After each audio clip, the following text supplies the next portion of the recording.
like a zygomatic arch. I got them in lockstep, meaning my melodramatic march is effective, albeit rather subjective. I encourage you to pursue a new perspective. Alignment is just a part of the process, and lately I've been making some progress. I'm finding the defining the balance of good and evil in people is nearly an impossible conquest. Regardless, stay CG, only way I know how to be. When I combine my child with OTIC, an outlaw like I'm Robin H-double-O-D. I made it through the rubble, now they got trouble with me. Since the day I was born up and non-conforming, I put myself in a position to make a living performing. Haters should consider this a form of warning. I've been swarming on them like a storm, I'm global warming. I'm not the one, done been through too much madness. Mastered the wrath and the sadness. You would need an atlas to match where I'm at. The fat cat put the nerdcore rap back on the map, that's Yazzik.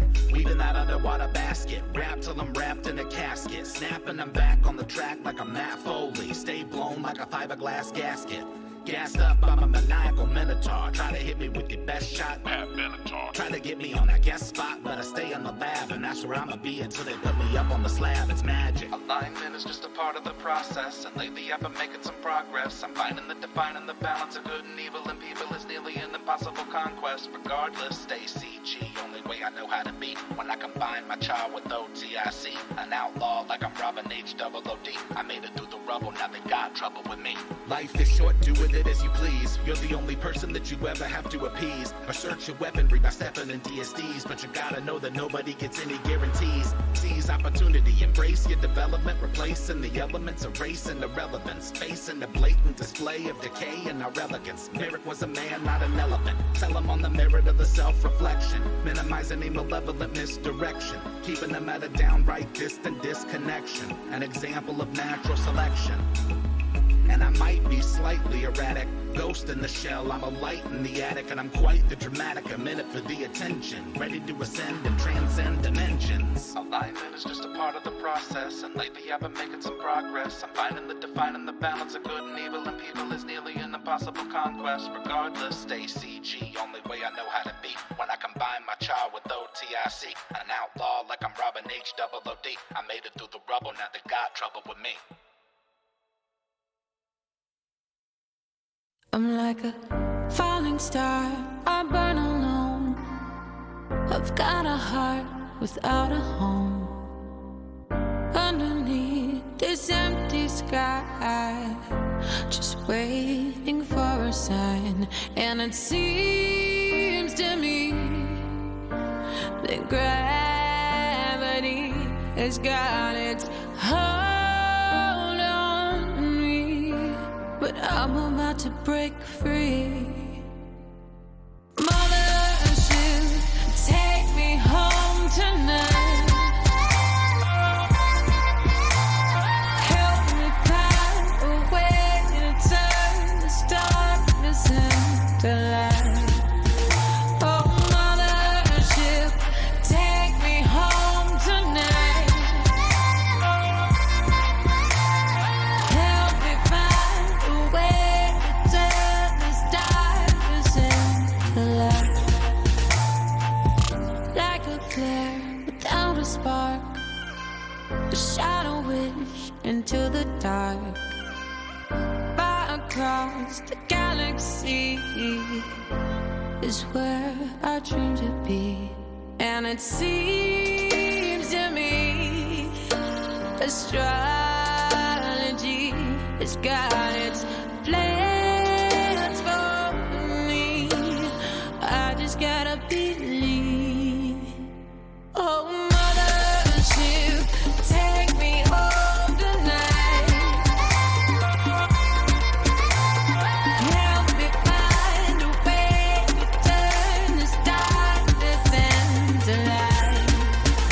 Oh, mothership, take me home tonight. Help me find a way to turn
without a home.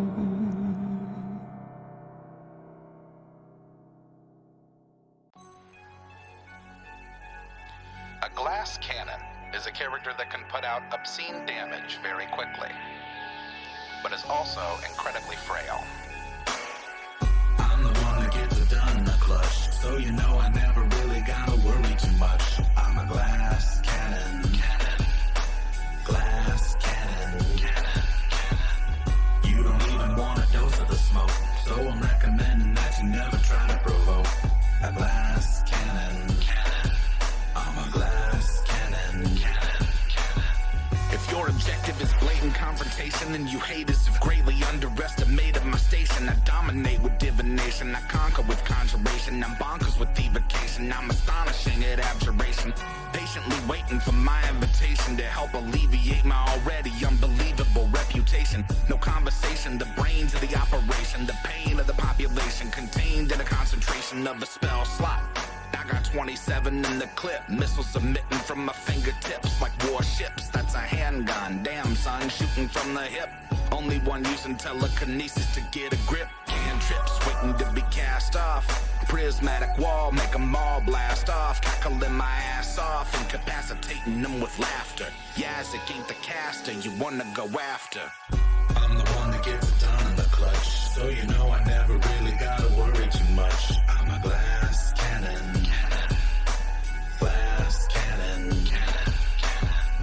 You don't even want a dose of the smoke, so I'm recommending that you never try to provoke. A glass cannon. I'm a glass cannon. Anyone wanting to interfere can get weird and witness your worst fears in a 30-foot sphere. I don't care if you're a barbarian or a cavalier. Kick it into high gear, let me make myself clear. The pioneer, I can make your peers disappear. Send them to the ethereal plane as if they were never here.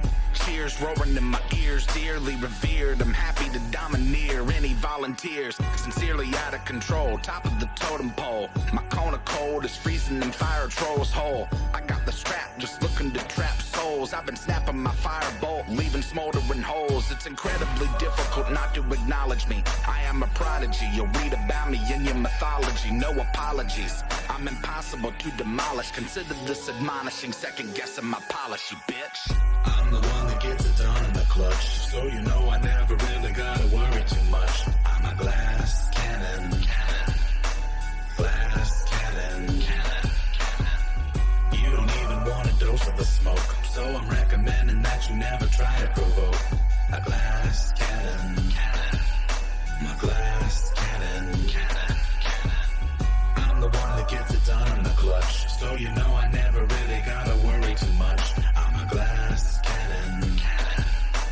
Glass cannon. The general strategy is to either destroy the enemy before being attacked, or to hide behind other, stronger ally units.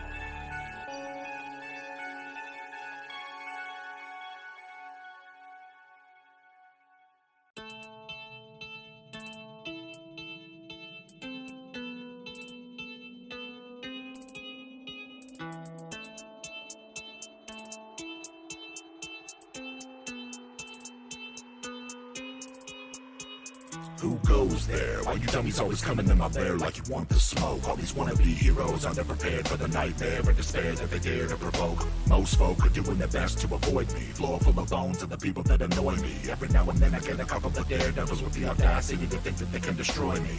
Good luck with that, man. I got panoramic vision, meaning that I can see in any direction with precision. If it's your decision to attack, I suggest that you come back when your plans had a bit of revision to it. Notably, you should accept defeat. Consider this your last opportunity to retreat. Repeat, that was your last chance to survive. I hope that you enjoyed your time being alive. You foolish for ignore the warning. Now you'll be dead before the morning. You should've looked over your shoulder.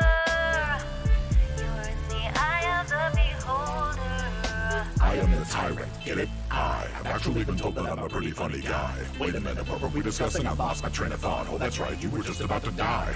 How could I forget that? It's my favorite part. The only thing left to consider is where to start. In addition to magical abilities, I'm smart. I can make your demise art. Anyway, it appears that the wizard in your party is a gnome who was worth about the same as if he would have stayed at home. I'll activate my anti-magic cone, and in a moment I'll turn him into stone. When the barbarian inevitably flies into rage, I'll disintegrate her with one of my eye rays. By the way, I haven't even begun to try. Fly by and take a bite of the fighter's thigh. You foolish fool, ignore the warning. Now you'll be dead before the morning. You should've looked over your shoulder. You're in the eye of the beholder. While the fighter attempts to collect himself, he bleeds out on the space I dismembered him in. I wouldn't waste time telling me your names. I can guarantee that nobody's ever gonna remember them. Then again, you'll be on the list of my victims at the bottom of a column of other anomalous prey. You should take a minute to reflect on the day and the last words you'll ever say. Time's up. You're the lone survivor, the last one left. And halfling rogues are admittedly deft, but you broke into my home and you've stolen my time. I'm afraid I cannot allow theft. Throw you up into the air with my telekinesis. Stinger of death to obliterate you into pieces, and that's that. Wink and a tip of the hat. That was good for my practice. Thanks for the chat. You foolish fool, ignore the warning. Now you'll be dead before the morning. You should've looked over your shoulder. You're in the eye of the beholder. Yeah. You foolish fool, ignore the warning. Now you'll be dead before the morning. You should've looked over your shoulder. You're in the eye of the beholder.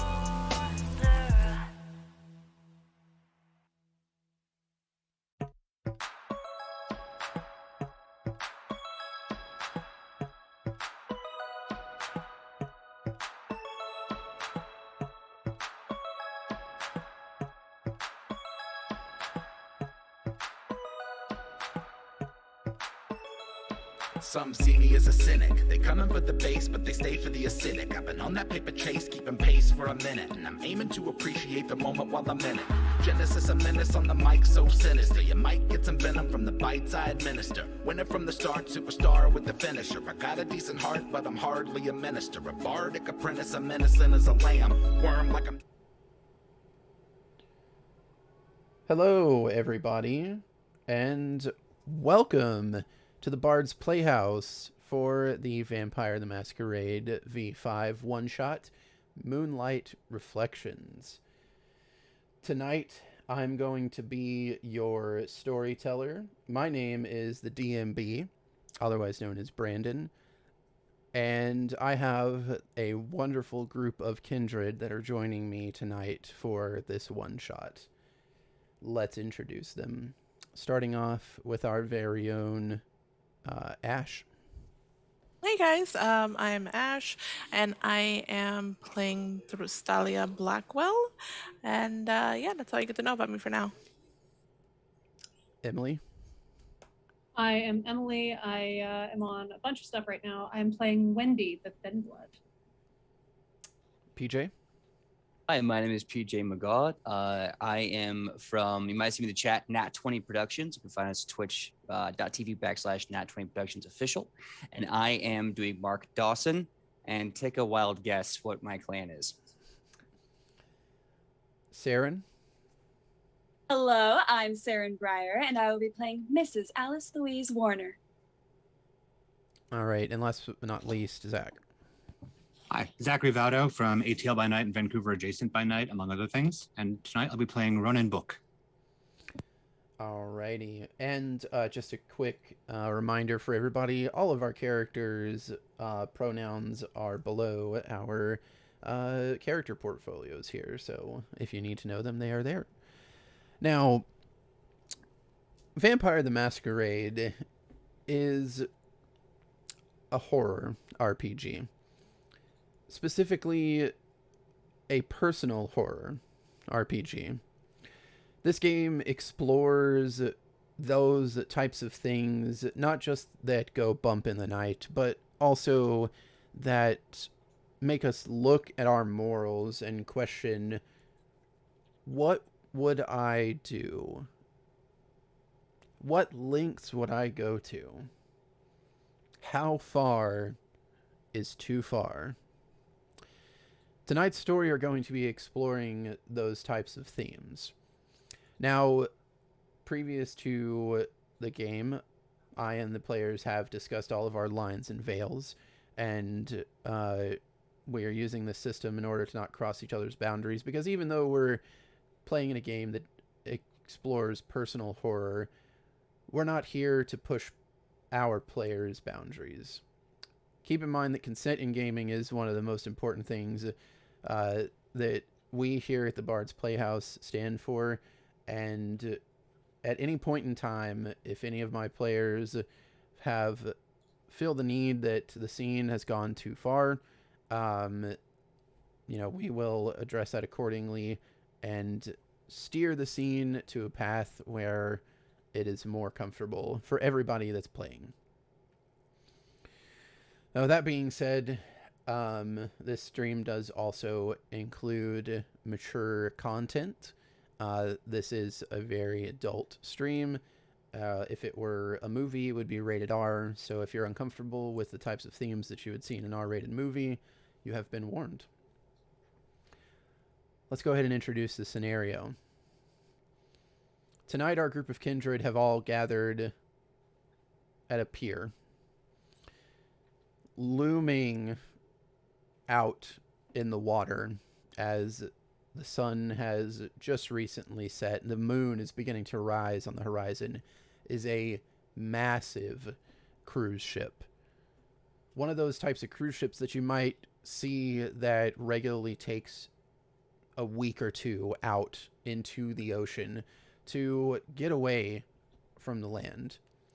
Something that you normally wouldn't see kindred on, as they can't be out during the daytime. However, all of these kindred have, in some way, shape, or form, either by invitation, by responsibility, found themselves coming to what has been branded as the Night Cruise.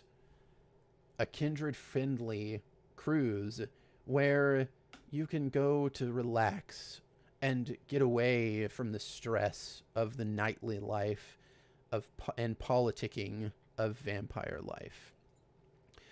Each and every one of our kindred here has been approached individually before boarding to perform what they might call some sort of registration. They've given their name, any entourage that they carry with them, so that should things go amiss,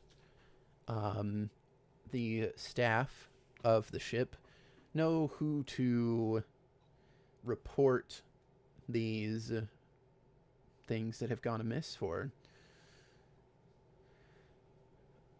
The ship is packed, not only with kindred, but also with regular run-of-the-mill people. To maybe some of your surprise, this looks like your standard cruise liner, except that it's launching at night. As you board the ship, you are given just a brief kind of pointed direction of where to go, and you find yourselves on the games deck, which is basically just one of the top decks where normally things like tennis and volleyball, maybe some badminton are hosted, and this is where all of the night's guests are gathered. Let's just go ahead and start by describing our kindred. So, Ronan, why don't you tell us a little bit about yourself? Give everybody a brief physical description of your character and perhaps what you might be doing while everybody is gathered here in this large area. Sure.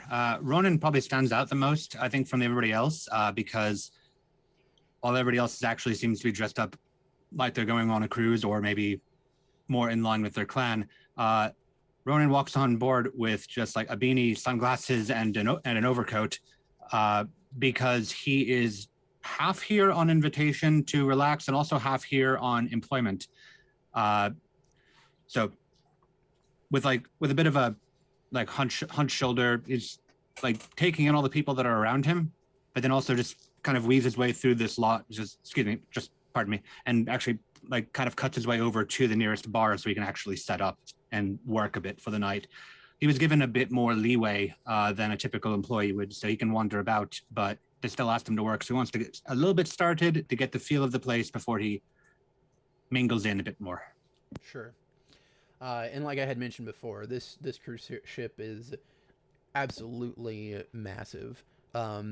And you're not really able to wander too far. There are some very small bars, maybe meant for one bartender, that definitely don't have a full stock of beverages, but you know that there are no less than half a dozen bars scattered throughout the decks below the surface. I'll take the one that's a bit more central in the location, and I want to distinguish which bottles are meant for the humans and which bottles are not. Just get a sense of all that before I set up. Perfect. Alice, what about you? Mrs. Alice Louise Warner is nearby the games deck. Currently just sort of sitting, leaning against one of those bars, and there is a man standing next to her. He has sandy hairs, kind of standing very straight, and she is on the stool, relaxed back, leaning against the bar with a Cosmo in her hand. He's holding her bag. She finishes it, passes it off to him, and says, "Robert, darling, would you get me another?" And Robert just looks over to you. "Oh, of course, honey. Anything for you." "Leave my purse." And he just gives you a nod and goes to order another drink for you. Kisses. Mark, where do you find yourself? Is there a dance hall? There'd be a dance hall, I would imagine, in this massive cruise liner. And he is at a table with just assortment of people. And he kind of, after reaching into his pocket, pulls out a clove cigarette and just starts smoking it. The rich kind of cherry scent kind of fills the air, you know, the way clove cigarettes burn and smell. But you get the energy very quickly. This is performative. He's not actually smoking. Wearing a suit and tie just like this. You see very tan skin with a lot of crow's feet and wrinkles from smiling all the time. Jet black hair, kind of, you know, combed back with a nice little wave in it. He actually has kind of a pencil thin mustache, not this beard that you see right now. And he's got a very nice enamel pin that says 75 years of selling magic, or 75 years of magic. And he just kind of sits there puffing the cigarette, blowing the rich scented smoke out. And he's telling stories and being very gregarious. And even if what he says is not funny, everyone is having the time of their life laughing around the table as he just goes. And that's when I told them, listen, if you give me 7 of them, I'm going to ask for 1 tall one, because if there's 8 small ones in a row, that doesn't sell in Pacoima. You understand? Wonderful. Absolutely. And there's an outroar of laughter as the group of people that are just naturally attracted to your beautiful face are, you know, paying attention, not at all bothered by the cigarette smoke that's wafting around you. You're definitely the face of the crowd, and regardless of what these people were originally here for, they're here for you in this very moment. Drusilla. Drustalia? Mm-hmm. She walks in. She's wearing all black. Her jacket has has sigils on there, protections and in different languages and stuff. She has a black book of shadows to her side, and she is just walking around. She has very, very pale skin as she did not apply Blush of Life. There's no purpose in doing that when you're around your own. And she has a black mark over her nose and under her lip. Um, Long black hair. And she's just unamused. All right. Now, knowing a little bit about your character, Drusilla, is there anything that is plainly obvious that's different about your physical appearance? Something that looks out of place, or do you look like a very pale person? You would notice my eyes are more on the black side. Almost as if you had a black ink tattoo in your retinas, maybe. Mm-hmm. Interesting. Exactly. Well, regardless of whether you want the attention or not, you definitely turn heads. You don't look anything like most of the other people that are on board this ship, and it's very clear to everyone that is looking at you that their opinion of you doesn't really matter to you. You're here for your own reasons. They can suck it. Indeed. That is my plans. And last but not least, Wendy. So I will be getting out of my car, which has the, as you know, blacked out windows, and I will be grabbing a few vials. You never know what you might need at these sorts of events. And just sort of freshening up my tank top that is under the jumpsuit that I'm wearing, straightening my scarf and walking in and looking to see if there's anyone I know inside the cruise. Okay. At a cursory glance, none of the mortals particularly look like somebody that you would recognize. If you know any of the kindred that are gathered here in our small hodgepodge coterie, you do recognize them. But anybody else that may or may not be kindred at first glance, you do not recognize. And I will walk up to Tostalia. Tostalia, chérie, mwah, mwah, hello, how have you been? Oh, it's been so long. You look wonderful, Wendy. Oh, thank you. I have been trying out this new lipstick. How do you like? I love it. It's wonderful. Is the Very line blood. new? Oh, yes. I got it tattooed the other day. Oh, wonderful. I like it. I love what it does to the shape of your, really brings in the cheekbones. Oh, thank you so much. Did you just arrive? Yes, I just parked my car out in the parking lot. That is safe, yes? What town are we starting in, by the way? That should have been a question. That's a great question. You're in Houston. Jacksonville. It's Houston. Houston. Okay, Houston. It's as safe as it's going to be, I suppose. Yeah. I guess I will have to risk it. It's not like there's much to lose in there. Shall we go around and see if there's anyone Yes. here that we recognize? Do you want to get a drink at the bar? I was thinking a sangria. No, I don't feel like it. Well, walk with me, and I'll just grab her arm, and I won't even wait. I'll grab her arm and put it through mine and say, and we'll just start catching up. It's been probably a few years since we last saw each other. Yeah, it's been a minute. Sure. Ronan, a man approaches you. Very well kept man, dressed very politely. Not over the top. You know, it's not like he's wearing flashy designer suit, but he's well dressed. He does look a little bit out of time, though. Maybe like 50s vibe or so. But he does approach you, and in a very slight southern accent, he says, bartender, sir. Yeah, a Cosmo, please, for my wife. Sure. Regular or different? I'm just starting to prepare it as I ask.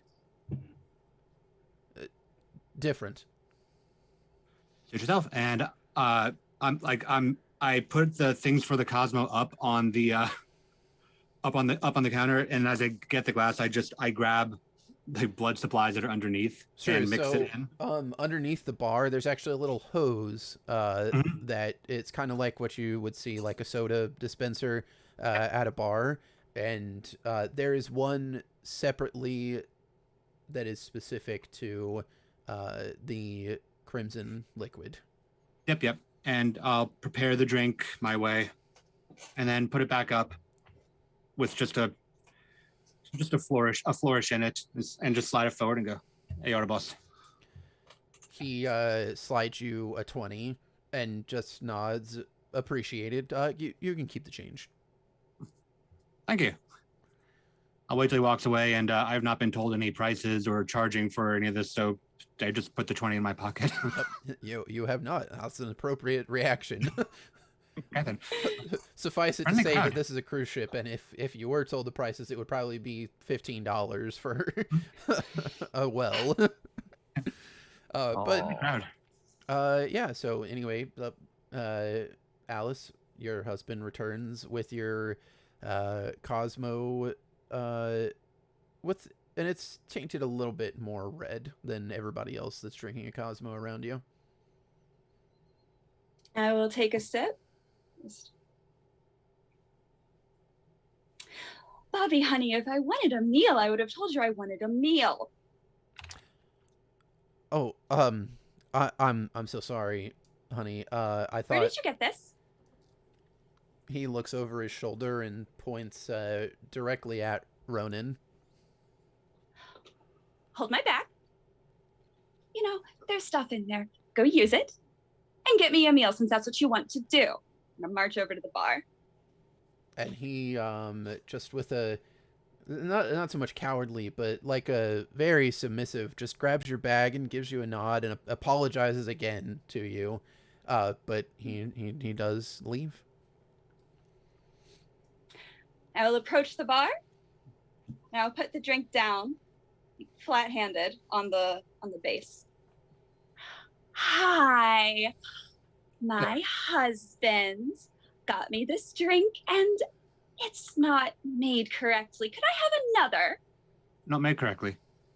Not made correctly. No. I'll put my finger in it and just touch it. What's wrong with it?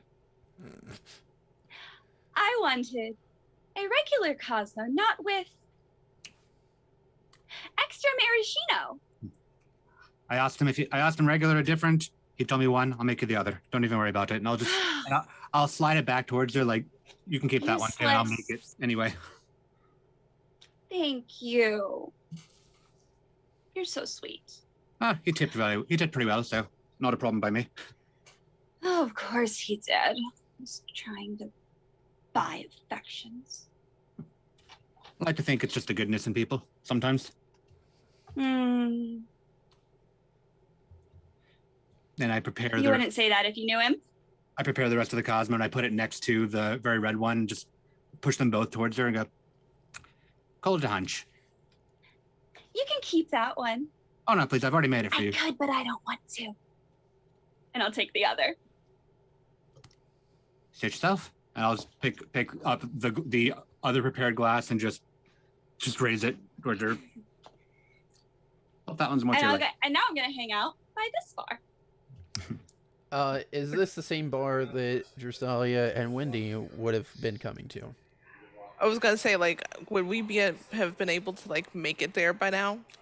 I would say that you both arrive at the bar probably at the time that Ronan is mixing the second drink. Do I hear any of Alice's like Sure moments? There's definitely a kind of a low roar of the conversation of there's probably somewhere between 80 and 100 people all together gathered on this deck. So she wasn't specifically speaking quietly, but she wasn't trying to be loud. So I would say that you could have caught. She's most of loud it. on accident. Yeah, she has a very pronounced voice. Okay. I turn to Wendy, like, boy, they just let anybody on these ships, don't they? It is such a young person's game. Oh my goodness. Hello, and I'll just start like gesturing, like waving frantically, like over to Ronan. Yeah. Hello. And like right about the time I put the drink, I pick up the other glass. I'll look over to Wendy. Go, excuse me. Hi. Yes. Right. A sangria, please. Not the mixed drink, the actual wine. Gotcha. How about you? How about surprise me? And I wink at him. Suit yourself. Oh no. I'll put this glass down. I'm going to. I'll make that. I'll put the actual sangria first, and then going back under. I'm going to like look like I'm grabbing bottles. I'm going to take the Cosmo that I just made and prepared for, and put it into a glass and put it into a glass with like a bit of whiskey and Fireball, and like specifically Fireball, like 2 different kinds of whiskey, and just give it a shake and slide it forward. That is a nightmare drink. Fantastic. What do we call Challenge this accepted. drink, Ronan? Cranberry sauce. I don't like any of this. Oh, We call it fire. We call it fire in your veins. wow, that is oddly specific. And so I'll slide both drinks over towards them. There you are. Oh, Wendy, it's, to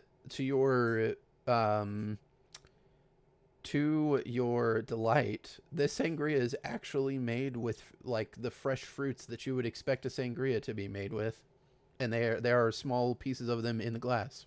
So what she ordered was an actual glass of sangria, not the mixed drink sangria. That's Yes. why she clarified. Yep.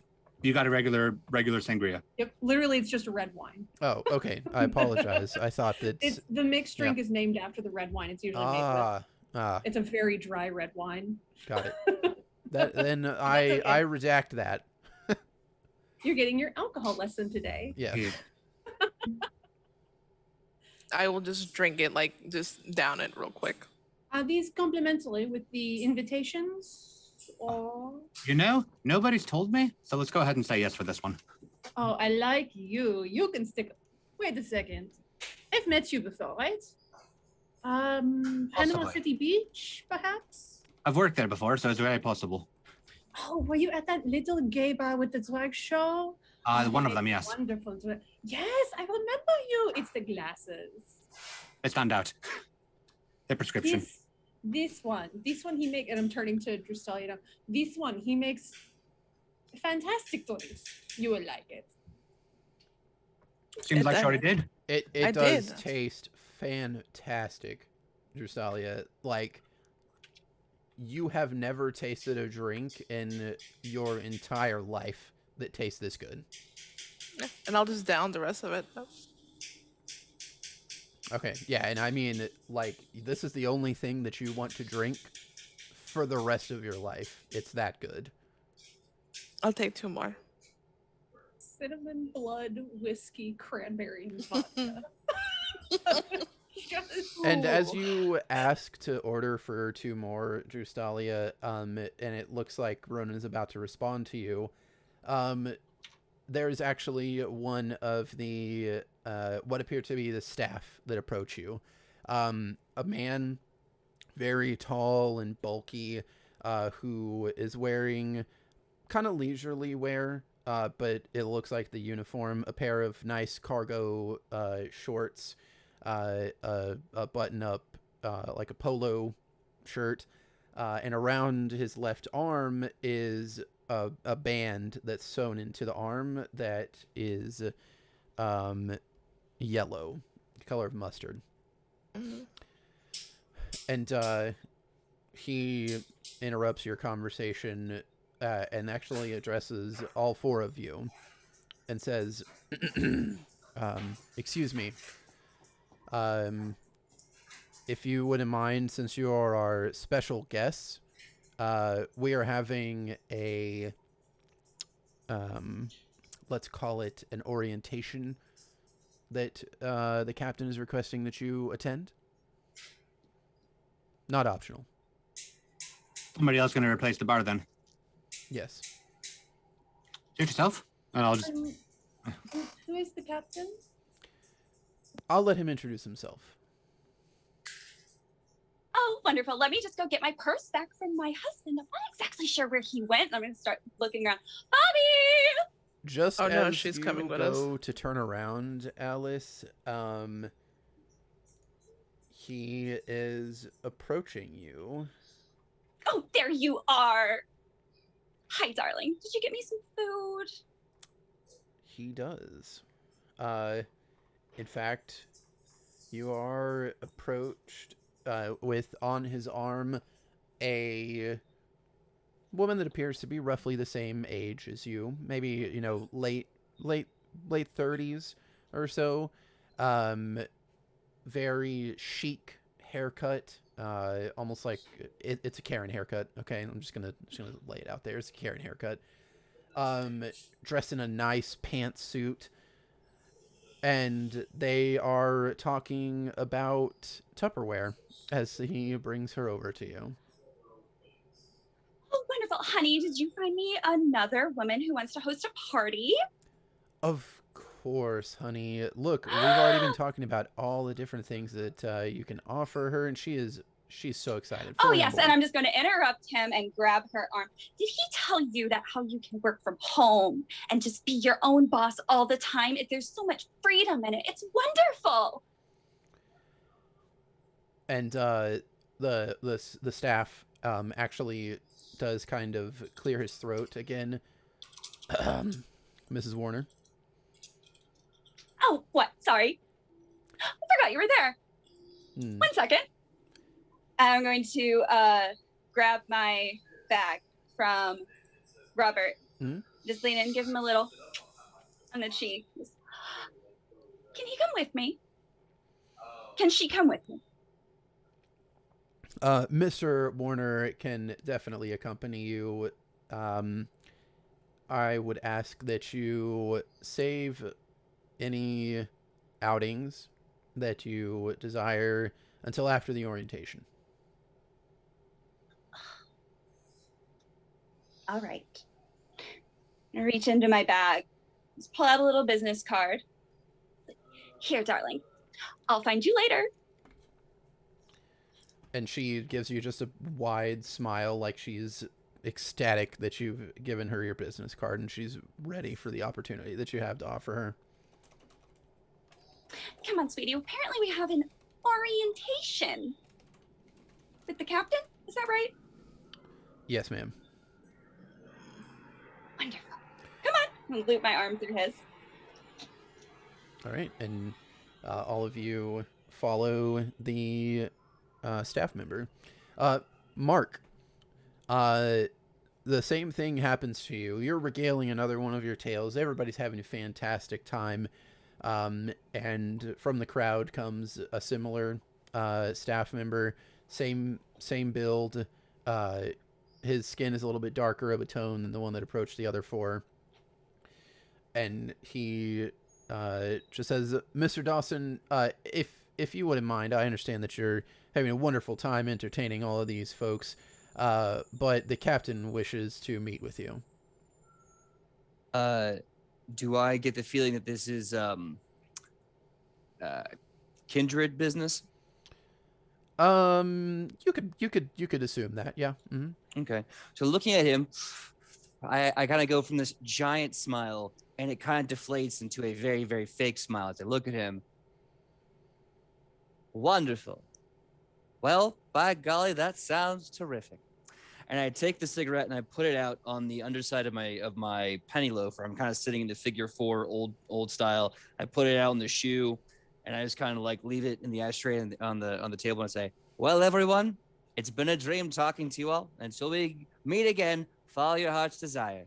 Now, please, if you don't mind, lead the way." And I snap my fingers just as I walk away, and they, prompt of nothing, bust out in giant laughter just from the finger snap. Yep, that's absolutely what happens. And so you all follow your leaders, and you're taken off of the games deck, and you're led more towards the front of the ship. Also, by the way, I don't know how nautical terms work, like port and aft and stuff like that, so you're just going to get the vanilla front, back, left, and right from me. But you are taken... You are the storyteller. You are taken more towards the front of the ship. That it has not departed just yet.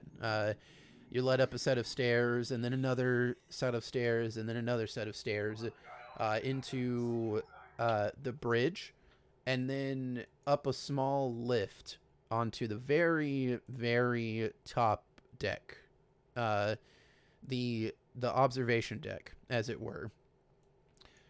And gathered here are several other people in various dress. Some of them dressed very business professional, like Mark is. Some of them dressed down, like Ronan. Some of them dressed in, well, half-dressed, you should say. But they all kind of give you a look as you are brought on. And a man who is standing just at the lip of the observation deck turns almost as if on cue whenever Mr. Dawson and his staff member ascend the small lift. And he turns to you, and what you have here is a mid-20s looking man, light brown hair, green eyes, about 6 feet tall, $185, and on his shoulder rests a capuchin monkey. Its tail wrapped around the back of his neck, laying down the front of his collarbone. And he, with a very commanding voice, "Ah, wonderful. All of my esteemed guests have made it. Greetings to all of my family. I'm so glad that you could make it to our relaxing cruise. I hope that you've all prepared for a night of rest. Well, not rest. Relaxation, revelry, and fun. So, I'm sure that you have all many, many questions. Let me start by introducing myself. My name is Mason Otter, but you may call me Captain Otter. No, not like the small, adorable animal, with almost as a strange variant, spelled with D's instead of T's. But that is neither here nor there. This is my ship, and it has been my ship for quite some time. You see, the cruise business is where it's at these days, despite what some other esteemed entrepreneurs, and he actually looks right at you, Mark, as well as a couple other people that are very obviously businessmen or women. And he says, "There are a few rules on my ship, ladies, gentlemen, and everything in between and outside of the gender norms. First, feeding from any of the kind on this ship is permissible, as long as you do so discreetly, and no death occurs. If you do have a teeny mishap, well, there's a reason that you registered before entering the ship. All debts will be paid in full for the cleanup services that I offer. Now, I am not one to mince words, for we all know that the Masquerade is most important. If such a mishap does occur, I will ensure that not only is the body disposed of, but any type of, well, let's say further cleanup details are taken care of. I have people for that, as I understand the risks of running such a business. Secondly, feeding from my staff, the crew of this ship, is also permissible. However, that is only to be done in emergency situations, of which I hope none occur. However, I do understand that we're all driven by this maniacal beast, as it were, that lives inside of us, and accidents do happen. So, you will see that all of my staff, like those that escorted you here, have an armband on. Those that you are able to feed on in cases of emergency have a pink armband on their right arm. Those that have the yellow armband on their left arm, you may not feed from. And if you do, well, let's just say that all of my staff with yellow armbands are trained very well to deal with our kind, and will not hesitate to, and he points his finger in the middle of his chest and gives you all a smile. So, my wonderful fellow family, it's been amazing meeting all of you. Now that I know your names and you know mine, tell me, do any of you have any questions for your captain before we set sail? My hand goes up before he's even done. Ah, Mr. Book. Yes. What can I do for you? The monkey. Yes. Does he have a name? His name is Bimo, and he answers as such. And as soon as he says Bimo, the monkey actually stands on his shoulder, does a very flippant backflip into a handstand on his shoulder, and then shifts to one hand, and then goes back to a sitting position. I have a question. If I may be so bold as to raise my hand and speak at the same time. Mr. Dawson, you are more than welcome to speak. Who am I to deny those of blue-blooded heritage? Much appreciated, friend. Here's my question to you. Do you have intellectual property rights on that monkey? That thing is delightful. And if you was give me a few months of studying and having my dream creators just draw some doodles, well, we can make that monkey a star in 19 different countries. Mr. Dawson, I would be more than happy to discuss a business opportunity with you and your friends, but we both know how this game works. You have people and I have people, and if you wish to discuss so, then your people can contact my people, and, well, business can be discussed and money can be made. People talking with people. That's how magic is made. I imagine the monkey has people. Sorry, but who... Well, I understand your name, but who are you supposed to be? He's the captain of the ship.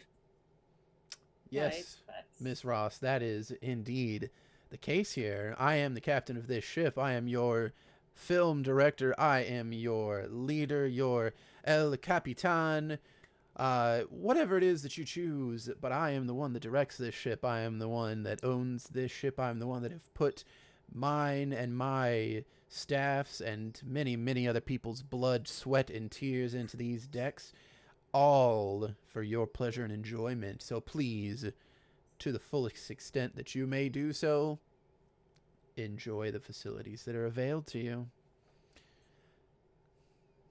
Yes, Mrs. Warner.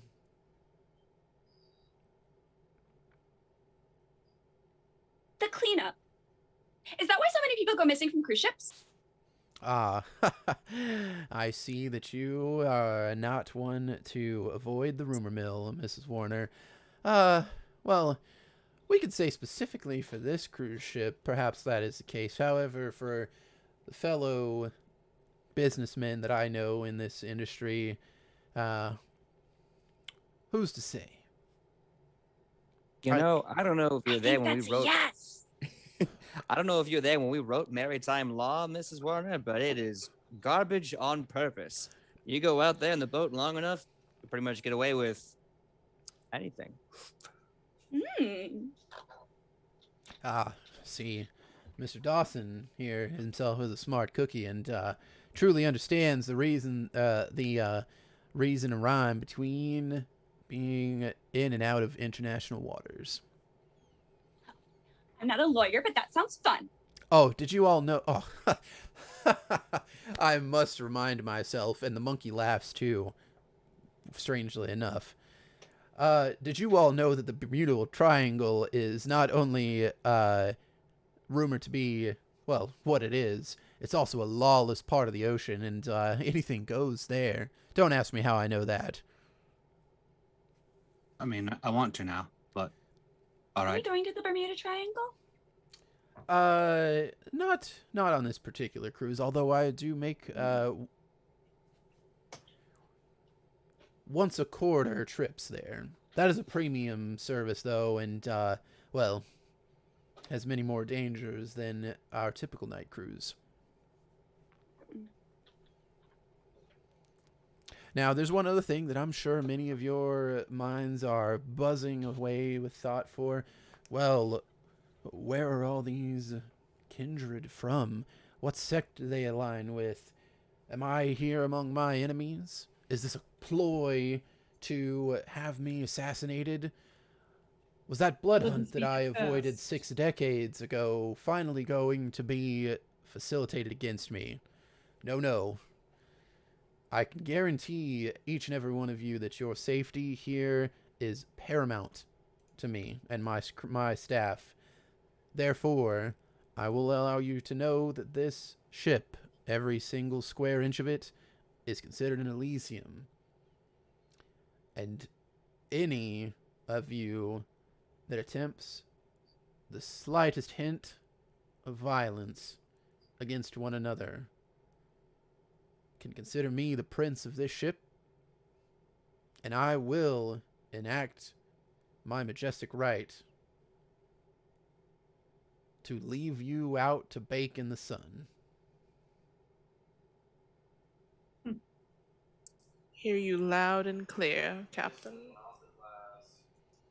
He is Agreed. simply... He looks at you, Drustalia, and just gives you a simple nod. All things aside, any other questions? No, I think I know everything I need to. Perfection. Well then, I have a ship to steer. We need to take off for the nighttime hours, and the moonlight is burning away, as it were. As you all should be aware of, we will be taking a very short cruise. We're just going to simply sail out into the Gulf into, well, waters that are safe for our kind, and we will return before the sun comes up tomorrow morning. Thank you, Captain. Enjoy your Thank you. evening, all. I'm sure I will. I'm gonna go up to Mark after them. He does leave the observation deck. Notably, there are none of his security staff with him. It is just him and his monkey. He does not walk around with any type of entourage of any sort. And yeah, so all in all gathered, including, outside of the 4 or 5 of you, there are about a dozen other kindred here. Some of them leave immediately. Some of them remain on the observation deck just to kind of take the sights in before the ship sets sail. As soon as he's off the deck, you can just hear me, like anyone who's within probably 10 feet, you can just hear me say, suck on mad. I like the way you think. And I head over to Mr. Dawson. As you head over to Mr. Dawson, you do see 4 of the staff members that he had mentioned with the pink armbands stepping out onto the deck. 2 of them are passing out pamphlets to everybody that have an overview of all of the attractions on the ship and a layout as well, so you are able to easily navigate. The other 2 are making themselves available as food sources should they be needed.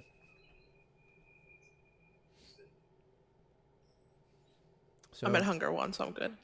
Mark? That was a fascinating display. Just another prince looking to flex his might. They love having these. Can I say that on Twitch? Yeah, I can say it. Yeah. They love having these dick measuring contests between each other. I don't even know if he's a prince, to be honest. I mean, it sounds like this is just his boat. Well, I Mm. wasn't concerned about our safety until he said we didn't need to be concerned for our safety. I was feeling the same thing there. Note one thing he did say. Every inch of this ship is perfectly safe, but there's a lot of water outside the ship. And I don't expect that the walls are all the way above the roof, if you catch my meaning. I imagine we don't want to go into the water, personally speaking. I'm not quite in the mood for a swim. Here to work. Either. I think- didn't bring my suit. I'm not too keen on swimming. Never got good at it. But if there's one thing I know about these princes, they always try to flex their muscles. But really, if you want to be in control, you don't buy fear. You buy love. You buy loyalty. You buy addiction to your product. You buy the world. And you don't need vampires at that point, because once you've fed them everything they ever asked you to give it to them, you just take them bit by bit, and then you have their soul in the palm of your hands. That's Sorry. whimsy. That's magic. As he's talking, I'm going to take his cigarette. Good to see you as well, Mark. Oh, Is he always like that? As long as I've known him. You have such a way with words, sir. well, I'm a storyteller. At least I used to be a storyteller. At this point, I'm just a businessman. And Drusilla, it's great to see you. It's been too long. You're a swell sight for sore eyes. In the theme park business, Mark. Theme park? Of course. I have 2 down in down there in the Orange County. I have 1 over in Florida. Let's see, we opened up 2 in London, 1 in China, 1 in France, 1 in Russia. Hasn't been going very well. And we try to start off a beautiful Serengeti in Africa. It's a hard thing though with all the legality, but put enough money in enough people's hands and people look the other way. Hmm. Storyteller, Mhm. while we're hanging out here, I would like to sense the unseen. Okay, perfect. So go ahead and roll me the greater of your resolve or wits plus your aspects. Okay. Oh, those are the same. So.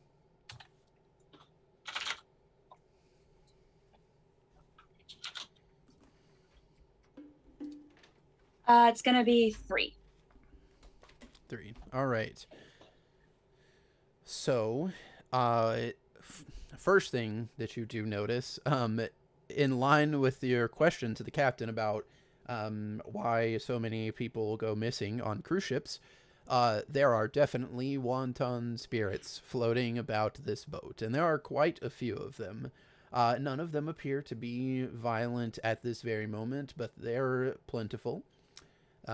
You could even go as far as to say that the boat is haunted. Does anybody in this group have any active blood sorcery? I don't. That's so stallion eyes. Now, what are you trying to ask, storyteller? Do you have any wards on any of your person? Yes, I will say yes. All right. Are we counting thin blood alchemy for that? Thin blood alchemy, always the no, weird it's not kid. active.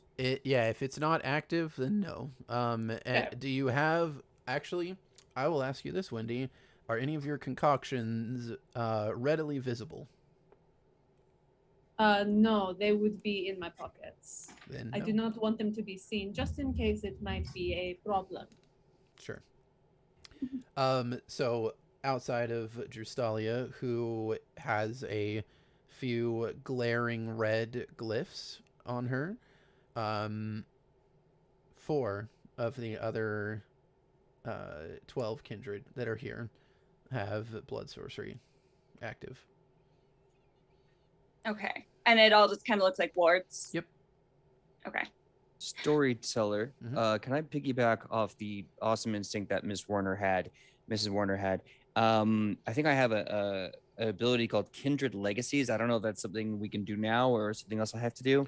Effectively speaking, once per session or in this one shot, I can ask for information about another kindred that we've met, and I'm wondering with my $1 trillion empire, can I get some? Can I get the information on this lovely prince, Mr. Otter? Sure. You can absolutely use your clan coterie merit for that. Keep in mind that for those of you at home that are watching, each and every one of our kindred does have a clan coterie merit, which can be found in the free Vampire the Masquerade 5th edition companion guide. And this is one of the powers that comes with it. Bear with me as I find this in the companion. One moment. While you're looking, I will just look at Australia. And can you believe that fake name he gave? Mason Order. What is he? Some sort of, what is it word? Edgelord? I Tom's agree is- completely. Pretty How can he say you're perfectly safe? You're never really safe. When are we ever really safe? Right? I mean, if he owns the boat, I imagine he thinks that we're safe because he's in control of the boat. You can think that you're safe, but you're never really safe. Oh, I mean, think Oh, so he said that for people like you who have the ouch. Yeah. The ouch. I don't know. Unfortunately, I don't know what she's talking about. But if you ask me, safe is think nice, she but might the be adventure is better. referring- What were you trying to say? I really am not That, sure which there's of us red, she's and he's red and she's red and they're red. oh, you're doing the you're doing the thing. You're doing the thing. Oh. Oh. Okay. You're active on something. Oh, Oh. okay. If you don't want I to see. get hurt, don't touch her. I'm a storyteller. Now that I know that she did the thing, I'm also going to do the thing. Okay, sure. You could go ahead and give me the same roll, either resolve or wits plus your aspects. Yup. So one of the things that I will tell you that you all notice, since you are close enough to Wendy, is, as she has wonderfully done so with her costume, the symbol of the Camarilla clan is branded into the middle of her sternum. I'll probably notice that last as I'm now looking around with a 4 crit. Okay. On scene.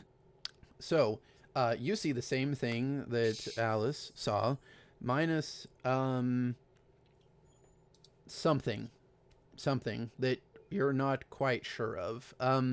It's, I don't want to say it's an aura. It's like when you turn your head to like look to another one of the kindred that obviously has wards on them, it's almost like a mirage, like in the peripheral of your vision, like a heat mirage, as you turn to look towards the other one, and it's just that one time. But I can pick out which one it is that I felt that off of. It doesn't appear to be coming off of any one kindred. It's actually just kind of in the air. Okay, but was it in a general direction, or was it just one pass through? Suddenly everything kind of rippled. It seemed to be out like past the observation deck towards the rest of the ship. Huh. And if you turn your head to try to focus on like looking at that, it goes away. That's weird.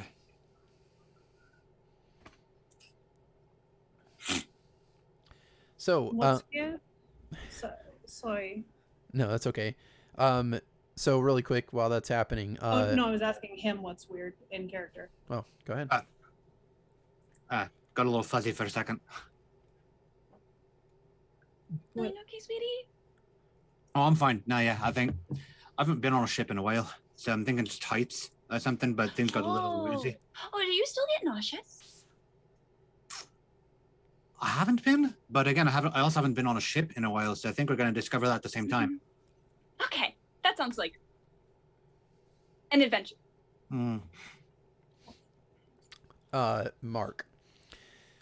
So, as the clan coterie merit states, it is another one of your group, so you don't necessarily get this information. However, Drusalia, without revealing your actual age, I do believe you're the oldest of the group.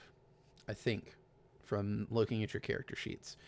So I will say that you, being in the vicinity of Mark, looking at this kindred with the monkey on his shoulder, the captain of the ship, something just seems strangely familiar about him. His face, the monkey, like, what kind of kindred has a monkey pet? You've heard of this kindred before. You've heard of this kindred before in a book. In a few books. Books that were written before books were bound by leather.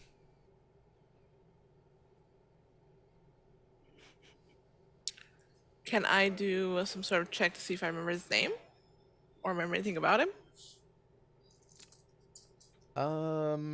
You know that the name that he has given you is not the name that you have read in the books. Right. It's a bullshit name. It is absolutely a bullshit name. Shocking. Dun dun dun. Okay. What should I roll for that? The kind of try to remember. And I can also use, I think. You can roll Nightmare? intelligence plus occult. Ooh, cool. I'm good at that.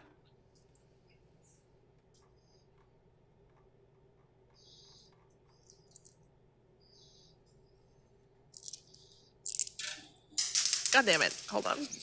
Oh no. They fell. Okay, well, that's I'm counting them. They're on the floor. That's a success, success, success, success. 6 successes. So, from what you can recall in these ancient tomes that you have read, the physical description and the pet monkey match that of a pirate that was alive. The book that you're recalling was referencing sometime around 1100 BC. You can't be sure that this is the same guy. Because, I mean, genetics would tell anybody that over such a long period of time, the probability of having somebody that has the same features as this guy is highly likely. But it was the pet monkey that really you were like, this is weird. So it's monkey, right? It's a monkey, yeah. I want to relay this information over to Windy, and kind of just like, you know, that monkey it's just rubbing me the wrong way. It's like almost I read about him in a book, a really old book, a book so old leather wasn't even a thing at the point. I believe it might be some sort of, I can't be 100% positive, but I think it could be maybe a pirate. I'm not opposed to pirates. I'm just opposed to pirates who treat us like citizens of their domain. No, I don't. They don't trust a man who keeps a monkey for older than leather. I just don't trust men in general, so there's that. Also true. They can't be trusted. Not a one of them. No offense, gentlemen. Of course not. I mean, you're absolutely right, honestly. Hey, And as Alice Louise just giggles, she's still got her arm looped through Robert's. She'll just squeeze his bicep a little bit as she laughs at the fact that we don't trust men. every story needs a villain. He's smiling. The smile does not falter when you squeeze on his arm. Good. Now, did I hear right? that you said out loud, or at least within my earshot, that that lovely gentleman could be a kindred pirate with a vampire monkey? Because if so, I think I have a way better movie in mind for that monkey. I think that should not be your focus when he is as old as she suggests he might be. This is just who Mark is. He's always thinking of the next great blockbuster. Right, love? Absolutely. And thank you so Yes. much. That made my heart flutter a bit. Let me put it this way to you, Mark. Would you like to compose that blockbuster yourself, or would you like to compose it inside the head of an old man? Well, I'm a pretty old man myself, but you know what? I'm going to take a warning at face value, and I'm just going to take 2 steps back and shut my pretty mouth. The old man no, is no. so old. I He know. probably has so much power and resources that you can get that movie made from inside his head. That's true. I do have a clause in my contracts with my cabal that if my face has to be altered, or if someone else I have granted comes into the power, and this could actually work. But no. I shouldn't. I have an image to uphold. Do you want your face to be altered, Mark? Because I can help you with that. Oh. Well, maybe another time, my dear. That sounds like a very sweet evening over the old blood magic table. But for right now, old Marky Dawson is just gonna play this one by the books. Alice, as you mentioned, being inside somebody else's head, almost reflexively in your mind, there's a tug on a couple of the strands of the cobweb. Mm-hmm. Another of your kind somewhere. You're not sure where. Maybe a couple 100 miles away. Is giggling. She knows. Why she suggested it. So, with the captain departed and now, some casual feeding happening on the observation deck, some of the other vampires having left to, partake of the facilities, the ship's horn blows. Thankfully, it's on the rear portion of the ship and doesn't bust your eardrums, as it signifies that the ship is leaving port for the night. So, I did send you all a kind of anatomy of this cruise ship. As you all have received pamphlets from the staff of exactly what is where. There is a plethora of options that are available to you all. Let me start with Justalia this time. Seeing this pamphlet that is before you, is there any particular portion of the ship, any amenity that you would like to find your way towards first, or any that you have questions about?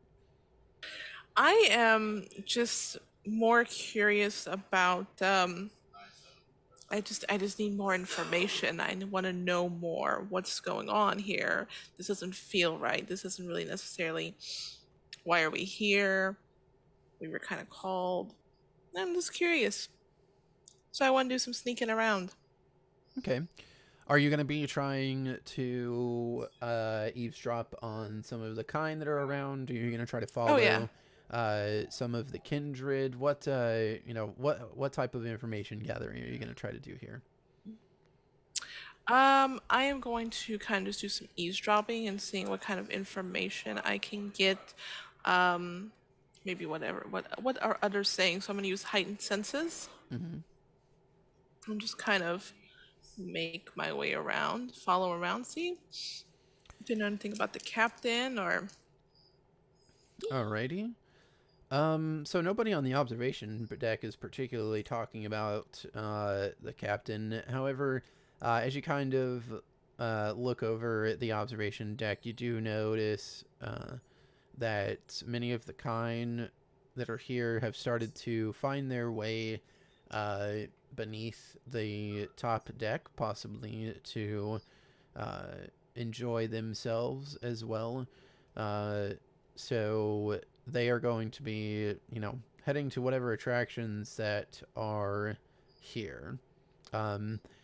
Places that you might assume some of them are going to be at readily, maybe the gift shop.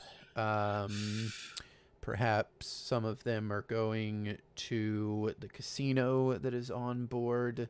Maybe some of them are going to the restaurant.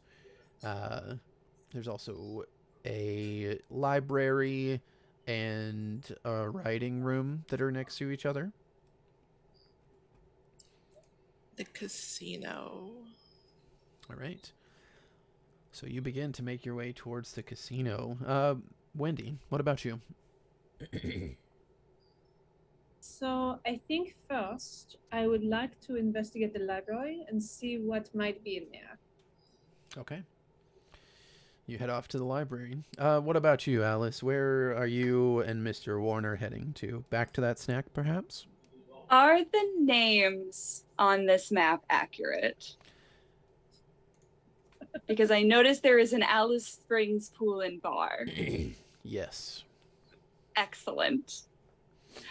I'm going to find my new hostess and take her over there.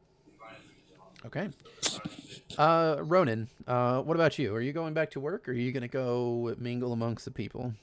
I'm going to go back to work, but I think I'm going to flutter over to the Century Bar instead of the games deck. Okay. Since it's a lot closer than heading halfway back across the ship. So everybody else, I'll just say, I'll be in the Century Bar. Find me if you need more drinks, and I'll head back that way. Sure. And so the Century Bar is, you're correct, relatively close. It's just 2 decks below, 2 decks below the observation deck. So it's just a short walk for you. And as your contract states for your work, you're free to work at any of the bars, including even the most private of bars that are here for the VIP clients. So wherever you choose to go, you are welcome there. And basically, if there's already a bartender working at the bar that you choose to go to, they relieve themselves to go do some other type of activity. Yeah, I'll just tag up with I'll tag up with somebody if the bars are completely full, and I'll just be working for a bit. Sure. Kind of rolling everything around in my head. I might look into stuff in a little bit, multitasking a bit, but for now I'm just trying to figure out. Okay. If this place is so well staffed, why exactly am I hired to work here? Sure. And last but not least, Mark, where are you headed to? So Mark Dawson has been looking at this boat pamphlet for quite a while, and I think I'm going to go to the observation deck to either feed or do some research myself on what exactly is going on here. Okay. So, yeah, you can absolutely do that. And as you're looking at the brochure, you realize, for those of you that are looking at it, you guys were actually like on that very, very top terrace above the bridge. So, Mark, the observation deck is just in front of you, not too far out. There's not a lot of people there, but there are a few people.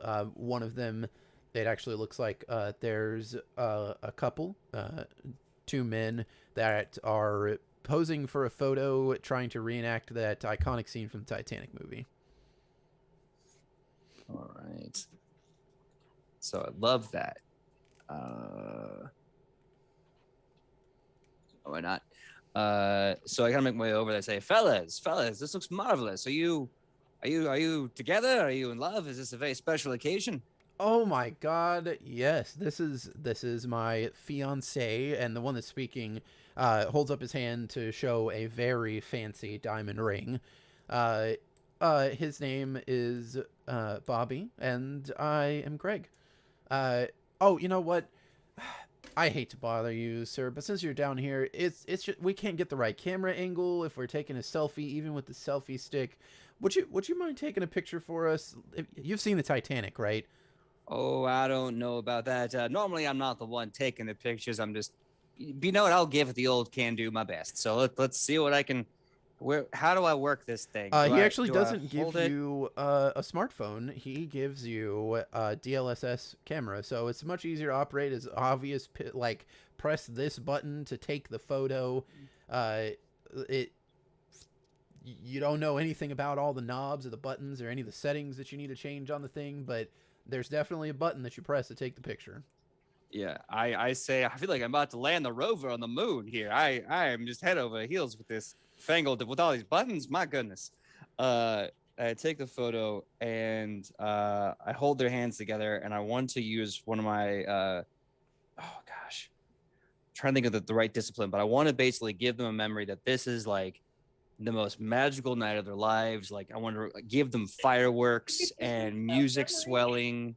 I will definitely spend a blood point on making sure that they go back to their homes together, knowing they just had a magical evening, and for like one night they were both princes and princesses and kings and queens. All right, so I'll let you do that with one rouse check. So the way that V5 works with disciplines that require blood, instead of spending points in a pool like you would in 20th edition, I've never played that. I've only played Requiem, but it's the same. Anyway, you will roll one of your blood dice. So one of the ones that you have set aside as hunger dice, you will roll and tell me if it is, or tell me what the result is. Okay. It's a 6 on the die face. All right, that means that you made a rousing success. You do not gain any hunger as you control that driving force that is within you that we call the beast. Perhaps you giving these gentlemen new memories pleases it so, because you're not only giving, but you're taking at the same time. And you use the power of Forgetful Mind to erase any bad memories that they have, any fights or arguments that they've had in the last night or two that are related to this cruise. Perhaps you find also some memories in their minds about them arguing about their finances, how there's no way that they could afford this, but they definitely deserve it, and what better way to celebrate their engagement. But the argument continues, and you just take your mind and pluck those negative thoughts right away, and you replace them with pleasant thoughts, and you feel like these people are going to be much happier that they made the decision to come here tonight. Sounds good. One follow-up, because I think almost a full 4 or 5 points in the finance skill.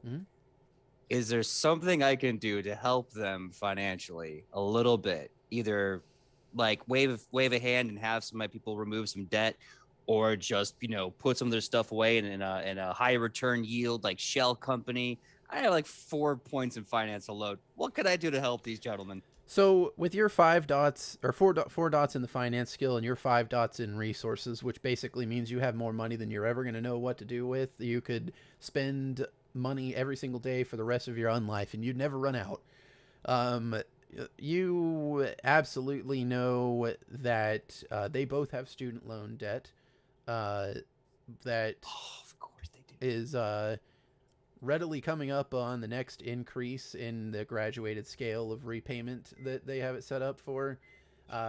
So if you were so kind as to erase that debt, and perhaps they find that it has been forgiven by one of those hack job companies that forgive student debt, they'd be happy about it. I think I'm going to have to put a word in with one of the 500 companies that I have bought out with the tyrannical power of my big checkbook to make sure that these two fellas have all their debts from college paid off. And I'm going to leave a link in their email. Clicking it will allow them to get at least 2 free tickets to one of my parks in the East or West Coast, because I think this deserves to be extra magical. Now I want to feed on someone. I've been too kind. Oh, fantastic. Fantastic. All right. So we're going to come back around to you here in a minute, Mark. Wendy, you find yourself in the library. Yes. Surprisingly enough, there are a lot of books about ships and boats here in the library. There's your general reading section, which just has, kind of some of the most popular titles that you would expect to see in a place like Books A Million or something like that. the most hip, young adult novels, the most recent romance novels and horror novels and things like that. But predominantly, there are a lot of different books here that are about what it takes to actually run a cruise ship, how to fix things if they're broken on a ship, the tax breakdowns and financial ways that it takes to run a ship. It looks like this library, although it's it's available to the patrons, might be more of a personal library to the captain himself or the crew. Are there any books that appear to be records of ships, like records on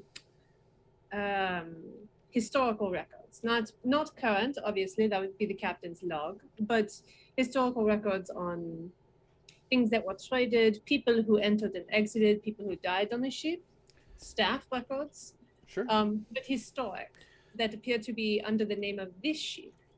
Please give me a wits and an investigation roll. Sweet.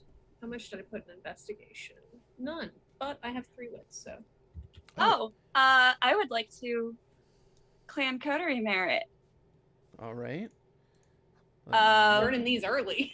That's fine. It's totally fine. Mine's relevant right now. Who knows? Maybe with good role play, I'll let you guys use them a second time. So I have everything's connected. Once per session, another member of the coterie can substitute one skill for another of their choice that they possess in a test involving the gathering of information. And then you get the same information as the original pool would have yielded, depending on the margin of success as usual. So you can just use a different skill in place of investigation or your dice. Any skill that you want. That you have. Awareness. I like awareness for that. Sure. Because that gives me a pool of 6 dice at that point. It becomes more of you just noticing it as opposed to searching for it. Mm-hmm. Right. 3 successes. All right. So with 3 successes, you kind of search through the few rows of bookshelves that are in here that go floor to ceiling. And your search in particular doesn't yield any results. But as you're just about to give up and, think, well, maybe I'm just looking in the wrong place. There is a particular book that's laying on a table that it seems like somebody left out. That they were reading. The pages in it do look a little bit older. They're a little bit more yellowed and frayed around the edges.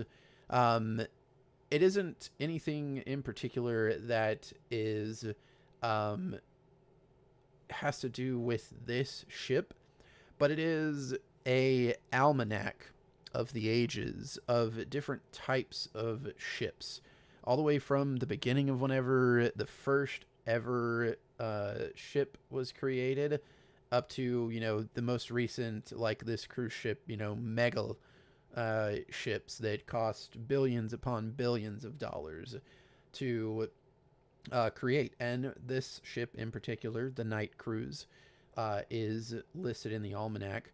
But as you thumb through the pages, you do realize that there are a few ships that have similar design to this one, maybe on smaller scales as you're looking back historically, but the similarities are apparent.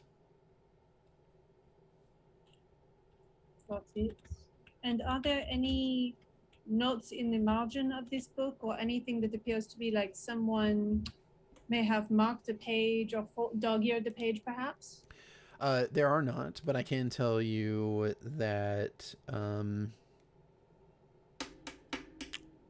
one of the ship designs, not one that is similar to this cruise ship, but one of them in the margin does have a footnote that one Mason Otter was the name of the designer. And is there anyone around? As you're looking around, there's not. Perhaps it's too early in the night for anyone to have retired to relaxing book reading. I'm taking it.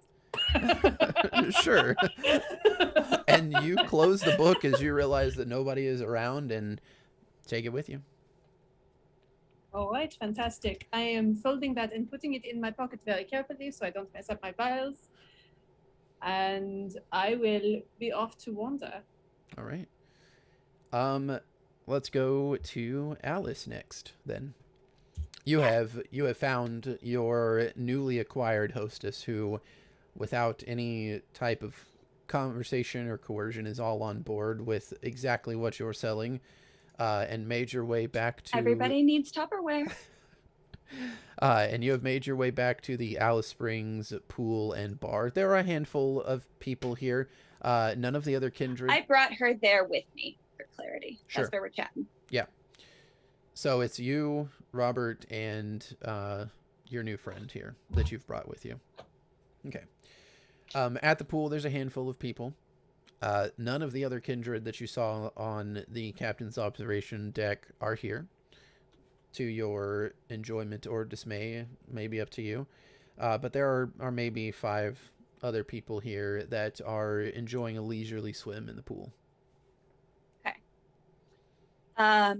As I am talking to my new friend, the conversation will sort of segue just a little bit. Well, this is just for one night, and I think it's going to be so much fun, but in order to stay up all night, I think we need a little bit of energy, don't you? Oh yeah, what do you have in mind? You got well, I'm gonna reach into my purse and pull out just a little silver capsule type thing. Not a capsule. Screw off the top a little bit. Just be like, well, do you want a bump? Oh, yes, absolutely. Wonderful. I knew that you were the life of the party. I try. Parties are my job, after all. She happily obliges. Is this straight-laced, or is there anything mixed into it? Oh, it's just Coke. Okay. She, well, lets you dab out a little bit onto the base of her thumb and just right to the head. And she, oh yeah, nothing helps the focus. Like a little bit extra. So. Oh yeah. And if we're gonna talk business and plan a party, where did you live again? Oh, I am originally from El Paso, but I came here on, well, funnily enough, a women's retreat to talk about some other business opportunities. So I'm glad that I found you, because the other one didn't pan out. It was... Oh! No. Well, I could probably throw your party before I have to go back to Ohio. Okay. Oh, Ohio? What's in Ohio? Yeah, my house. Oh, you're a long way from home. Oh, yeah. Got a free ticket. I think I won some sort of sweepstakes or something. And it just sounded like a good opportunity to go on a little vacation. I work so much, but it's fun. It's fun, I promise. But once in a while, you just gotta go do something for you, Oh, I know exactly what you're talking about, sister. So yeah, totally. Well, look, I don't want this all to be about business. This is your vacation. It's like you said, it's just one night. What else do you plan to do while you're here? I do like to drink, and I hear these cruises usually have some pretty good meals. The chefs here are some of them are world-renowned, right? I don't know if this is one of those, but... There's supposed to be 3 different kitchens here. I cannot even tell you how excited I am. There's one that's buffet style, and then there are 2 that are fine dining. I mean... Ooh, let's go to one of the fine dining ones. I mean, it's going to be $40 for a 6-ounce steak, but what the hell? Bobby, honey, we can do that, right? Of course, honey. I made sure to set aside exactly how much you told me to. Wonderful. You're the best, sweet cheeks. He does blush a little bit. As he should. I'm going to pat his cheek a little. And me and my new friend are going to go have some food, and I would like to feed on her and use one of my merits. Okie dokie. I'm not gonna kill her. I don't I'm at hunger 1, but I would just like to get that merit and stick it in my mental. Perfect. All right. Cool. You're more than welcome to do so. You don't really need to take the edge off, but you know what? What kindred doesn't have a bite to eat just to enjoy the flavor every once in a while? Of course. All right. And some of the things going on are just making her feel like she might need to be a little smarter tonight. That is a whole more ass focused. mood. Whole ass mood. And yeah, the blood tastes exactly like you would expect it to. It's like a rush, a jolt of electricity that flows from your stomach through the rest of your body, and it energizes you and gives you that laser-like focus that you know that, well, you've talked to some women that were jewelers before that you convinced to work in your downline, and they told you some stories about just how focused you have to be as a jeweler, and you expect that that's what this feels like. Of course. All right. And so Alice grabs a quick snack as she heads on her way to the Pacific restaurant on the very lower deck. Ronan, you are at the Century Bar, if I remember correctly. Yep. Making drinks and talking to people as they get conversational. Sure. And nothing loosens people's lips like a little bit of alcohol, of course.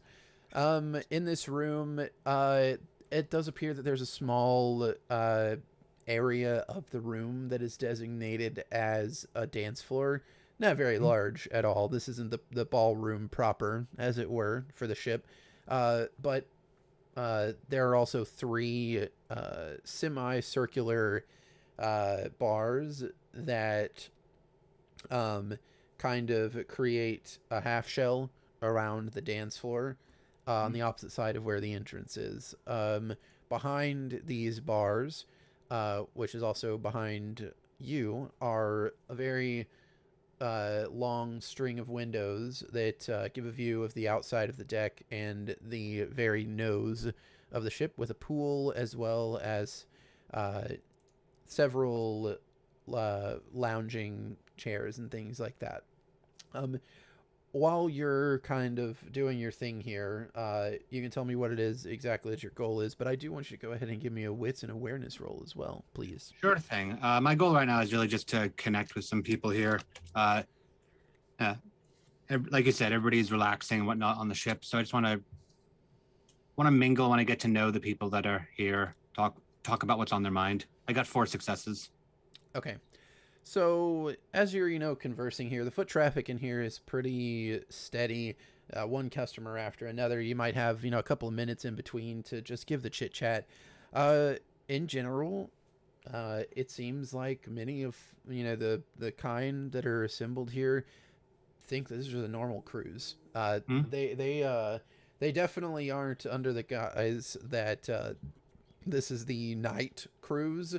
But they were attracted to the fact that it is an overnight cruise. Naturally. With your 4 successes for your wits and awareness, you notice at the bar across the dance floor from you 2 other bartenders. One of them a woman with a very high ponytail that's so long that it still goes about to the middle of her back.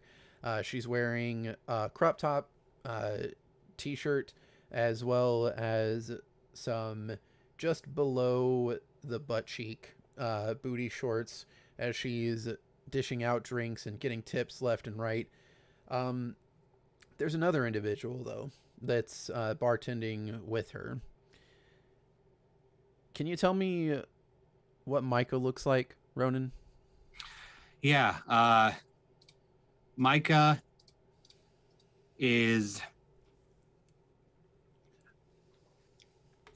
very indeterminate, and that was something that really drew Ronan to them in the first place. They they're very free floating, both in spirit and in appearance. One day one mood, one day the next. But they typically dress very concise, very precise. The exact opposite of what this girl's dressed as. So in this instance, I imagine that you probably have like a pencil thin sort of tie, and just very clean cut. And this will be an entirely different look than probably how they were the day before. And the hair is like pulled very tight into braids against the side of their head. Glasses, bit lighter color than their skin. And seeing Micah, I am just going to take notice, but attempt to just keep them in my periphery, keep an eye on them. Sure. I'm feeling a bit concerned about the fact that we're both here. Me just being here and hired on is strange, but the two of us at the same time, that's a bit much for me. Sure. You know, and this is a really good kind of point to, they haven't noticed you. Obviously, they are engrossed in their work as they are making sure that, just as their outfit is concise and on point and very orchestrated, so are their drink making skills. In fact, you would even say that they, on a good night, might have the better over you sometimes. They taught me a thing or two. And so they are extremely focused on the job. So, other than, you know, kind of talking, what is it that you're doing? Well, I was talking, and as I said, just getting to know the people around there. But now seeing Micah, I'm feeling a bit concerned and wanting to get a broader sense of what's going on. So I'm just thinking through the people that I've served tonight, and just sort of walk my way all the way back towards the beginning to Justalia, and still serving my drink. I'm going to get a sense of where she is and share her senses. All right. And just to see maybe a wider scope of what's going on around me. And that is absolutely something that you can do, since she ever so happily imbibed of your vitae.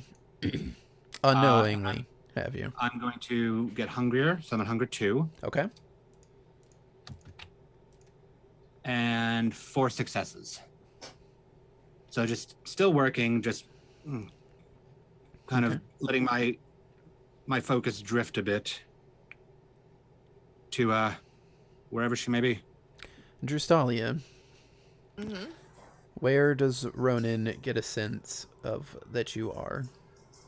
So, I went to the casino and I'm walking around and I'm just not getting anything. So I've kind of decided that I'm going to use Shadow Cloak, and I'm going to stay to the shadows as I make my way to the, what is it called? Like a computer room, because I would like to do some hacking. Okay. And remind me, your Shadow Cloak does not require a rouse check of you, correct? It does not. Perfect. All right. And so, Ronan, you get a general sense of where she's at. Looking at, having kind of given yourself a mental image of the layout of the boat from the pamphlet, you figure she starts in the casino, but then heads towards the writing room, actually. Surely to run across paths with Wendy again. Just focusing. Okay.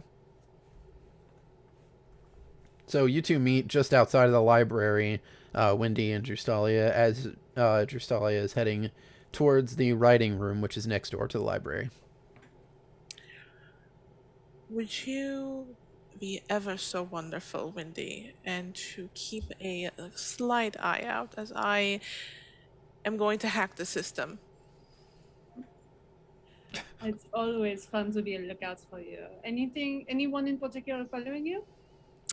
No, I just have that, that feeling in your gut that just tells you something is not wrong, right? I thought with that, and I'm gonna pull up a page that I took out of the book. maybe look into this a little bit. I shall do so. And I will position myself outside of the door to the writing room, and I will just pretend that I am doing stuff on my phone while looking around. Sure. This is what the dots and subterfuge are for. Yeah. All right. And so, for clarity's sake and to make sure that nobody is left unoccupied while this is all going on, Mark, if you are truly a hungry boy, then it would not take you any effort whatsoever to find one of the baker's dozen of people that were crowded around you at the very beginning of the night and sneak off with them to have a private conversation. Okay, good. Yeah. So after I discuss movies and music and figure out, what their favorite movie was and realizing, of course, it's one of the millions that I make a year, I fade to black, come back. And as I'm dabbing the blood off my mouth, I have this moment where I look at my finger and there's blood on my finger. I sigh as I start trying to wipe the blood from my eyes and cover the blood coming out of my nose, whip off the hanky, and put it back in there. Curiouser and curiouser by the minute. That being said, now that I've finished feeding, can I go to the bureau? Unless someone's already there. Actually, if someone's already there, let's double up. Why not? There is nobody in particular in the bureau as far as everyone here goes. However, it is very likely that you will run across paths with Alice, as she would be walking by the bureau on her way to the Pacific restaurant. So we will come right back to the two of you meeting up again. And we will now go back to Drustalia. So the writing room is a very quiet room, understandably so. In fact, there are signs posted several places in the walls, as well as on the door of the room, that say quiet area. There's one other person in the room, but as you walk in, they simply give you an acknowledging nod and go back to what they were doing.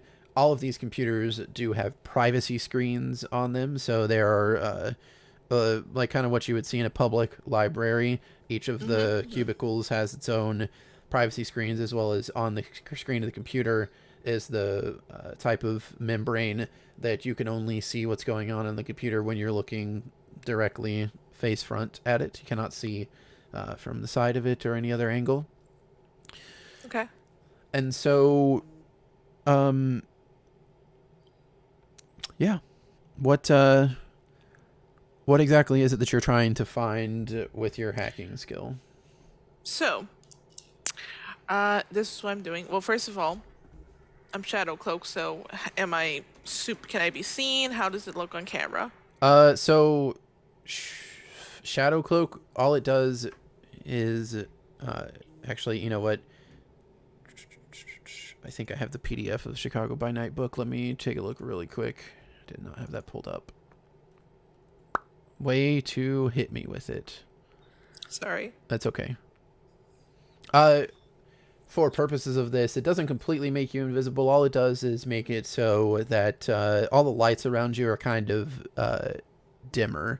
So as you walk, there's not something that it's like, oh my god, the light went out, but it's like somebody turned on the adjustable lighting. Somebody turned the knob down maybe about 70% as you walk through the hallways.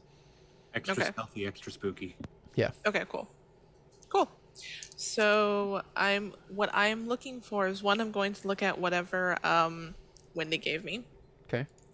I'm gonna look deeper into that. I'm going to hack into the system, so that way I can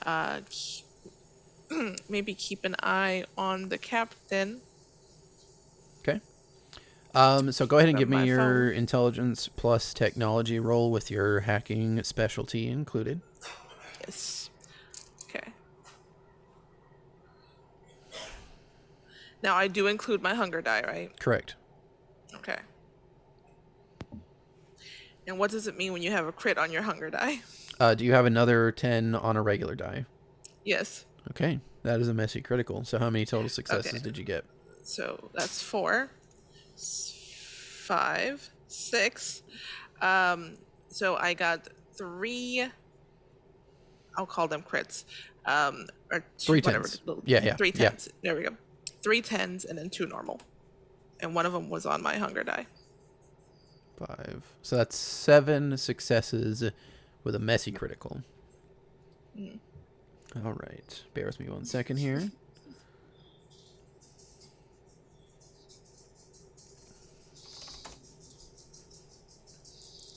Hack the shit out of this book. So, you suffer the dregs of your clan compulsion. Yep. And something that you've known over your centuries of living is that nothing but the best satisfies you. Of course. Perfectionism is the most sublime flavor of any type of thing that you put your effort into. And anything less than your exceptional performance makes you feel like you've completely failed. So, it is relatively easy enough to look up the information that's in the book that Wendy gave you. In fact, none of it is hidden or masked behind anything. Wendy, I believe that were you pointing out specifically the name and the other ship's design that matches the captain? Yes, that was precisely what I was telling her to look up. Okay. It's definitely true. There are photos of this Mason otter, and they are not photos of the captain of this ship. So it's a different person altogether. Now, for somebody of your talents, Drustalia, you know that could actually mean that it is the same person. But they would have had to go through some significant effort to make the changes in appearance that you're noticing here. The height is completely different. The build is completely different. That's the thing that you notice the most. You know that most kindred don't get down to the nitty-gritty details so much as to change their muscle density, their bone structure. They usually don't think about those types of things. Sure, they'll change their nose like somebody gets plastic surgery. Maybe they'll change their eye color, their hair color, the shape of their hairline, but never those explicit details. So that's what you find based off of the book. Okay. Next thing I want to do is, as I'm hacking the system, so the cameras and stuff, the other thing I would like to do is get a copy of everyone's name on that list that's here. All right. With your hacking skill, you are absolutely able to easily find the ship's manifesto. Not only do you have a full list of names of all the guests that are on board tonight, you also have a full description of any and all cargo that is on board, names of all of the staff members that are here. The only thing that is missing are the names of the kindred that are here. And you know that the names of the kindred are not there because you do not see Mark or Wendy's names. As you're looking at camera feeds, because you are able to get into them, all of the ship is monitored under surveillance except for 3 places. The captain's private quarters, the control room. Strangely enough, the control room is not under video surveillance, and a rather large portion of the cargo hold that is not labeled on any of the blueprints.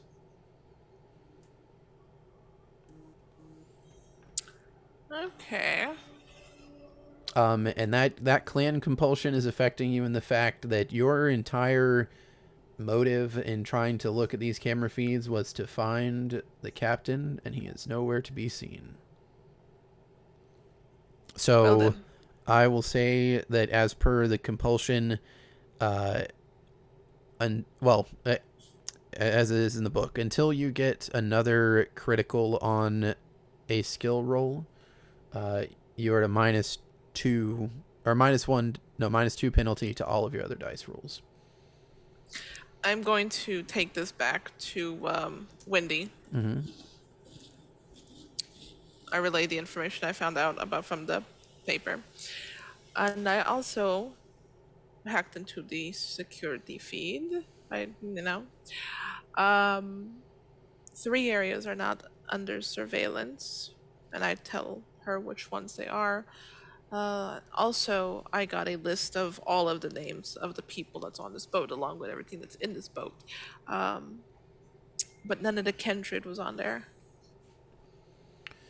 There's something else that stuck out to you that perhaps hadn't really registered with you until you're showing Wendy the names that are on the list. A name sticks out to you, Drustalia. Somebody that you would not expect to be within 1,000,000 miles of this boat right now.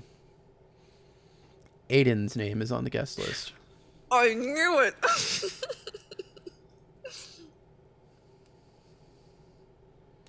Okay. Quick question. What was that third area? It was the captain's quarters, large section of the cargo hold, and a third area that were not under surveillance? The control deck. Control deck, thank you. I'd like to go get everyone together. Yes, I believe we have 3 places to check for the captain. You didn't happen to see if any of the lights were on in any of those places? If the doors outside, you know? Would I have seen that, storyteller?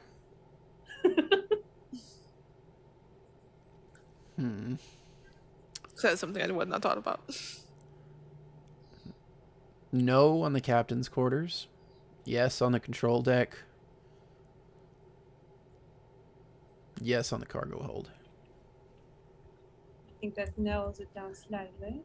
If I can, I don't know, maybe we could try to get in to one of them. Maybe the captain's quarters. A little bit of larceny, you think? That's exactly what I'm thinking. Oh, that could be fun. Like old times. Exactly, like the 80s. You remember that one day? Oh, I remember it was the so much 80s. Oh, that was so much fun. fun. Oh, It was a shame that the man died, but it was okay. Ronan nearly drops the bottle that he's holding at that, just catches it really quick and continues serving drinks. No test needed. You're dexterous enough to be able to do that. The life of a bartender is as such. Did the bartender, what was his name? Book, right? Something. I don't remember his name. Yes. The glasses guy. Yes. We can go find him. That sounds like a good plan. You did see him on the camera feeds, and you know that he's at the Century Bar. I believe I seen Mark doing something. Heading for the bureau. Have you eaten one of those kindred that can do the mind tricks? Oh, the Ravenos? I was thinking of the... Wait, can you call people with your mind? Are you able to do that yet? It's been a long time since we last saw each other. No, I cannot do that. Okay, well, it was worth a shot. I can change your face if you want me to change your face. Oh, I've had it for so long, though. I'm very comfortable in it.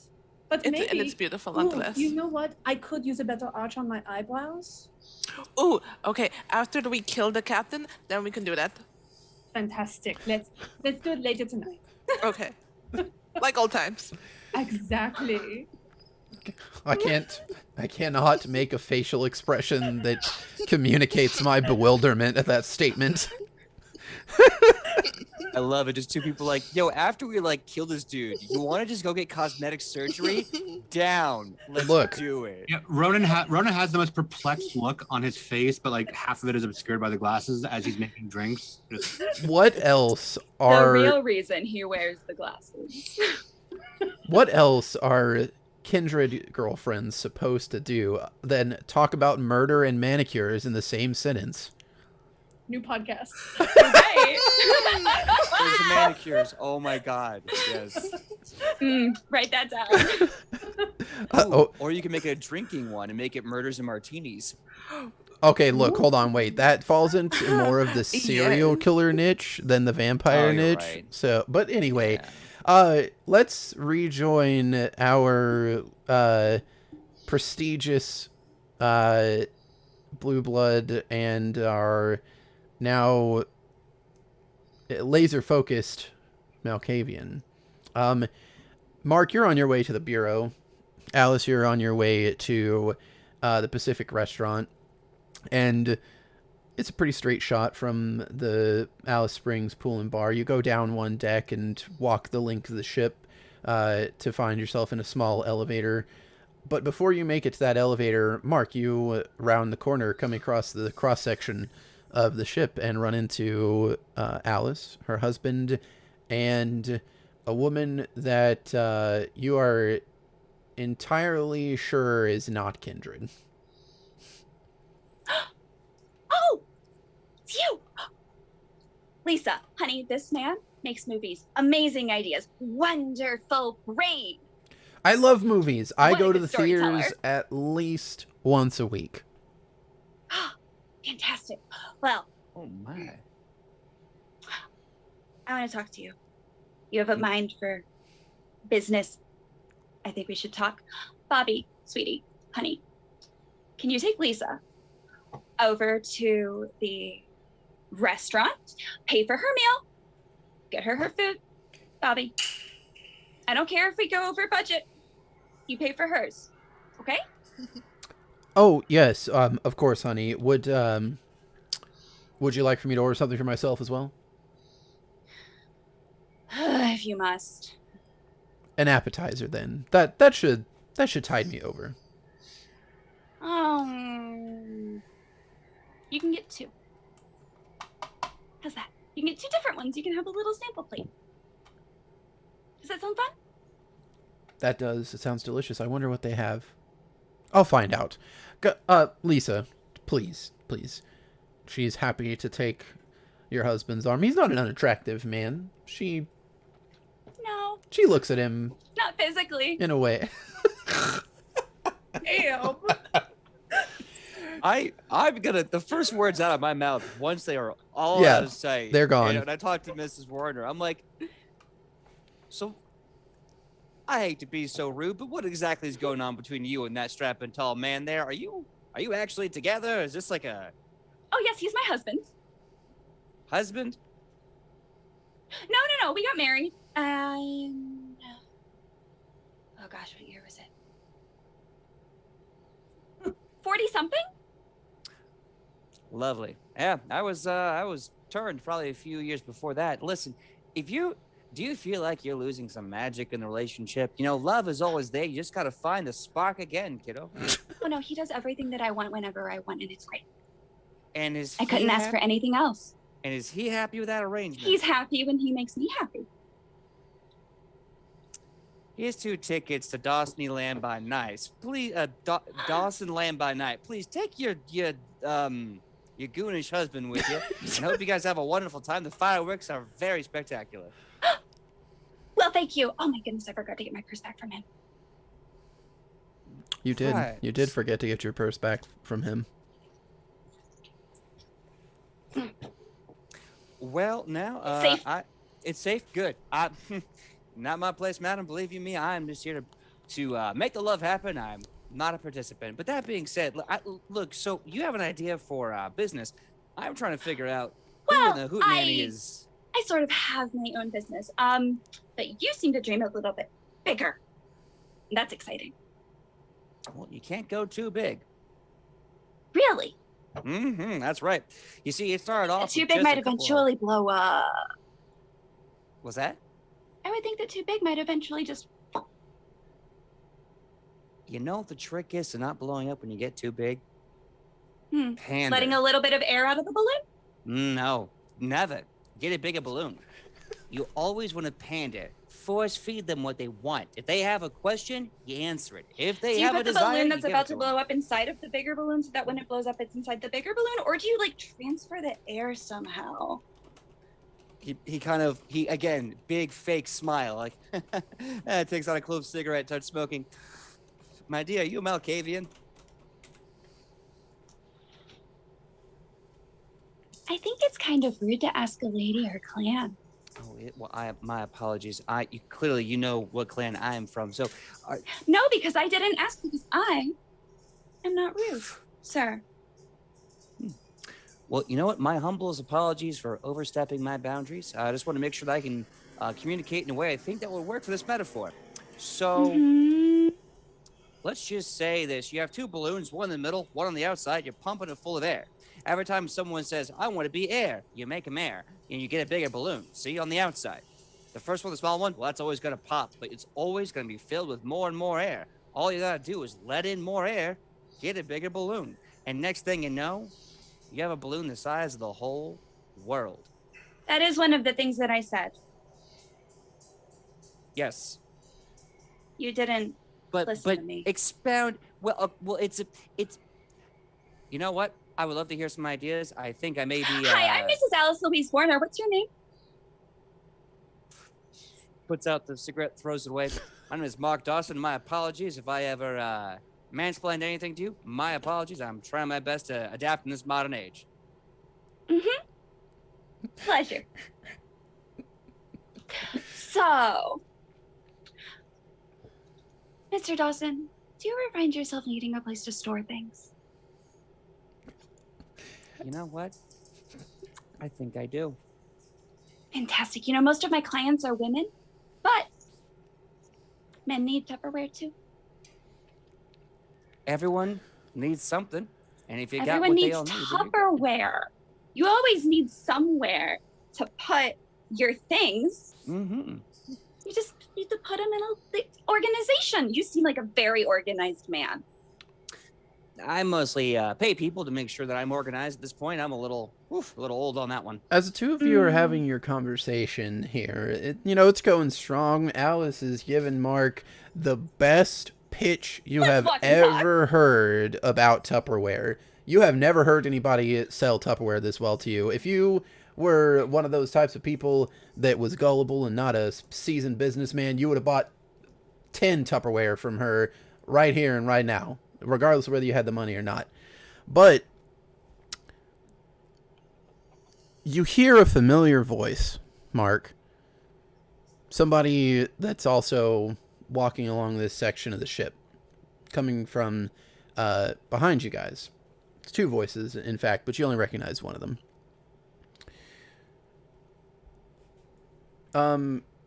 And you've never really seen this person. They're not really the type of person to post selfies online. Their avatar on all their social media handles rotates different interpretations of self-portraits that they cook up on Photoshop or maybe in Maya. They have, some type of 3D render of themselves. But you recognize the voice because Aaron Red Panda is a very, very flagrant podcaster. You know that voice anywhere, Mark. And you turn to look, and what you see is a feminine presenting person. Relatively short hair, pixie cut, very petite body. Dressed in, funnily enough, a shirt from Dawsonland. It's a couple of years out of fashion. It was a spring line of 2019. But you know what? Struggling artists, especially those that use online mediums to, sell their art, generally aren't as well off as you are. And as much as you've wanted to, you've tried to stay away from financially supporting this person. And Alice, Uh-huh. As these two people pass by the two of you, they're walking at a slightly faster clip than both of you as you're pitching your Tupperware to Mark. There's a flash of red hair. The exact same shade as yours. You notice a woman with this person that's talking very passionately about how to blend certain shades of colors in Photoshop. And you can't be sure because you didn't catch a glimpse of her face. But her clothing, her hair, the way she carries herself. Oh, even her cell phone. You recognize a phone case similar to Emma's.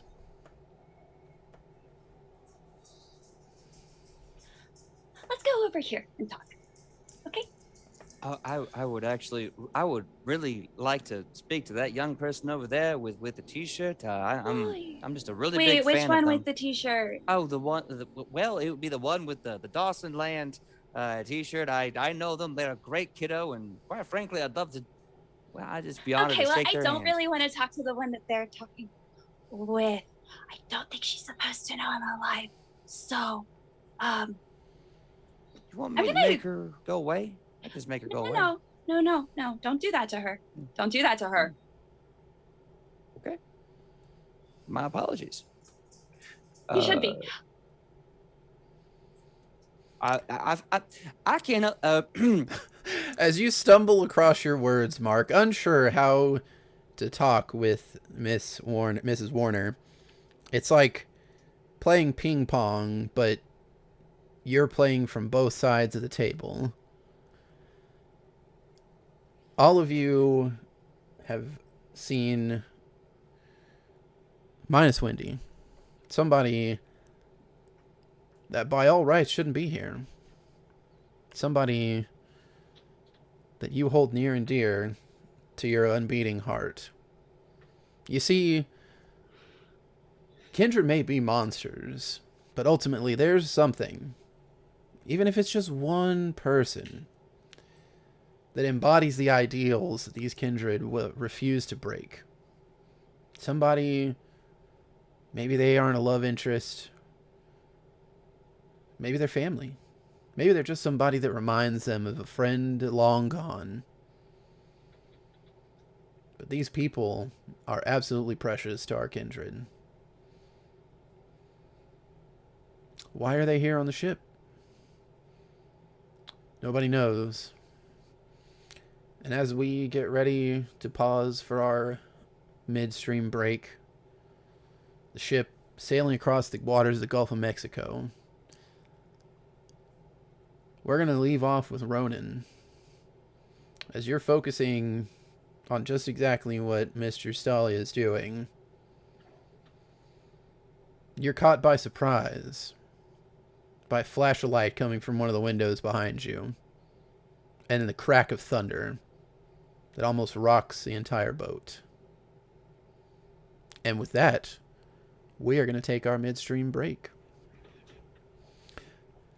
Thank you so much, guys. We're going to be right back. Please get up, stretch, hydrate, use the restroom. We will see you shortly. Absolutely. Get more coffee. I'm like a falling star, I burn alone. I've got a heart without a home. Underneath this empty sky, just waiting for a sign. And it seems to me that gravity has got its hold on me, but I'm about to break free. Mothership, take me home tonight. Help me find a way to turn this darkness into light. Oh, mothership, take me home tonight. Help me find a way to turn this darkness into light.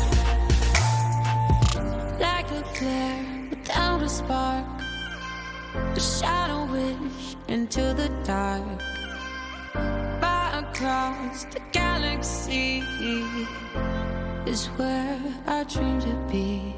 And it seems to me astrology has got its plans for me. I just gotta believe. Oh, mothership, take me home tonight. Help me find a way to turn this darkness into light. Oh, mothership, take me home tonight. Help me find a way to turn this darkness into light. Ooh, darkness, darkness.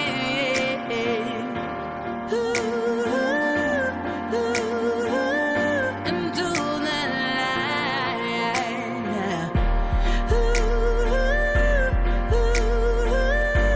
Help me, help me.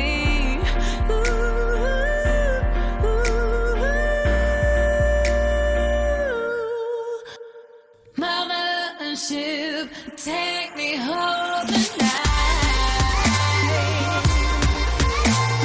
Help me find a way to turn this darkness into light. Oh, mothership, take me home tonight. Help me find a way to turn this darkness into light.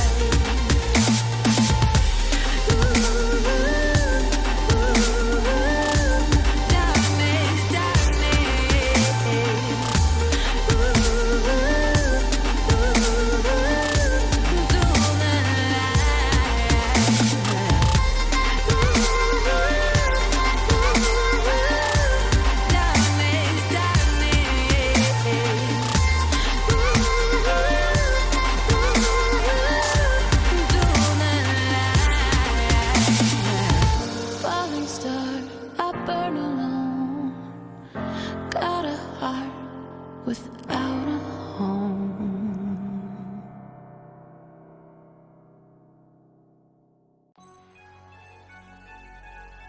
A glass cannon is a character that can put out obscene damage very quickly, but is also incredibly frail.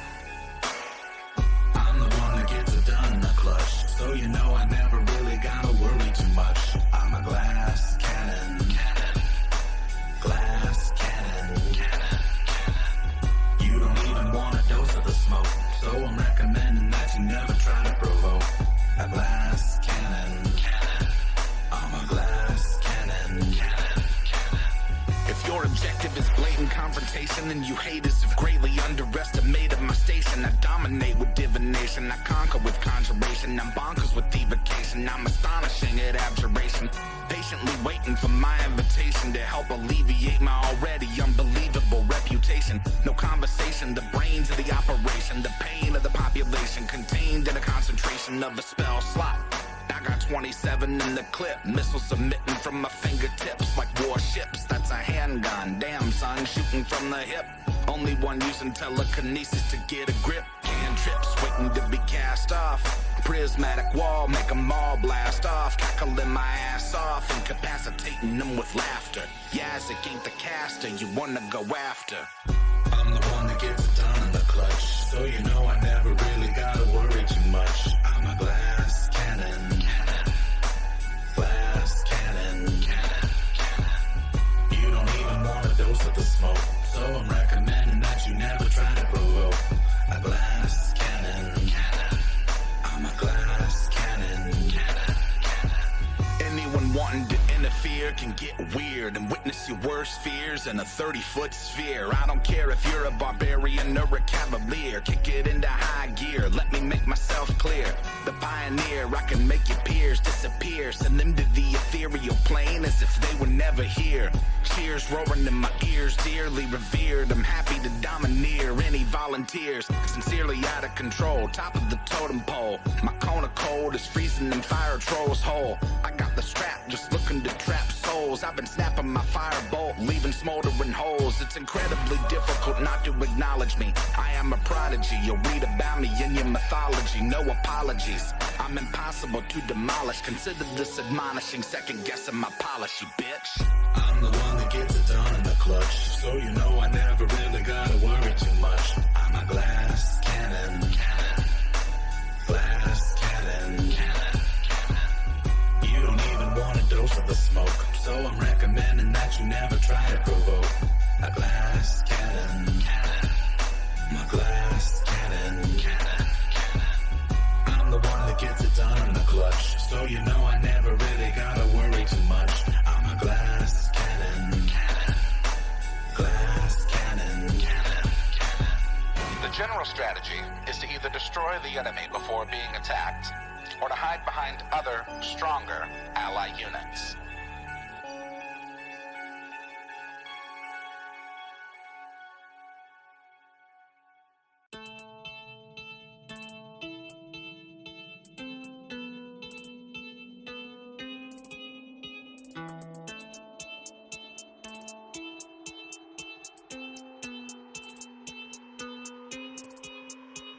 Who goes there? Why you dummies always coming in my bear like you want the smoke? All these wannabe heroes underprepared for the nightmare and despair that they dare to provoke. Most folk are doing their best to avoid me. Floor full of bones of the people that annoy me. Every now and then I get a couple of daredevils with the audacity to think that they can destroy me.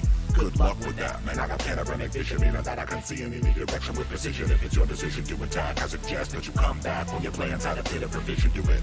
Notably, you should accept defeat. Consider this your last opportunity to retreat. Repeat, that was your last chance to survive. I hope that you enjoyed your time being alive. You foolish for ignore the warning. Now you'll be dead before the morning. You should've looked over your shoulder.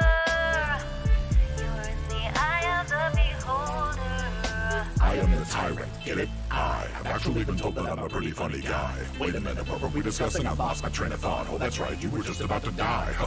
How can I forget that? It's my favorite part. The only thing left to consider is where to start. In addition to magical abilities, I'm smart. I can make your demise art. Anyway, it appears that the wizard in your party is a gnome who is worth about the same as if he would have stayed at home. I'll activate my anti-magic cone, and in a moment I'll turn him into stone. When the barbarian inevitably flies into rage, I'll disintegrate her with one of my eye rays. By the way, I haven't even begun to try. Fly by and take a bite of the fighter's thigh. You foolish for ignore the warning. Now you'll be dead before the morning. You should've looked over your shoulder.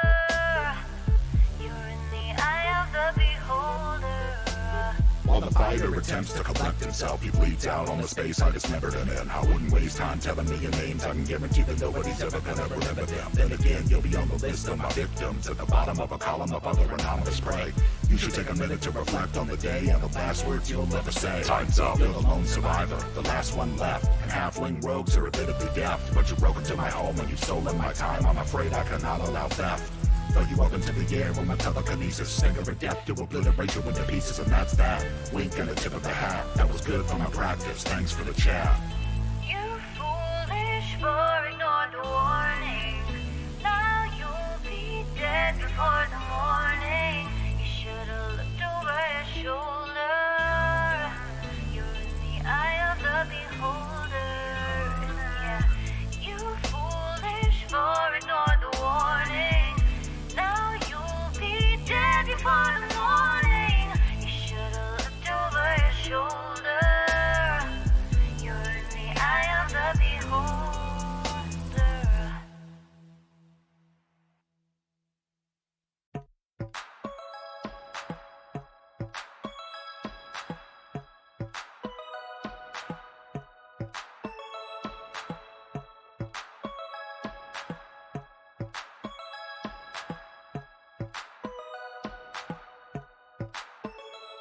Some see me as a cynic. They come in for the base, but they stay for the acidic. I've been on that paper chase, keeping pace for a minute, and I'm aiming to appreciate the moment while I'm in it. Genesis, a menace on the mic, so sinister. You might get some venom from the bites I administer. Winner from the start, superstar with the finisher. I got a decent heart, but I'm hardly a minister. A bardic apprentice, I'm innocent as a lamb. Worm like I'm Dennis, I don't dare to give a damn. Firm in the philosophy, I am who I am. I'm a carbon commodity, I need to be verified on the gram. Tightrope walking the id and the superego. Lifeboat liable to fire the torpedoes. Keeping to the credo, I'm free to achieve the dream, or at the very least I can release some of my steam. Alignment is just a part of the process, and lately I've been making some progress. I'm finding the defining the balance of good and evil in people is nearly an impossible conquest. Regardless, stay CG, only way I know how to be. When I combine my child with OTIC, an outlaw like I'm Robin H. Double OD. I made it through the rubble, now they got trouble with me. So we're supposed to be sophisticated. Then why is 67% of the population undereducated? Emotionally incapacitated. Historically opinionated characters end up assassinated. And that's okay with the people faking it day to day. Capitalizing on capitalism, it's pay to play. Waiting for data to make it fade away. Whether you admit it, we're witnessing biological decay of the human race. We're going to a new place. I really hope it comes soon. I don't do space, two-face, treble and bass, running the rebel base. Outpacing enemies in the interface. In your face like a zygomatic arch. I got them in lockstep, meaning my melodramatic march is effective, albeit rather subjective. I encourage you to pursue a new perspective. Alignment is just a part of the process, and lately I've been making some progress. I'm finding the defining the balance of good and evil in people is nearly an impossible conquest. Regardless, stay CG, only way I know how to be. When I combine my child with OTIC, an outlaw like I'm Robin H. Double OD. I made it through the rubble, now they got trouble with me. Since the day I was born, I've been non-conforming. I put myself in a position to make a living performing. Haters should consider this a formal warning. I've been swarming on them like a storm, I'm global warming. I'm not the one, done been through too much madness. Mastered the wrath and the sadness. You would need an atlas to match where I'm at. The fat cat put a nerdcore rap back on the map, that's Yazik. Weaving that underwater basket. Rap till I'm wrapped in a casket. Snapping I'm back on the track like I'm Matt Foley. Stay blown like a fiberglass gasket. Gassed up, I'm a maniacal minotaur. Try to hit me with your best shot, Pat Benatar. Try to get me on a guest spot, but I stay in the lab, and that's where I'ma be until they put me up on the slab. It's magic. Alignment is just a part of the process, and lately I've been making some progress. I'm finding the defining the balance of good and evil in people is nearly an impossible conquest. Regardless, stay CG, only way I know how to be. When I combine my child with OTIC, an outlaw like I'm Robin H. Double OD. I made it through the rubble, now they got trouble with me. Life is short, do with it as you please. You're the only person that you ever have to appease. Assert your weaponry by stepping in DSDs, but you gotta know that nobody gets any guarantees. Seize opportunity, embrace your development, replacing the elements, erasing irrelevance, facing the blatant display of decay and our elegance. Merrick was a man, not an elephant. Sell him on the merit of the self-reflection, minimizing a malevolent misdirection, keeping them at a downright distant disconnection, an example of natural selection.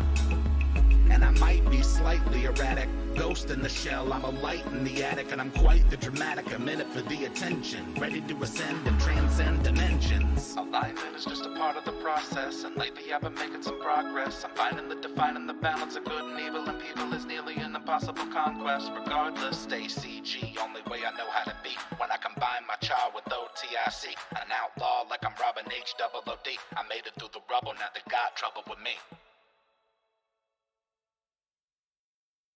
I'm like a falling star, I burn alone.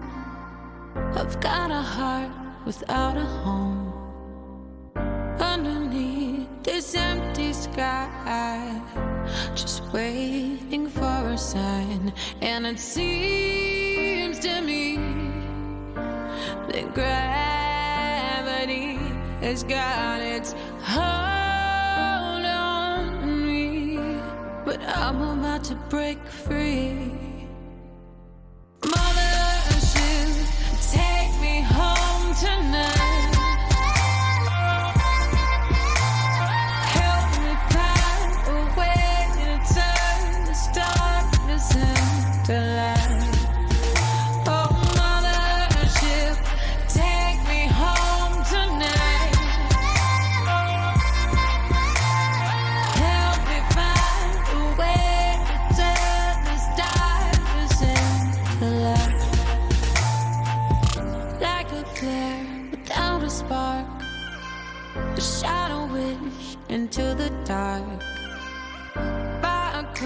across the galaxy is where I dream to be. And it seems to me astrology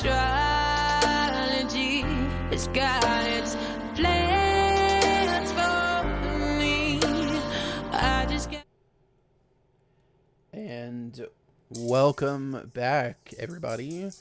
Thank you so much for waiting for us. I hope everybody was able to have themselves a nice stretch, hydrate as you always should, and are ready to get back into our fantastic story. So, we left our kindred with some concerning news.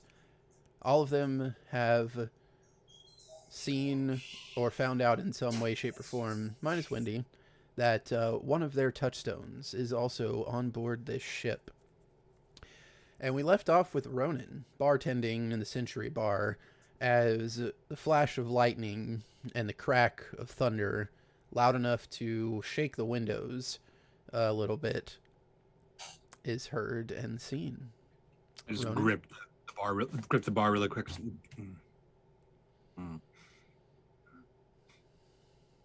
All right. We're good. We're good. We're good. It happens. It happens. We're good. Whew. Try to focus back into the share the senses that I have to tune out any impending sounds. Okay. Perfect.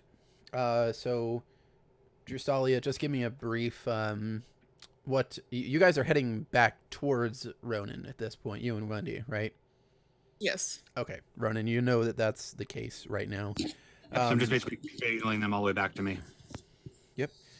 Now, as you guys make it back to the Century Bar, Wendy and Drusalia, Wendy, please roll me your wits and awareness. Oh, that's a good pool. Concerning. Let's see. Yeah, 6. 2 successes. All right. So you both see Ronan. You can't miss the sunglasses bartending at the bar that's to the left of the room in the Century Bar. The dance floor isn't overly populated in here. There might be, I don't know, 10 people on it at once. A few people scattered here and there at tables, nursing their drinks, having some conversations. And as you head towards the bar to inevitably speak with Ronan, if that's your intention, you spot somebody, Wendy.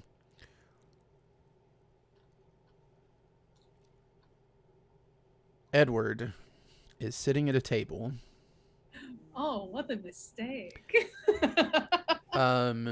International waters. Yes. So, give me one second here.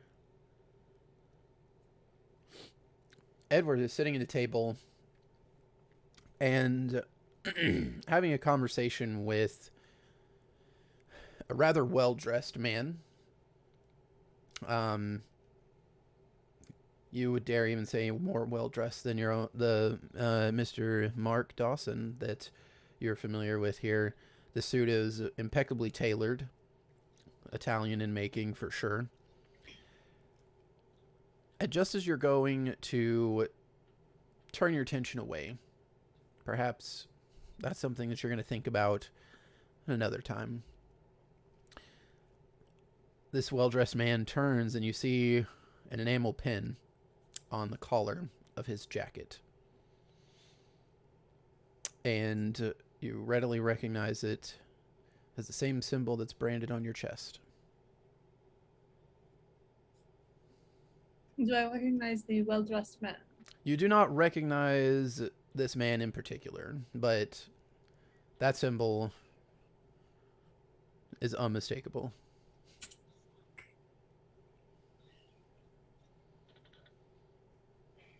I'll just sit and fume. Where do you take a seat? At one of the tables? Do you follow Drustalia to the bar? I follow Drustalia to the bar, and I will sit with my back to the bar, facing Edward and this well-dressed man in a camarilla pin. All right. And neither of them is particularly looking at you. You can see you're looking at them from the side, so you're getting the side profile of both of them. They don't seem to be paying any attention, but Tristalia, Ronan. Book, right? Yeah, that's me. Can I get you something? No, love. I have a question for you. I'm not feeling this boat. I'm not feeling what's going on this boat. Have you seen anyone that you recognize by chance in the Ken form? That's it's a bit of a punctuated question, I suppose. Any particular reason? Several. Yes or no? I have. Like close? Too close for comfort?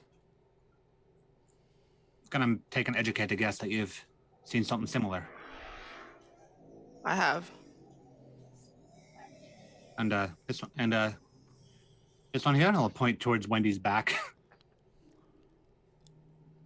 And I just nod with my head and point with my chin towards Edward. Huh. You know, I thought it kind of strange that I got hired on here. They're pretty well staffed as it is. Found it kind of strange that they would hire me on top of all that. And then to bring them here along with me, it's not adding up. No, I agree with you. Not much is adding up about this entire event. Don't take this the wrong way. I'm not exactly the type of person who gets invited to this sort of party. No, I mean, that kind of makes sense, I suppose. Right. Well, I do sometimes. It just depends what they need me for. I know what I'm needed for, so, you know. That's my invitation.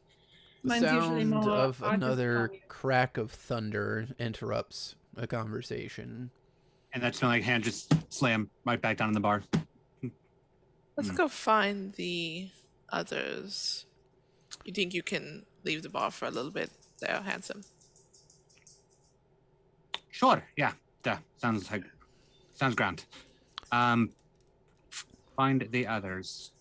Wendy, if you would please, now that you have, kind of studied this man with the Camarilla pin, give me a wits and politics roll. Ooh, I also have dots in that. I definitely didn't look at your sheet to make sure that you had dots in that. 5. What storyteller would do that? 5 with a crit. Yeah, Fantastic. just a regular crit. That's even better. Would you prefer the other? I will happily give you a messy crit. Especially with what you're going to find out. Oh no. Wendy, now that you're kind of studying the side profile of this man's face, he's shifting about, not necessarily uncomfortably, but in the type of way that somebody that's very enveloped in a conversation does. Leaning in, like with intent, leaning back, moving to one side. You also notice that he has a pen and a small notepad laying on the table in front of him. You do recognize this man. He looks a little bit different than he did the last time that you saw him. It's probably been 2.5 decades. You're pretty sure this man is the sheriff of Houston.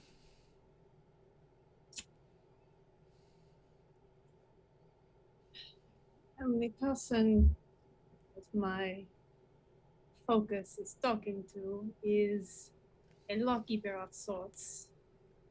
The kind who would happily cut my head off at the slightest provocation. That's a good thing that we're in a personalized Elysium then, yeah? It seems to be the word for it, yes. One that is not his territory. Storyteller, to break like my tension of the surroundings. I'm gonna just try to really quickly reach my brain out to figure out where Mrs. Alice Louise Warner is via a similar share of the senses, as she also tasted a drink that I made. Yeah, I did. I took a sip. Did not get hungrier. Just the tiniest taste is all it takes. Yep. And that's another 4 successes. So just long enough to see if like get a sense of the surroundings so I can know like where we're gonna find them. Okay. You know what? Let me take a look real quick like at share the Can senses. I, as a woman of my particular skill set, tell that this is happening to me? You can, With Sense the Unseen, you can. Yeah, you can give me yeah. Since you have Sense the Unseen, I would say that as a reflexive way, and with your particular lineage, give me a Wits plus Resolve roll. And let's see, let's make this a contested roll. If you are able to beat Ronan's roll, Okay. you can actively block out the connection if you so choose. Yeah, I think Because that's using 2 of my mental stats, do I get an additional 2 dice or just the 1 still? just the one. Just the one. Yep. Okay, Mhm. just checking. Yeah, I think per the rules, like Sense the Unseen notices that there's somebody there, and then it pushes out, so I can still like see quickly, but then I'm gone if she wins. All right. I got 2. All right. So, 1 second here. I don't think you can tell that it's me. I think you can tell that there's an intruder. Yeah. So, Alice. Can I tell that the intruder is not one of my usual Absolutely. intruders? In fact. Okay. In fact, it is most likely one of your usual intruders that forewarns you. Almost like as you're walking along the second deck with Mark, talking to him, it's almost like in your mind there's a red light that turns on, a warning. And you feel from outside of your mind something reaching out, trying to gain access to your mind. What are you doing? What are you doing? I am telling you about a great story about a little dog named Dopey Dog. What do you? Why? Why Not do you you. ask? No. There's Okay. a you. There's a. Okay. Well, let me know when that cricket has sung its last tune. Ronan, you do get the brief flash that you can tell she is with Mark. Mm-hmm. She is in a part of a common area of the boat that is not recognizable. So Right. she's not in any of the one particular rooms. But that's all you get before she. What are you doing? Yeah, what are you doing? And pulls the proverbial eject handle. Yeah, that's right. So just on the bar in front of Drusilla, I just kind of go. There's another flash of lightning outside the windows, not accompanied by thunder this time. Fucking hell. And the funniest thing happens. Alice, Mark, both of you see BMO come walking down the hall, just exactly how you would expect a capuchin to walk. Not gracefully whatsoever, looking like he has not a care in the world. And he doesn't cross paths with you or anything, but he does walk in front of you, and as you see him, it's apparent that he has his own motives as he turns down a different hallway going across the cross-section of the boat. The funny thing... You? I will get right back to you, Drusilla. The funnier thing is that Ronan, Wendy, Drusilla, you guys see BMO as he hops up onto the bar in between all three of you.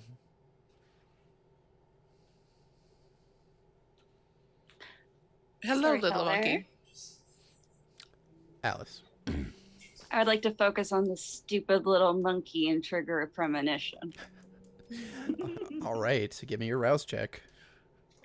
You following the monkey into the bar, or just as the monkey leaves? No, I'm Monkey sorry. was in 2 places at once. Yeah. Yeah. Okay, gotcha. Ooh, haha. Are we doing the thing where if you get a bestial, you go up 2? No, not on powers. Okay, so just up the 1 then. All right. And I believe that premonition is Resolve and aspects. Yep. Okay. That's with my additional 5 again. 1 critical. Also, don't forget, if you guys haven't already, that you are all relatively older kindred minus. Well, don't forget your pool, your bonuses to your die pools. If you use a power. Okay. When this is done, I want to kind of hear the premonition, because I may. This is. I never thought I'd say this out loud. I may dominate the capuchin. All right, let me get to the premonition. I don't think I have a power bonus. What's your blood potency? 1. Nope. Yeah, not at that blood potency. Correct. Only on a blood surge, you get bonus. Yes. Just want to remind all of those that are at blood potency 2 that do not, and those that are above blood potency 2, to not forget that you have extra dice whenever you use your powers. So, Mark, the strangest thing happens. You've run across Malkavians. I mean, you've seen many nights, right? It's hard to meet a kindred that you haven't run across before. There's maybe a couple of those weird, like, sequestered off clans that are almost completely extinct that you probably haven't run across before. At least you don't know that you have. You know, they do this weird thing sometimes where they just kind of lull back and fade out of this realm of existence mentally before they come back. That's exactly what happens with Alice here. Her eyes kind of roll up into her head a little bit after she says this, "What are you doing?" and mentions that there's another person. You're not sure what's happening. But Alice, as BMO turns the corner, there's something not right for you. And you focus on BMO and call upon, the power of your supernatural sight. And the vision of the ship fades around you. And the first thing that you see is the same thing that you saw on the captain's observation deck. BMO doing his little trick on the captain's shoulder. But then you also see BMO patrolling the ship. You see BMO in the Century Bar. You see BMO in the stadium. And in the library.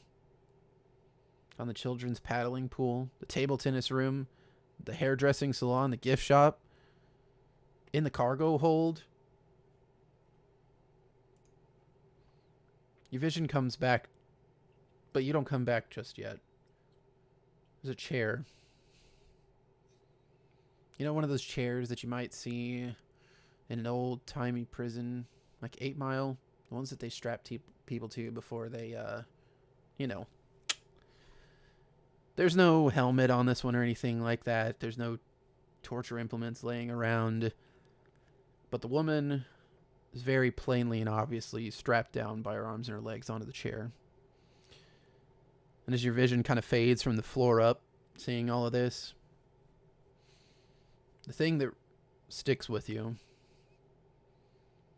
is the blood red hair that sits on top of her head. And then you come back.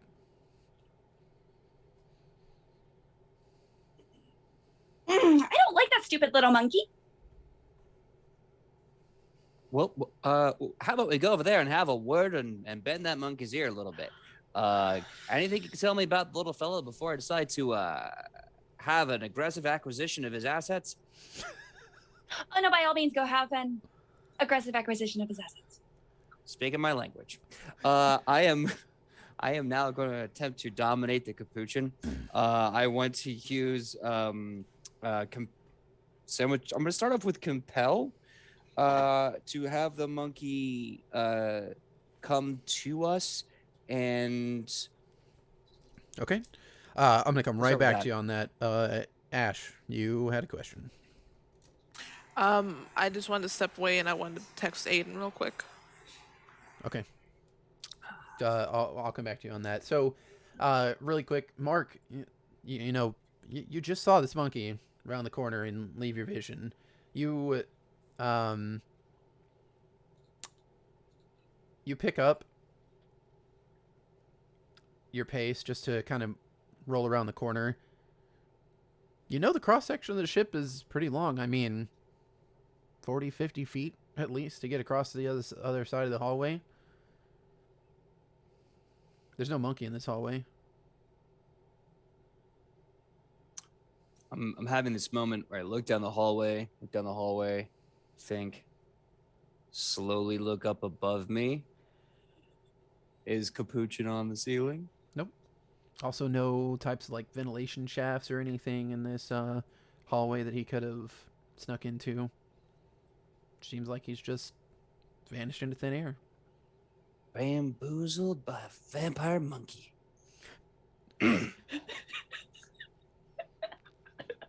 I don't think I have any powers to remotely view the bamboozling vampire monkey, so I'm going to go back to Alice, and I'm going to report, and I'm going to say, well, I tried to find him, but the little fella gave me the slip. Don't ask me how. I ain't got a clue worth a dime. I'm gonna immediately sense the unseen. Okay, yeah. No roll required here. As you also take a look, scanning for any type of sorcery, blood magic, anything like that, and there's not a trace. The monkey is also not invisible, if that's what you're asking me. Yes, that's what I was asking. Yeah, you don't see an invisible monkey walking down the hallway. Okay. Because what's worse than a bamboozling vampire monkey, but an invisible bamboozling vampire monkey? Look, that's too powerful. Okay, that's too That much just- heckin' bamboozling. That just sounds like a con that Australia and I ran once. I'm telling you, man. Mark 1999 is what you're talking about, right? Yes, during that Y2K panic. Oh, it was so funny. Oh, good days, So- good days. Alice.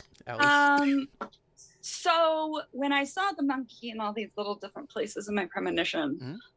did I see the other people in those rooms? Did I see Yes. Justilia, Wendy, Ronan? No, you did not see the kindred that are present in this group. You did see all the kind. You did not. That were like in the Sentry Bar. Yep. Okay. You get the distinct feeling that the premonition was leading you to think that the monkey was in all of those places all at once. How? You have no idea. Maybe you have an idea. Who knows? That spooky girl. You know her? Absolutely. We go way back to a good old time, of course. Spooky girls know things about weird monkeys, probably. Right? Well, I say that's a safe bet for sure. Where is she? Fortunately, I don't know. You don't have her number? I probably do. I get my cell phone and I speed dial. Wow, for a Justalia. businessman, you should probably learn to use your cell phone. Quite frankly, my dear, I don't give a damn about these phones. I do my best. My secretary is constantly yelling at me to use them. I like a good old-fashioned letter and a how do you You do. should listen to your secretary. I should. I try. I'm a stubborn old man. I'll get better. It's ringing right now, so hopefully she'll pick up soon. And we cut over to Drustalia. What is it that you texted Aiden? Why the fuck are you on this boat? He texts you back. How do you know I'm on a boat? Don't ask why. You know I know things I shouldn't know. Why are you on this fucking boat? Dot, dot, dot, dot, dot.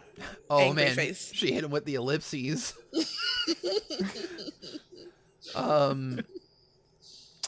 The text bubble comes up a few times and then goes away before a message finally gets to you. I won a sweepstakes? Question mark? I'm going to open up my phone. I'm going to open up the tracker that I have on him, and I'm going to see where is he at in here. So, the funny thing about being out on the ocean is the GPS is kind of funky, especially whenever you're running off of the Wi-Fi that the ship provides to you. You know, it's really hard for your phone to be able to triangulate when there's no cell phone towers around to be able to triangulate off of. And unless you have one of those old brick satellite phones, maybe like some kind of version of a Nokia smartphone, if those ever existed, you know that his phone is on this boat because it shows you that it's on in the same location that you are. It's not able to tell you the exact place that he's at, and it's probably at that point that your phone changes from looking at the tracking app to an incoming call from one Mark Dawson. Okay. Answer it. Mark, where are you? I was about to ask you the same question. We're looking for monkeys, capuchins to be precise. We think we need someone with the kind of woo-woo voodoo that only you do. If you can help us find this, buddy. Any monkey, that monkey. Any monkey? No. I'm so sorry. Which monkey? The captain's monkey. Is it Meebo? Yeah, Bimo, the bamboozling vampire monkey. We're trying to find this one. Can't find him worth a damn. Hopefully, and he's not invisible. He's not invisible. Apparently, he's not invisible. So this is news to me. That has to be a Malkavian. I'm certain that's a Malkavian. Okay. Well, we've seen a monkey. It's at the bar at the moment. It was at the bar at the moment. Is it still at the bar at the moment, storyteller? Yeah. Mm-hmm. I'm leaning on the counter, just like looking at it. In fact, he's sitting there and he's actually reached behind the bar and grabbed a handful of the complimentary peanuts that are behind the bar and is munching on them. The bamboozling vampire monkey is eating peanuts right now. Bamboozling monkeys at the bar eating peanuts with the gang. The bamboozling vampire monkey is in like 27 different places on this boat. You know, I'm starting to wonder if there ain't 27 bamboozling monkeys hecking around this ship. I think we have more. I think we have a case of a barrel of monkeys. Another loud crash of thunder those are fun. Interrupts everything. The phone call, the conversation, and you hear Bimo kind of squeak. This weird, like, monkey noise squeak, right? And drops his peanut shell and everything. Somebody will clean it up and goes running off out of the Century Bar. The monkey just left. Watching this. You and me both, mate. The bamboozling vampire monkey just left. He left behind peanuts. The sound of the intercom comes on, and you hear the captain's voice. My good passengers, please forgive me for interrupting this lovely evening that we're having of festivities, but it appears that we have come upon are quickly coming upon a supercell of storms that we are going to be unable to avoid. Now, I assure you that my skill as a navigator is going to keep us safe throughout these storms. However, it's about to get really wet out on the outer decks, and just for everybody's safety, it would be fantastic if you could all return to your private rooms for the time being. I promise it won't take, I'd say about an hour or two at the most. I'm not doing that. Those of our VIP guests, and you know who you are, decidedly you hear Bimo's laugh that you heard earlier whenever you met the captain and Bimo. Our security staff is going to escort you to, a safe place. Please remain where you are until they arrive. The intercom cuts off. Meet me on the deck. Get the redhead. Give the monkey. Did you see the monkey? We'll get you. We'll see you soon. How do I turn this damn thing off? Is it the red button? Do I? Give it there. Thank you. She didn't see the monkey, but did you hear the announcement? Did you hear that little Yeah, why did nobody check the weather before taking out a boat? well, I don't know That just nothing seems like about really bad foresight. Almost as if on cue of whenever the intercom goes off, by the way, light rain starts outside. You can hear it pattering against the windows. Nothing, very concerning, just a light drizzle. Those of you that are Alice and Mark, since y'all are kind of like on the side part of the boat, you can see the rain on the outside as this is open air kind of breezeway here. I am gonna Bobby go. was supposed to check the weather. They did say they're going to be sending security around for us, and we could always go back inside and wait for security to find us there. And if you ask me, Honey, to quote a little cat, I this don't is know getting about curiouser and you, curiouser. but I don't really like the captain's security. Well, do you want to go into business for ourselves and find everyone else and do our own thing? Yes. All right. Let me get my husband. Right. I need to go to Tristalia. So you want to meet up there or? He's in the restaurant. We're like on the way. Bobby Where is she? comes believe she's in the rounding bar the still? corner, Alice. Out of breath. Oh, honey, you found me. Hi. He does not have Lisa with him.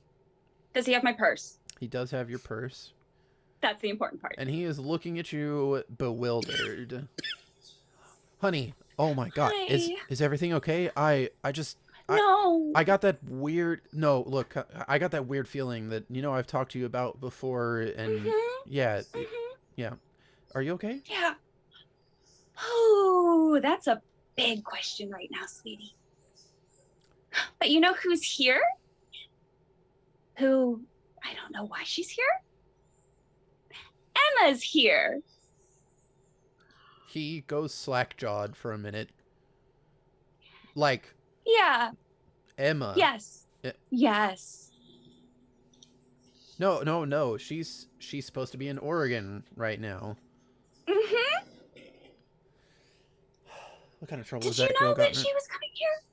No, dear. I would have. That I would have told you if I knew. Of course you would have. Of course. Okay. Well, stay close. Ooh. Don't worry, I honey. should And he have comes you over go to you and find like puts an arm around your shoulder. It's gonna be okay. I promise. Did you see a monkey? Did he see a monkey?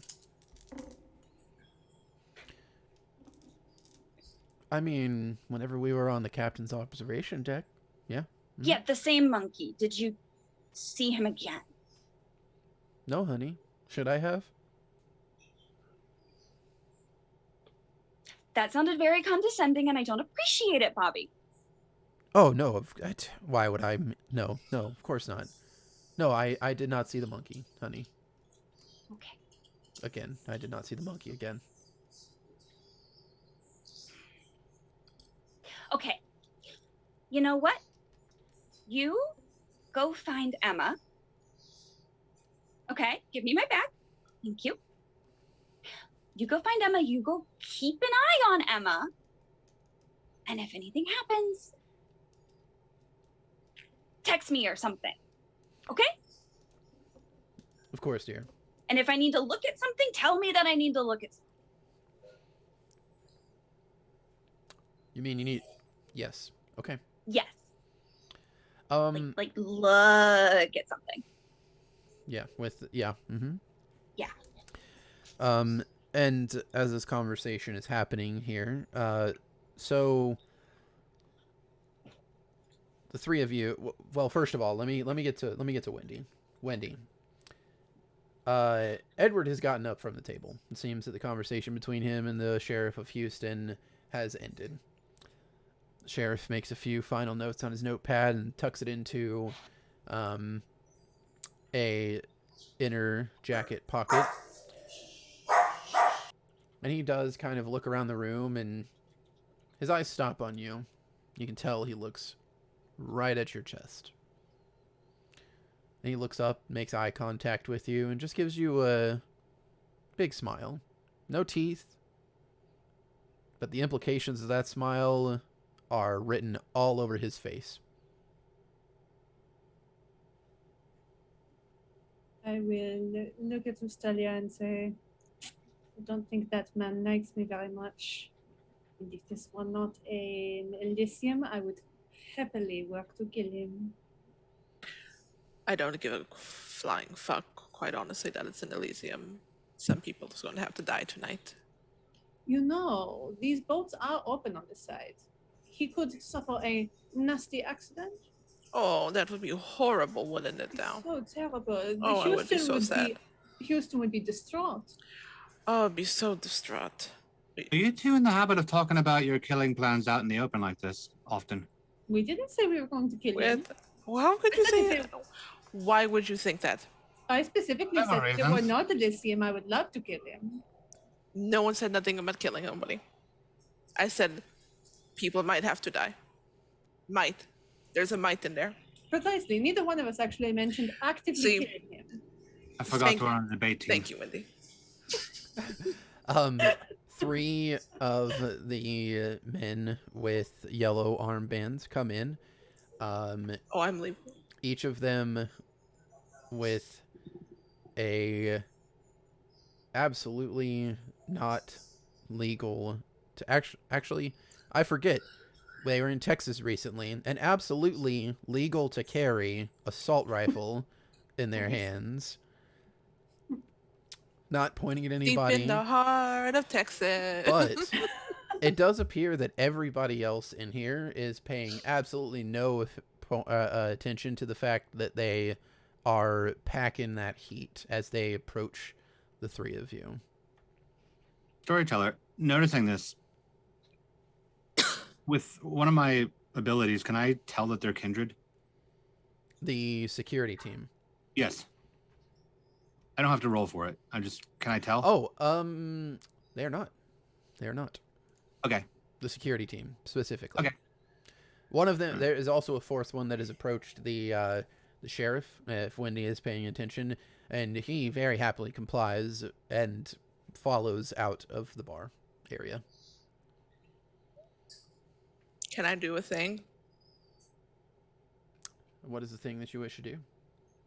I would like to mesmerize them. You are more than welcome to try to mesmerize them. You have mass manipulation? Yeah. I do not have mass manipulation, actually. I only have just mesmerize. Are you trying to Top do member. it You get one of them. just one of them? Yeah. Okay. You can definitely try to. So as the man approaches you, of course, they tell you apologies for the need for, well, and he's not holding it in his hands. It's kind of like attached to a kind of like sling around that goes around his shoulder. There are some of you that, get kind of, well, jumpy whenever there's this, kind of things going on here.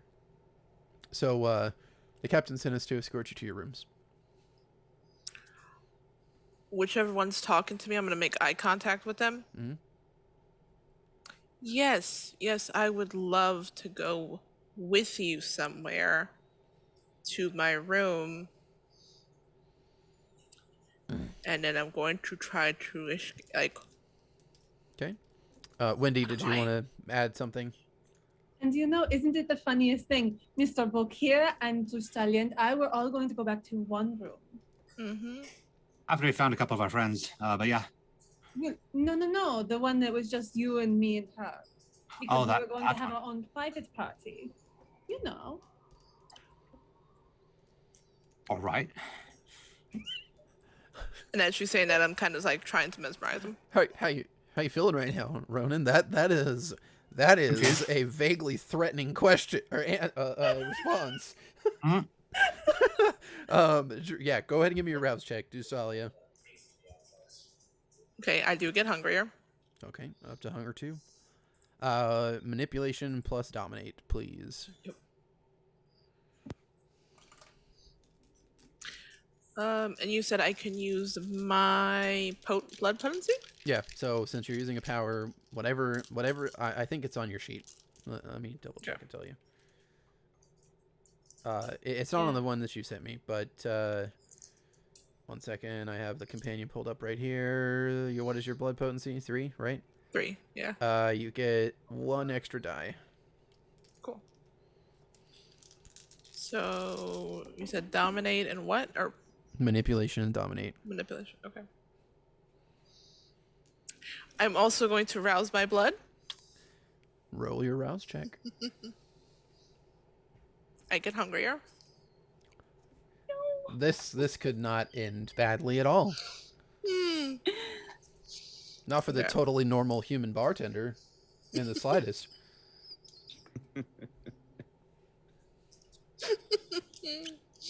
Okay, I'm gonna need to feed after. So with that, you also add 3 more dice. Yep. Man, isn't blood potency a fantastic thing? Okay, that's a lot of red dice. Shit. Uh-huh. You should only have 3 red dice, to be fair. Yeah, that's more than it should be, but yes, I have 3. That's everything she just got added. That's right. Plus the power bonus. Okay. That is 1, 2, 3, 4 successes. One of those was a crit. He looks at you and blinks a couple of times. Doesn't not make eye contact with you. And he says, "Yes, Miss Blackwell, that's exactly what we're here to do, is to escort you to your rooms." Together. In one. If you all want to go to the same room, then who am I to argue with you? But he looks at a smartwatch on his wrist. Oh, we should be going now. The crack of thunder again, lightning, the rain starts to get heavier. While this is going on, like, and with all that, I literally just like fill a glass from the red hose under the bar and just like downing it nervously as she's talking to him. So I'll probably just drop myself down like 1 hunger at that point. Okay, perfectly fine with me. Just trying to calm my nerves right now. Okay. I'm also actively looking for aiding as we're going. Anybody want anything for Oh, for hey, the walk? so Another Sanclia thank would be you, great. Emily, for pointing that out to me. Ash, go ahead and roll me another rouse check for your mesmerize, because at blood potency 3, you get rouse reroll for level 2 and below powers. So roll another rouse check and see if you pass. If you do, you don't. Go up to 3 hunger, you go up to 2. I did not pass. Oh, wait. You roll it again. Okay. Okay, I'm good. All Only 2. 2 hunger instead of 3. Fantastic. Nice. Nice. Not me constantly worrying about who's going to get launched on tonight. Not me. I have looked at that chart so many times. And so the same happens to Mark and Alice, 2 of the security guards, fully packing M4 A1s, approach you in the breezeway and kindly tell you that they're going to escort you to your rooms. Alice, darling, Uh-huh. would you like to handle this, or should I? These gents look like they're very tired. What do you think? Oh, I think they could be very tired. I turn to one of them, and I'm going to I'm going to cast compel on them. I'm gonna do the same thing. My dude. All right. And really quick before you Venture make that Mouth, roll, solidarity. before you make the rolls, What's it? Alice, Uh-huh. a voice that you have not heard before rings through your mind. It's a deep, low tone, and it's booming. You usually don't hear the voices like clearly. It's kind of like there's this constant radio static if you do hear any type of words. This one is crystal clear. And it only says one word. No. If you would like to continue your course don't of go with them. Hmm? Or I'm responding to the voice. What did you say? No, don't go with them, or no, don't make them take a nap. And I'm doing that mentally. I'm not saying that out loud. So the voice does not respond, but you do get the overwhelming feeling that the current course of action that you are being led upon is not to be altered. If you wish... So I should go with them. Yes, correct. Is what okay. What do you do?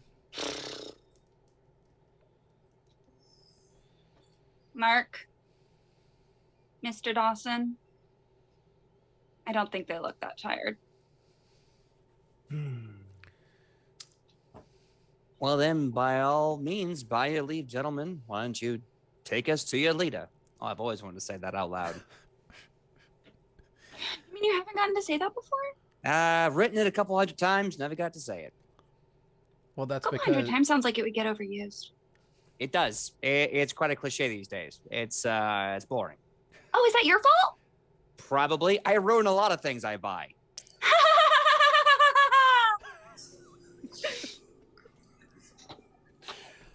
Ooh, okay, and with that, we are going to kind of like fade just a bit here to everybody getting back to their rooms. Strangely enough, and stranger still, all of your rooms are in the same suite. It's not the same room. They are all on the same hallway, all 5 of you. And so, really quick, who goes to be accompanied by the other... who's grouping up? That's what I should ask. I think it would be wise to go to Rostalia's room. I have a feeling that she likely has a lot of resources there that would be very useful. And we will bring Monsieur Ronan with us. Unless you protest. Sure. Why not? Alice? Do we see them as we come onto our suite hallway? We can say that, Okay. yeah. Hey, boys. Mr. Big Boys. Can I talk to the spooky girl? Is that a no?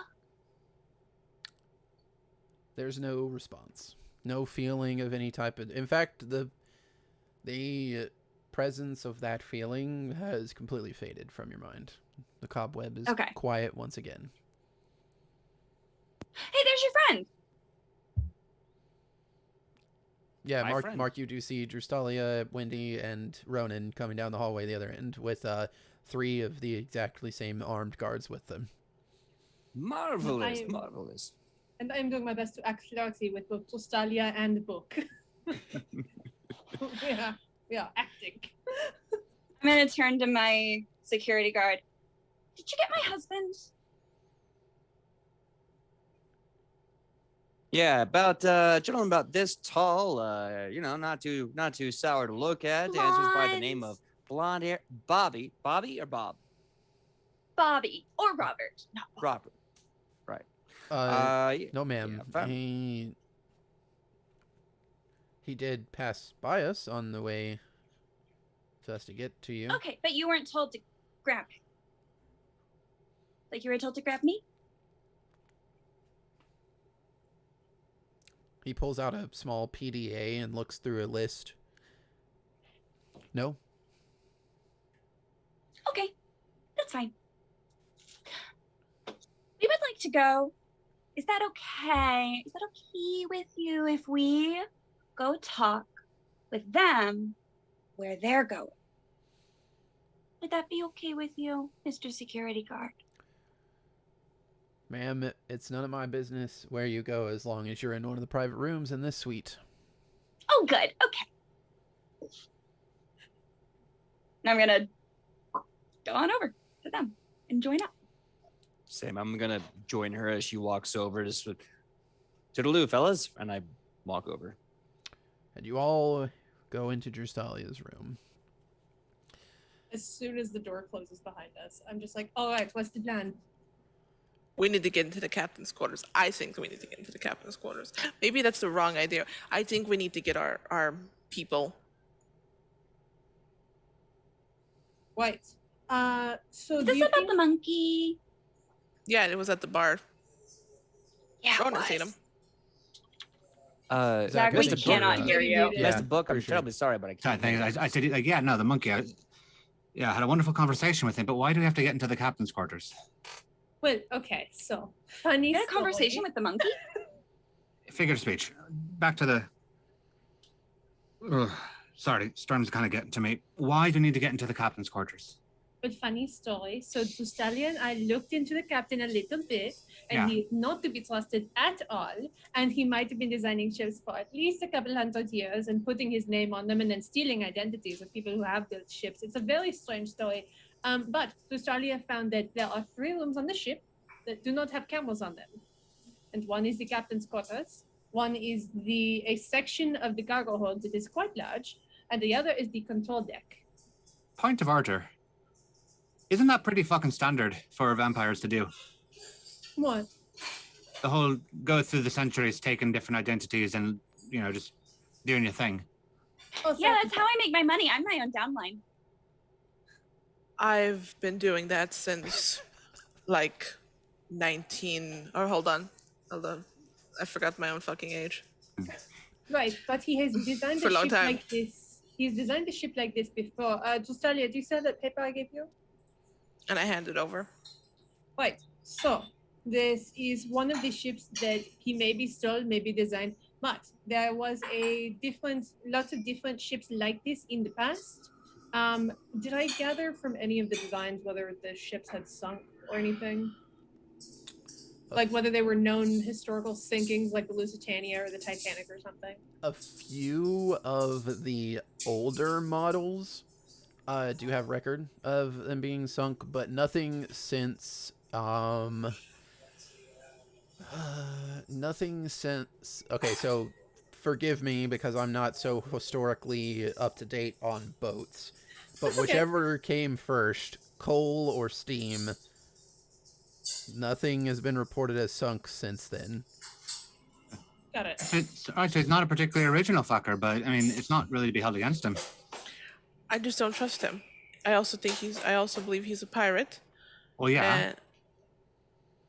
And I just don't trust him. And then I'm gonna give him a list of like all the people that's on the boat. You see that name? That person? Aiden? Okay. He's very close to me. That's what you were talking about before in the bar. Yes. Did you two see other people? Drustalia came to me talking to me about knowing people on the boat. Did you see people that you know on the boat? Yeah. Among names on this manifesto are all names that you recognize. Edward Snowden, Micah, Eris Red Panda, Emma Warner, Aiden, all listed as passengers. All listed as passengers by means of winning an online sweepstakes that they registered for 2 weeks ago. I get called onto these type of things because of stuff I can do. I don't know what I can do for them. Does any of you know why you're here? I thought Edward was too smart for some scam like this. I'm Who surprised wins a you put his sweepstakes actual for name there. fools, huh? You think you'd use an alias at this point? Right? Unless it is perhaps, I mean, they might have gotten their real names because we are talking about this man is Ventral, we think? Or do we think, what is Why don't we trust the All the captain? way. I think the monkey is a problem. Why I is the think- monkey a problem? Well, there's What- 27 monkeys for starters. That's weird. 27. At least 27. The monkey was in a lot of places on the ship, like 27. I said 27. 27 Okay. at the same time. How do you know that?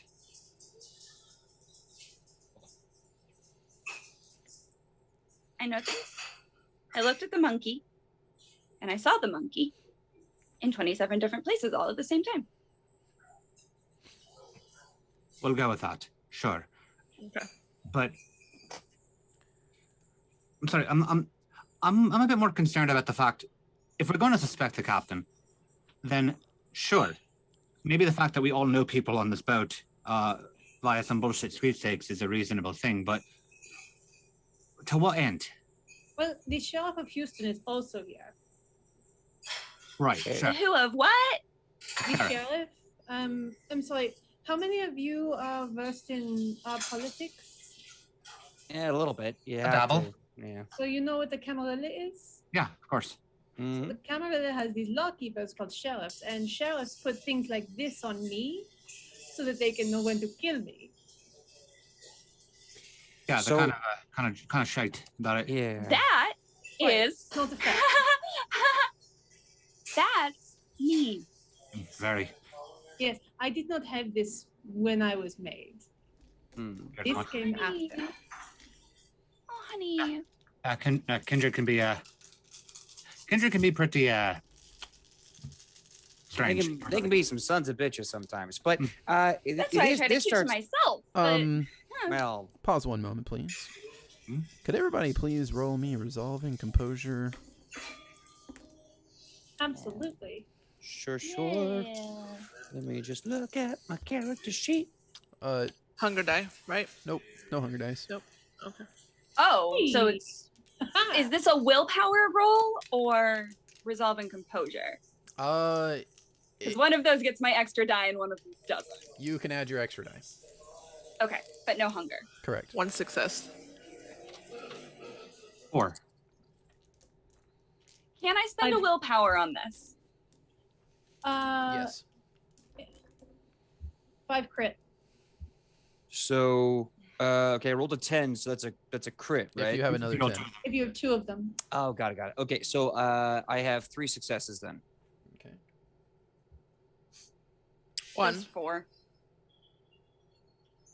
Okay. As you're all talking here, trying to, make heads or tails of everything that's going on, there's another crash of thunder, much, much louder. In fact, followed by several other crashes of thunder. Kind of one of those, if you live in an area where there are large thunderstorms, where it's just like a chain of thunder that comes after multiple flashes of lightning. And if you were on an outward-facing suite with windows, you would sure that there would be plenty of lightning accompanied with it. However, there is not. But what does happen, as you all hear this thunder that almost rings out through your ears and deafens everything else, is that the lights in this room go completely out. You would think that suddenly being plunged into darkness would, I don't know, make a kindred panic, especially 5 kindred that are suspicious of everything that's going on in this ship. But there's no feeling whatsoever. It's almost like there's just a void that's creeped in as the darkness settles in. And within a few seconds, the lights flicker back on. Maybe the emergency generators kicked in. Maybe it was just a small flicker in the power. None of you are with each other. You're no longer in your suite. You're in a room that you've not seen on this boat, nor one that you saw anywhere on the pamphlet. But you're not alone in the room. Ronan. In your room with you, as you come to your senses, kind of coming back to you, you see Micah. They're dressed differently, though. Not in their business attire, not in their work clothes. In fact, just as you had described before, it's almost like they've done a complete 180. They're in their leisure clothes. Like they're going out on a night on the town. But something's not right. They're crying? And as you listen, you just hear them talking to themselves. And the words, you hear that they're pleading, begging for something. No, please. Listen, how could this... There's no way. You couldn't. But... No, don't. I'm just gonna inch closer. As you move forward, you feel like you should be getting closer. But it's almost as if something's pulling back on you. You're walking forward. You are getting a little bit closer, but your feet are not propelling you how they normally should. And you do see, laying on the floor in front of Micah, bloodied, beaten, and bruised, their partner.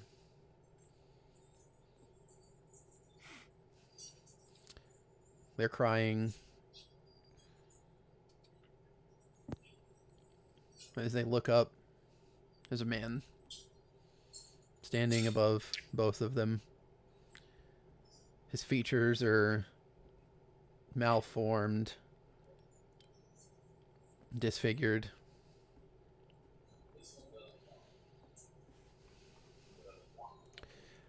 And you know almost immediately this is a Nosferatu. His elongated fangs of blood covering them. His hands smeared with what appears to be the ichor of a person's life. Micah turns back to you. You said this would never happen. You promised. You said that he would be safe. I trusted you. Micah, just hang on. Hang on, all right? I need to think. I'm just gonna take a look over the scene again. Just with this Nosferatu and the blood. I'm trying to get my bearings on it, trying to like make sense of this scene. Mm-hmm. And as you do, you know, you kind of collect yourself and you feel the thrumming heat of your necklace against your shirt. The darkness fades around you. You are in a room that you don't recognize. It's more tangible now. Everything else is real. I trusted you, Ronan. You said that if I just had faith, that nothing like this would happen to us.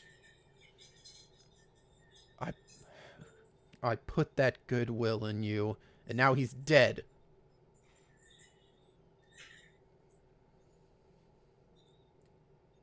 Faith can be tested, Micah. All right?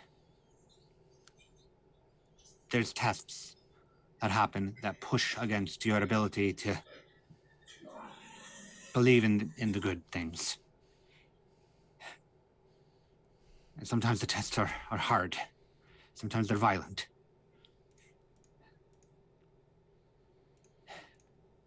It's not a cure-all, but it doesn't change things. But what it can do is it can stop things like this from going further. And I'm pointing at the Nosferatu, which I'm assuming is still physical in the room. Yes. All right. Look at it and go. Why? And he smiles, and that smile is just too wide. You'll never get used to it, Ronan. You're never one to judge. You know, it's a curse for a reason, but doesn't mean it doesn't bother you. Did you seriously think that you could hide forever? Keep your little secrets safe? And you had a connection to these fragile little things. You know, I'm just locking eyes with him behind my sunglasses and just grabbing onto the necklace, just digging into my hands. I think you've kind of lost your way, mate. And he just kind of cocks his head a little bit to the side there for you. I think I'm exactly where I'm intended to be. And go ahead and tell me, so what happens is he's just cut off mid-sentence here. There's this wave of realization that he's just taken the love of somebody's life away from them. Tears of blood begin to pour out of his eyes. And he like reaches down and tries to like put together the pieces of the torn apart body now. Yeah, I just put my other hand in my pocket.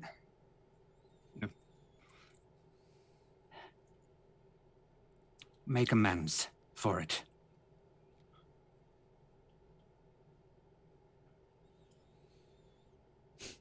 Make amends. Make amends. Ronan, you told me to be careful, but never again. Faith doesn't fix things. Faith doesn't protect you from anything. All it does is get you where I am. And Micah puts their hand on the Nosferatu's shoulder as he gets up and like is kind of confused as to what happened to him. He's still kneeling, but he's not bending over the body now. Red stains on his cheeks. I just look straight at the Nosferatu and just go, said make amends.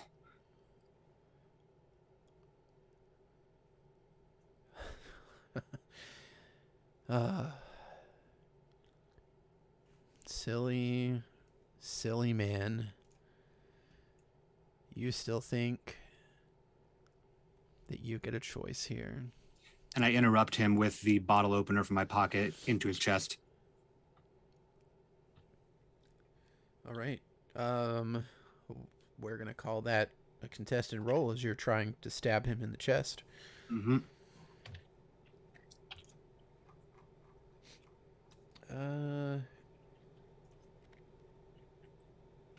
Let's go with Dex and melee.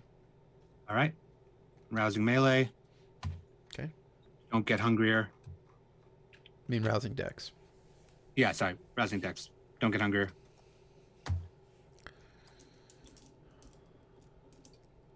And I'm going to burn a willpower. Okay. 6 critical. He only rolled 2. Okay. You take the bottle opener and I'm assuming you're aiming for the heart. Yep, like in my pocket, I popped off the end of it just to expose the wood and just stick straight in. And as you do, a look of surprise comes over his face as he tries to, rather than dodge, tries to like brute force stop you with his hands, but he's not quick enough. Micah also tries to stop you, and you slice their arm. something comes over you as you see the blood of your touchstone, as you realize that you've harmed them. And as you do, Micah just shakes their head. No. This won't happen again. Micah, I can fix this. Just... And they look up to where, if you follow their gaze, a camera is. And they just say, "Take me." And a panel opens up in the floor. And Micah, the body of their lover, and the Nosferatu, with your bottle opener in his chest, plummet. I want to jump for Micah to grab, if at all possible. You can try. You can try. Let's call that Dex and Athletics. All right.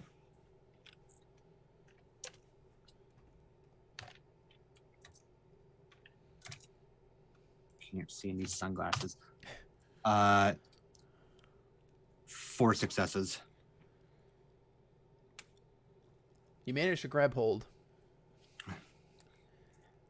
But you also realize that the panel that opened up on the floor is quickly closing.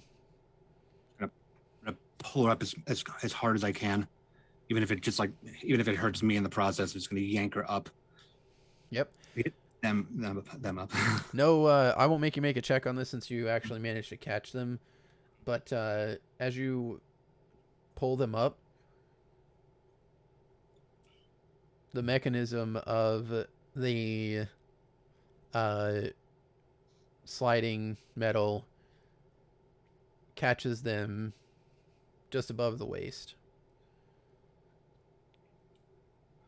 It doesn't go through them. Just hang tight. I'm gonna just wedge my heel into the crack on the mechanism to just try to push it back as I'm pulling her up, trying to take the pressure off. Strength and athletics. Yeah, I'm putting all of my weight into it. This cry of pain comes from Micah, and they scream at you. Why? Why, Ronan? Why can't you just let me go? And 3 successes as I'm pushing. Yeah, you manage to push against the mechanism and get enough leeway that you can pull Micah out the rest of the way. I just lay them down on the ground. I'm putting my hand on, one hand on their waist, where the mechanism hit, and one hand on their arm, where I cut it. I'm just gonna look at them and go, because you still have so much good to do, and I'm going to roll for healing. There's a lot of blood, Ronan. It might not have gone through them, but that plate was thin enough that it did cut into their torso. You know that you can possibly mend it, but there's a lot of blood. That's why I'm rolling. I'll rouse my intelligence. I get hungrier. Okay. And then I'm going to make the roll. Intelligence plus fortitude. Yes, it is. I'm going to spend another willpower. Do. And that is 9 critical. That's a big pool. Yep. Off of a difficulty of 2. Yeah. So I'm just pressing into her, just as letting you it flow through. Let the magic of your blood flow through. Micah passes out from the blood loss.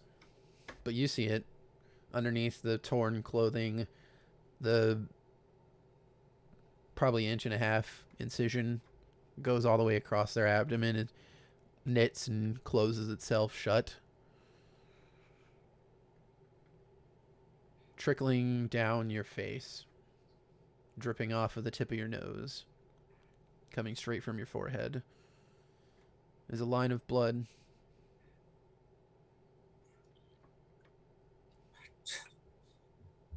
Just come on. Just come on back. Their breathing is stable. Come on back. Not even going to make you make a check here with your first aid. You know that they're going to live. But this, you don't know how they're going to live.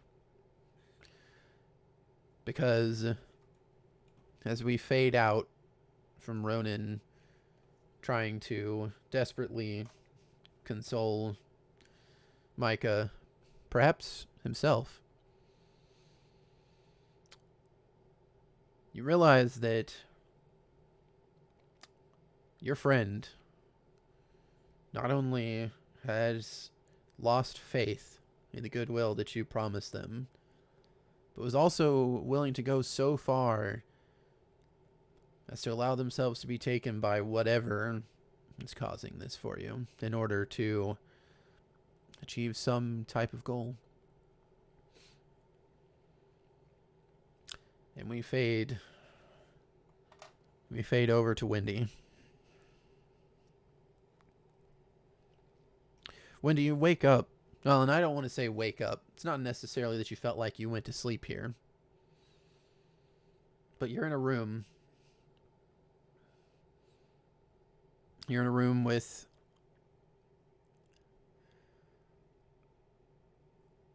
three other people.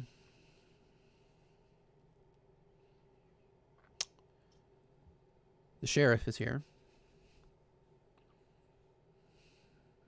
Edward is here.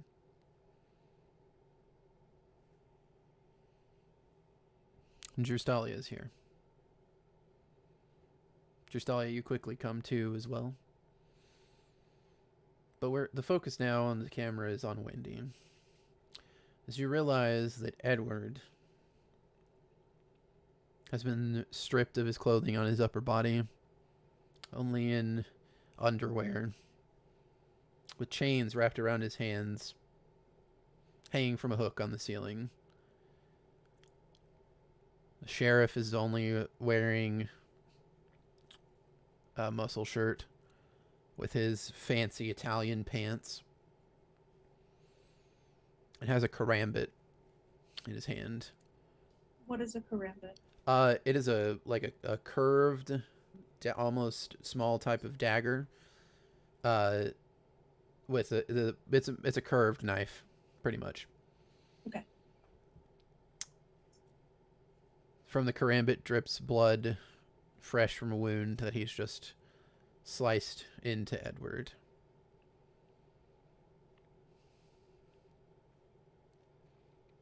He turns to you. If I had a hat, I would tip it to you. I'm not sure why. Oh. Foolish of me. Did you think that I wouldn't kill this mortal after he informed on you? He was only too easy to manipulate. That is so like him. But you see, right now, it's the funniest thing. And I'm going to try to subtly check to see if I still have my formulas on me. You do. It's the funniest thing. Right now, you are the only thing between me and one of the last shreds of my humanity. So, I think, and I'm going to try and keep distracting him as I pull out a vial of haze. Mm-hmm. So here's what we are going to do. And I'm going to shoot it back and activate it for a round check. Okay. Really quick, give me a manipulation and persuasion roll to do this without him being able to react as you do it. Sure. All right. Justalia, by the way, you're seeing all of this happening. You're not unconscious or anything. You're 4. seeing all of it. Yeah. He's basking in his own aura at this point, so And then I need to do a rouse for activating haze. And that succeeds, so I am not hungrier. And I am going to expand my haze to Contento Salia. And I am going to immediately start. I'm not tied to the chair, am I? No, you're not even in a chair. You're standing. Oh, I'm standing? And I'm going to put my hand on her arm and I'm going to say, come, we need to move closer. And I'm going to move towards the hanging Edward. Justalia, I what are move you closer doing? with her. Okay. I'm gonna move closer with her. And haze, for your information, Drustalia, makes it harder for us to be hit. We're surrounded by like a fog mist thing. Cool. A Tremere and a thin blood in a room. This is That's a beautiful. power couple. The laughter of the sheriff rings out through the room as the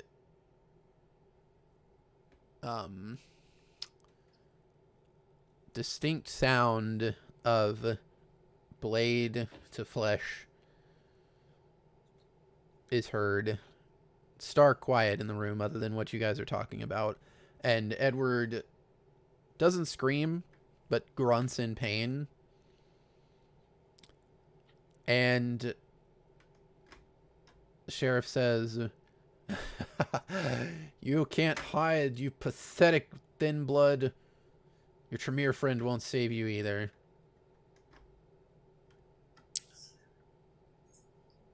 Storyteller. Can I use something? What is it that you wish to do? Can I use Extinguish Vitae? You sure can try. Yep. Okay. I'm going to rouse check real quick. Okay. I do not get hungrier. Fantastic.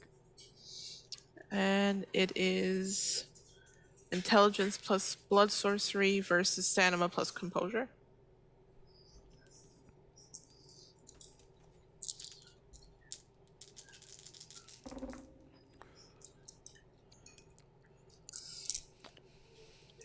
All right. I am rolling. I have to replace my. Ooh. Okay. Ooh. 3, 4. All right. So. No. Wait. Hold on. 1, 2, 3, 4, 5. I'm sorry. You know that your power took effect. As hunger does increase as you pull the blood and make it well up inside of him. And rushing into the cloud with the inhuman speed that you know vampires are famous for comes the sheriff. His target is you, Wendy. All right. What do you is do? he using a ranged attack or is he using The is same attempting- karambit. Okay. I'm going to attempt to dodge. All right. Go ahead and roll me a dexterity plus athletics. Okay. Not my best skills, but 2 success. 2, 3. So luckily, he only beat you by a margin of 1, and this is a rather small knife.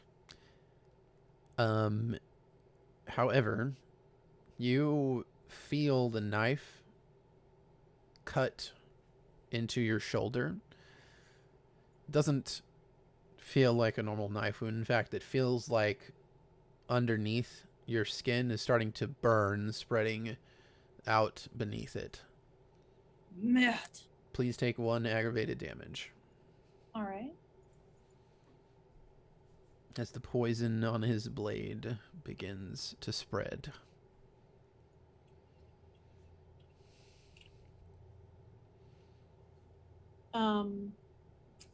my main focus right now is getting us over to Edward and getting him off that hook. Mm-hmm.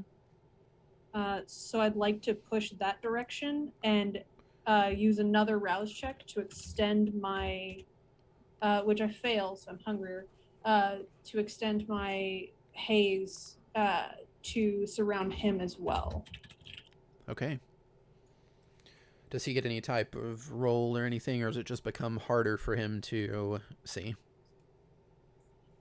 So it doesn't say that there's any way to resist it.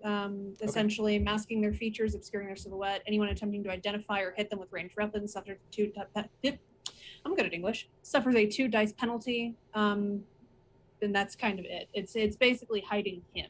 Gotcha. Okay. Yeah, you can absolutely do that. Drustalia, what about you? What I'm going to do? Mm-hmm.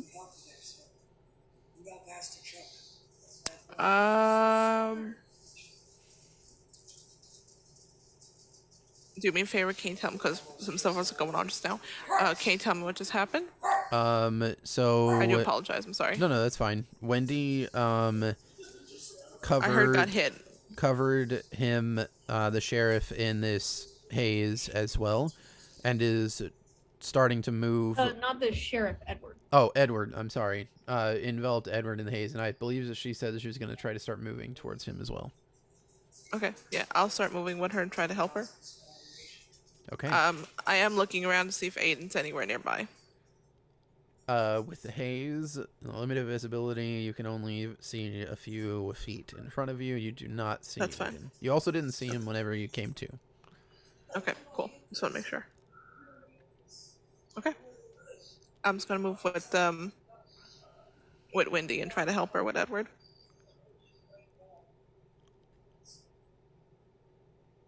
All right. So both of you do reach the hanging man. He's barely lucid. Obviously from the blood loss of the multiple cuts on his body. Some of them are very deep. What hunger are you at, Drustalia? And you, Wendy? 2. Okay. The smell of his blood is potent. But there's no provocation from the beast at this point. And if we have time, I'd like to start trying to get him down from the hook hopefully without damaging him further. Sure. Not my strong suit. Are you going to help try to get him off, Drustalia? Yes. Okay. Go ahead and roll me, Wendy, strength and athletics with 1 extra die since Drustalia is helping you. Right. Total failure. Not bestial, just total. You know, you never were the strongest. You were always No, I the was toughest. You were always the toughest. Maybe so. But you were never the strongest. And Edward is not a light man. He weighs 75 kilograms. I already Googled it. So, from his raised position and how far his arms are above his head, you and Drustalia together are not able to lift him up. And as you try to, and struggle, the clinking of the chains as you try to pull up on them, in a moment of nobody being near you, the sheriff is then directly in front of Edward. And this time he doesn't have a small knife. He has a rather long combat knife. And it is directly at Edward's throat. And before any of you can do anything, he looks at both of you, and there's a little bit of panic in his face. Move, and he dies. I have a solution for that, don't worry. We can restrain him, Or I can make his body hurt a lot. I have a better idea, but it depends on an answer from the storyteller. Storyteller! Yes. Thin blood alchemy. I can let someone else drink it, right?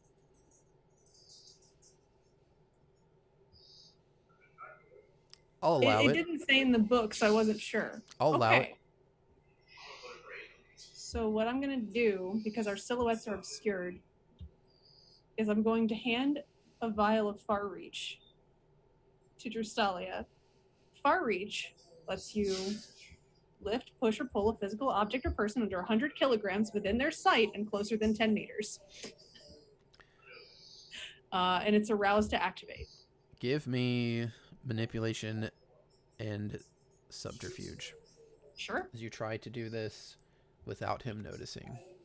Do I get any bonus because of the fact that we're in haze? You can add 1 die. Okay. 2 successes. Actually, I'm going to spend a willpower. Okay. 4 successes. 4 successes. He can beat that. He tied you, but you're the aggressing vampire. The active vampire, as it were. You do manage to hand it off. Blink this quickly. And then just use your mind. It's a good one. I remember 1974. Exactly. And the sheriff... You all can see him as the blade gets closer to his throat. It's touching Edward's skin at this point. You can see the trickle of blood coming down. What are you saying? You know I can hear you, sort of. I said if you move, he dies. We didn't move. Stop this nonsense. Wendy, Wait. you lose your precious friend, or you come with me. When have I ever come with a man?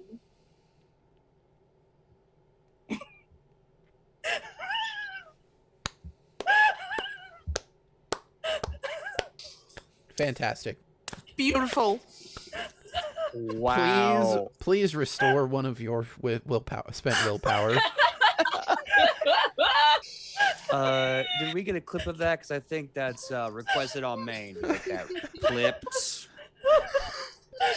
Drustalia, please make a rouse check for me. Yes.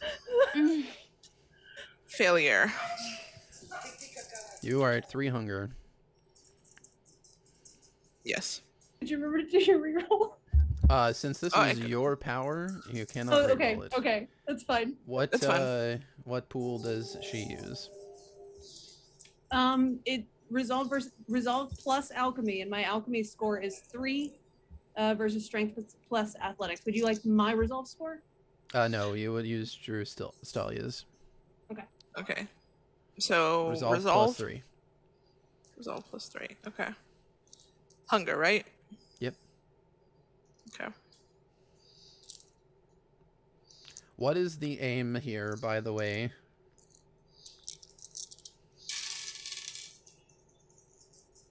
What's the Oh, what's the that's goal better, that right? we're trying to do, by the way, with this far reach?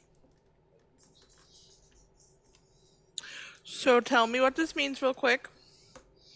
I have 1, 2, 3, 4. I have 4 successes, Mm-hmm. and then I also have one of these. Nothing. Yeah, since you have 4 successes, nothing. So does that make it 5 or no? Nope. That's a Okay. 1. Okay.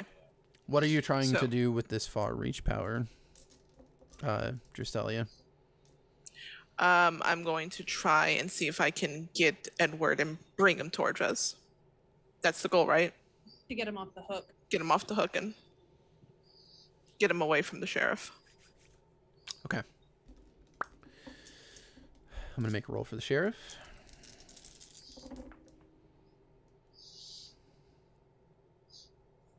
I need to go look up hold on.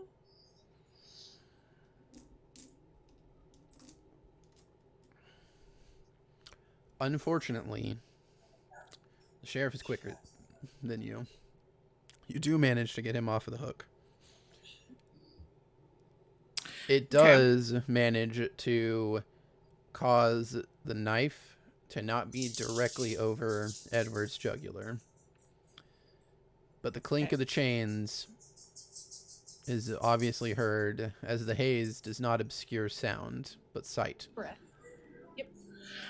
And the sheriff's knife makes a deep incision along the side of Edward's neck as you pull him towards you. Not in the jugular. That's Not the jugular. He's not guaranteed to die, but he is bleeding profusely. And with that, Drustalia, please give me a hunger frenzy check. This is not your typical meal, but this man is now bleeding profusely from multiple places, and you are at 3 hunger. Okay. So it's your remaining unspent willpower plus 1/3 of your humanity, rounded down. Okay, my humanity is at 5, so what does that mean? 2, 1. 1. Yep. No hunger dice. No hunger dice. Okay. So willpower and my humanity. Okay. So that would be 5 dice. No. 6 dice. Okay. 1, 2, 3, 4, 5. You do manage to fight the beast back. This is not your type of meal. Well, Okay. your type of meal is present. And as you pull away Edward, who is bleeding from the neck, Wendy, what do you do? Given that I know her type of meal and I can see that she is struggling, I'm going to shatter the vial. I'm going to make a cut on my hand and I'm going to just put it on her face. So you're feeding her. Yeah. Okay. Cool. Drustalia, you're more than welcome to slake 1 hunger if that's what you choose to do. Yeah, absolutely. Wendy, your hunger goes up by 1. Which puts me at 3. Drustalia, if Kindred could taste beverages, like human beverages, Thin Blood tastes like LaCroix. Produced in a room near an orange. Someone waved a strawberry over it, and that was it. There's no significant flavor. It's not very filling. It does the job for now. It does the job in a pinch. And we've done this back in 1969, so it's fine. Right after 69 Woodstock, good right? year. It was very nice. Anyway, Edward comes down on the ground, and he is mortally wounded at this point. What are the two of you doing? I have a question if I can do this. Because I'm incredibly pissed. I'm pissed, I'm hungry, and this guy can just go fuck off. Can I use flesh crafting on him? I want to make him hurt a lot. You are more than welcome to try to. He's not directly in front of you at this point. There was a little bit of space between you all, and I'll tell you this so you don't have to make any kind of rolls. Wendy, are you trying to tend to Edward at this moment? I will be, yes. Okay. Drustalia, you surge forward. That temper of yours that everybody tells you you really need to learn to get control of. You might as well have been embraced a Bruja with your temper. You surge forward where you know the sheriff was. He was right there. The knife was to this man's throat that you just pulled off.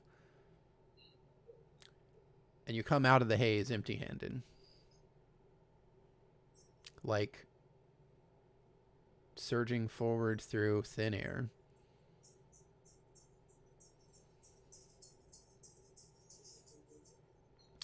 That's where we're going to cut to Alice and Mark. Oh, hi. So, Hello there. Mark. You regain your senses, again, like I had mentioned, in a room you're unfamiliar with.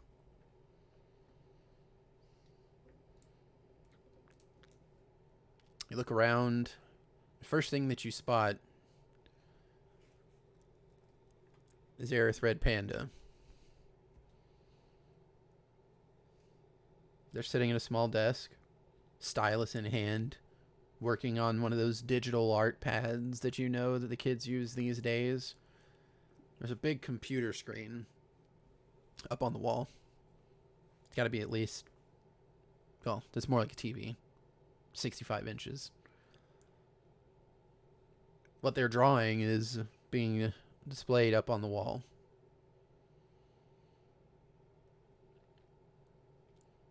Slowly, but also quickly at the same time, it all comes together, and what you see is art of your favorite attraction at Dawson Land. But it's twisted and perverted. Flesh is strewn about it. Blood pools all over everything. The upper reaches of the attraction are burning and on fire. It's a beautiful photo, by all rights. This is a talented artist. They look back at you. Smile. And the room spins again. Before you're even able to react, you have no idea what's going on. And you find yourself in a room with Alice. And the spitting image of Alice, 2 feet away. Both of them strapped down into a chair by their hands and feet. Alice, you regain your senses. You can't move your arms or legs. You're not sure where you're at, but you turn and you see Emma, unconscious beside you, head hanging down. Then you see your own arms and your own legs. If you're immortal, your heart would be racing so fast right now.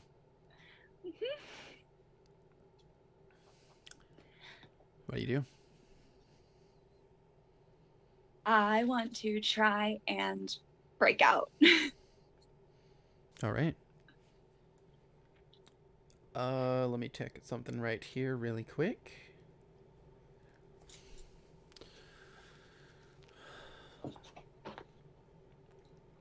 I will tell you with your dice pool that's available to you. Mm-hmm. You struggle as you may. Even if I rouse strength? Yep. Great. Okay. You struggle, try to pull yourself free, but the restraints are tight. They're locked. Almost as if they were made to contain something with inhuman strength. Mark, you see Alice struggling. Just thrashing as hard as she can. Which is surprisingly hard given her frame. Yeah, she does seem to be a lot stronger than she looks to be, but she still can't break free. Well, we did a movie about a princess from Scotland who is very strong. So red hair, I guess, just makes you super strength. I don't know. I know nothing. So looking at the two of them, I see Alice, and I see this clone. And I look to her and I go, "Is this the lady from before? The one that we weren't supposed to be talking to?" Yes, yes, yes, yes. Get me out of here. Get me out of here. Get me out of here. Get me out of here. Get me out of here. And she'll just start repeating that over and over and over. Clarification, the latches, are they like a lock pick? Is it like a steel band, leather strap? What's the thing again? They do appear to be made out of metal. Mm-hmm. And they both have the same metal bindings, right? Like, Yep. okay. They do have what looks to be like some sort of keyhole on them, though. There it is. Although you see no key, and as you look around the room, there's one of those one-way mirrors.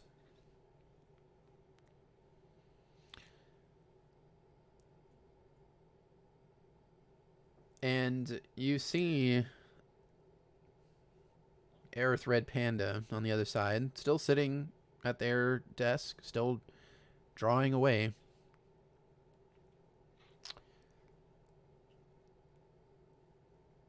Do you also see the small start of fire on the wooden floor in the room with them?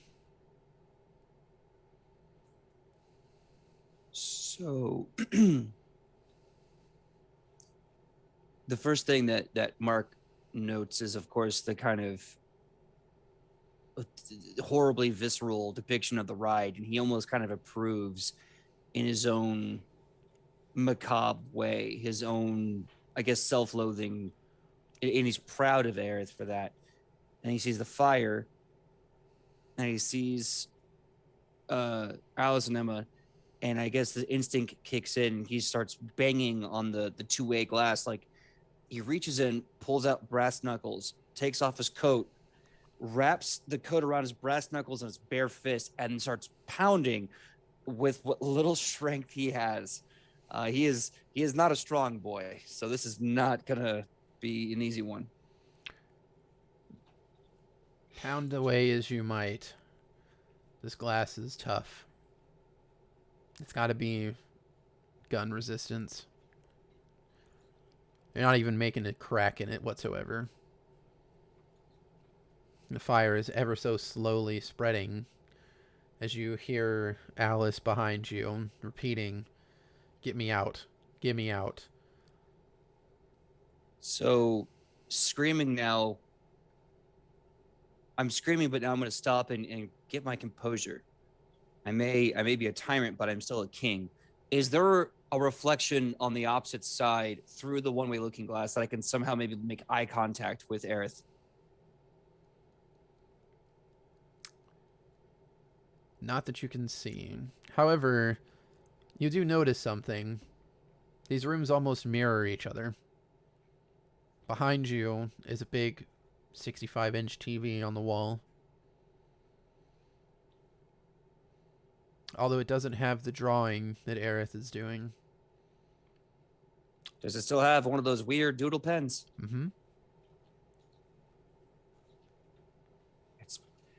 Oh my goodness. So with my jacket still off, my suspenders, I kind of like flap off to the side. I rush over to the doodle pad and I take the stylus, and I'm having a hell of a time, but I want to try to draw the very first cartoon character I ever did. That started the whole thing. I wanted to draw Dopey Dog. Mm-hmm. I drew his face thousands of times back in the early 1900s, and I start drawing Dopey Dog. And I put in big bubble letters, "Hey kiddo, got a sec?" Question mark, big balloon letters around the Dopey Dog face.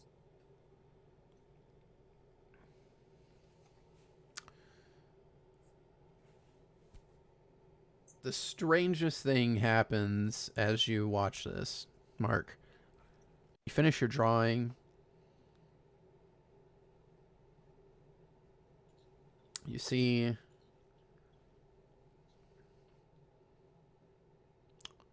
this cartoonish image appear on the other side of the one-way mirror. It's Dopey Dog. You see his mouth move. Aerith kind of looks at it confused.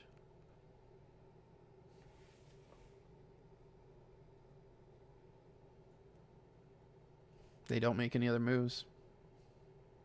I try to figure out how to delete. I take the other end of the doodle pad, I try to erase like a pencil, realizing that's not how it works. I go, I really gotta start taking those modern classes more seriously. And so I start fuddling with all the options until I can figure out which one is the erase button. And then when that takes a little bit, I erase it, and I start writing. Another dopey dog looking sad, very rough. It's very crappy. I can't even track my hand anymore. And then in simple stick letters, I say, "The room's on fire. Do you see a way out?" Question mark. All right, I'll come back to that in a second. Seren, Mm-hmm. please give me a rouse check. A rouse check. Success. So I'm Something still at 2. something inside of you pushes itself forth. This just instinctual feeling. It's almost like your body goes on autopilot. It's a similar feeling to whenever those times that you've let the hunger get too high and the beast takes control, but it's nothing as aggravated as that. You feel your mind reach out to Mark. You gain temporary access to the telepathy power for Auspex. Mark, you hear Alice's voice inside your mind scream louder than you can hear her voice behind you. Let me out. Can I respond? Sure. Okay. So a lot of my focus is going with this weird new model Etch-a-Sketch that I don't understand. So my brain, so instead of thinking with my brain, I shout and I say, well, damn it, can't you see I'm trying? I gotta get that out. I gotta get you out. And there's gotta be keys. I don't see any keys. And maybe they have the key on that end. I don't know. What is drawing a dog gonna do?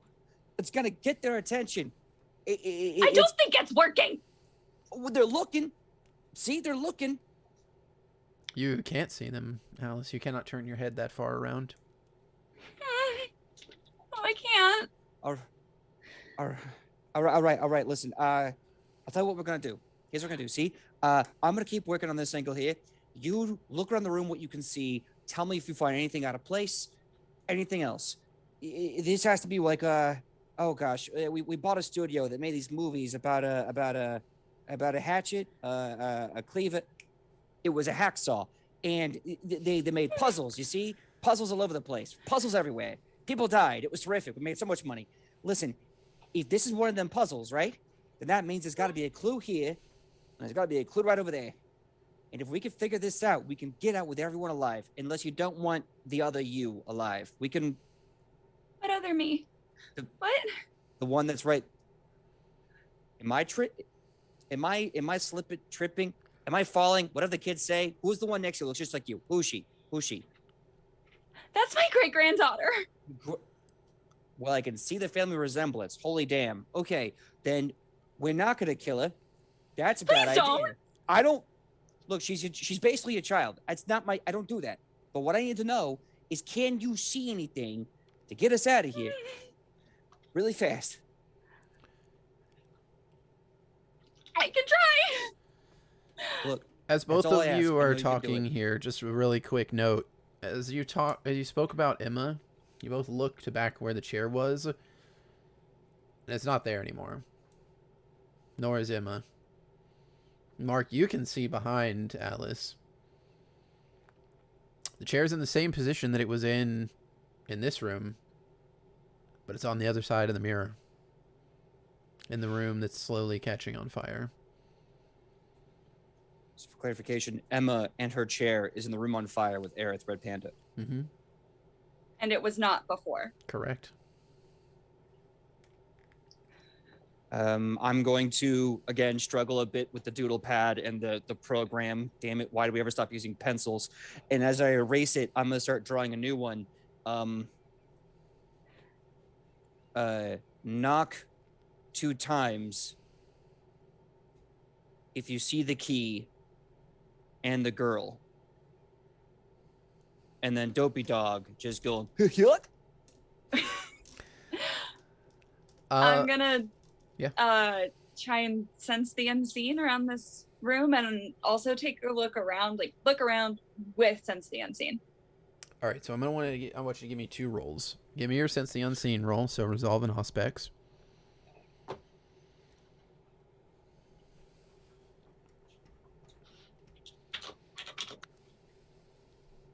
Actually, we're going to use the same 6. roll. Yeah.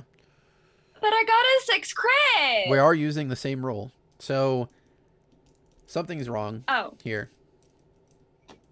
Something's not right. There's just something off about this room from what you can see. It doesn't feel real. And as that sensation hits you, that voice that you heard earlier comes booming through your mind through the cobweb again. And again, just one single word. See. Immediately, your eyes roll back into your head. And you're struck with a premonition. Watching this person that was with your great-granddaughter, who is drawing this beautifully terrifying masterpiece. As you look on the floor of the room that the chair and table are sitting in, that they're drawing on, there's a painting of Dawsonland. And the attraction that you can see from this painting, just a small portion of it, is where the fire originated.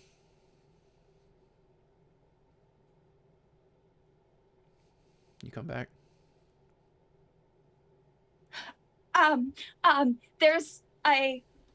There's a painting on the floor. The painting is burning. The room is burning. It's it's your theme park. It's burning on the floor and the other room. I don't know where the key is. I'm looking at the floor. Our floor is not on fire, right? But do we have a painting of Dawsonland at all? Yes. Now that you look at it, it is not on fire. Both of you, give me a wits and awareness roll, please. Thank you. I'm gonna confirm what that is for me. Wits 3. 4. I cannot find my awareness. There it is. Okay, it's a total of 6. Okay. Okay. That's only 2 successes. All right.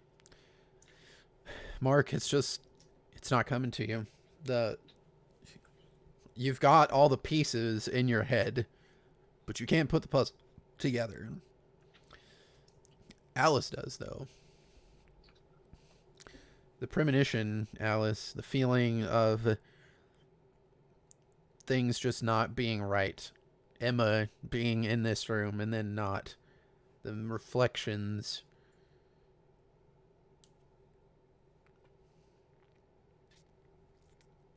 Aerith drew the picture of this attraction on fire. And then the fire started on the floor in their room.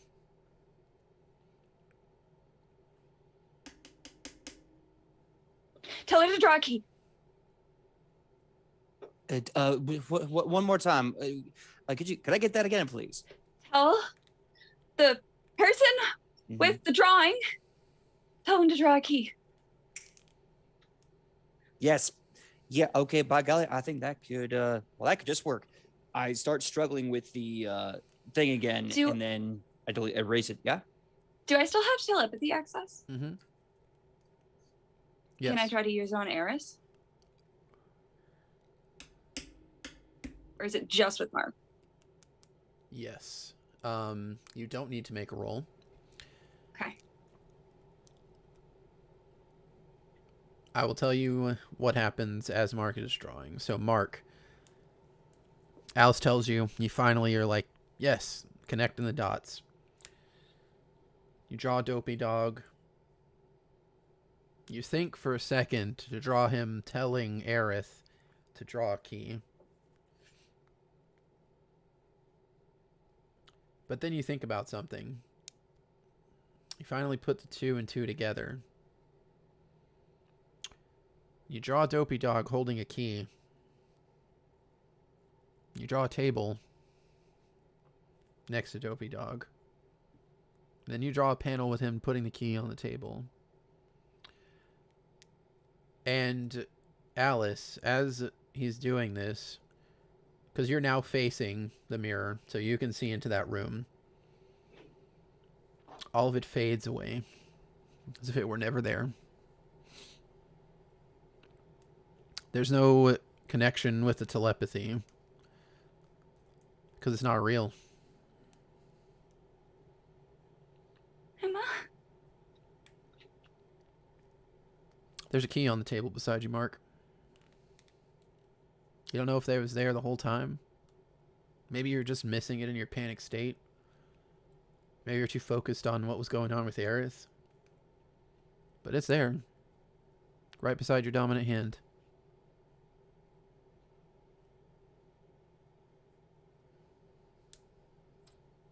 I double check over my shoulder really fast. Am I with Alice and Emma both, or just Alice still? Just Alice. So I kind of chuckle a bit and I say, that's a fine how do you do? I feel like a giant jackass. And I grab the key. It's been here the whole bloody time. Can you believe? I grab it. What the fuck? First of all, language. Secondly, I didn't know I was trying to stop a fire and help 2 redheads get out of a chair. Listen, it's been a long day, okay? I'm not a drinker, but after this, I just might have a sarsaparilla. I'm coming right over to you. Taking the key, I'm going to try it on the locks really fast. It works. Fits right in.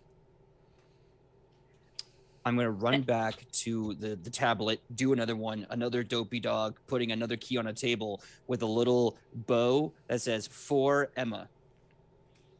All right. Alice, you're free. Yeah, she just leaps up out of this chair.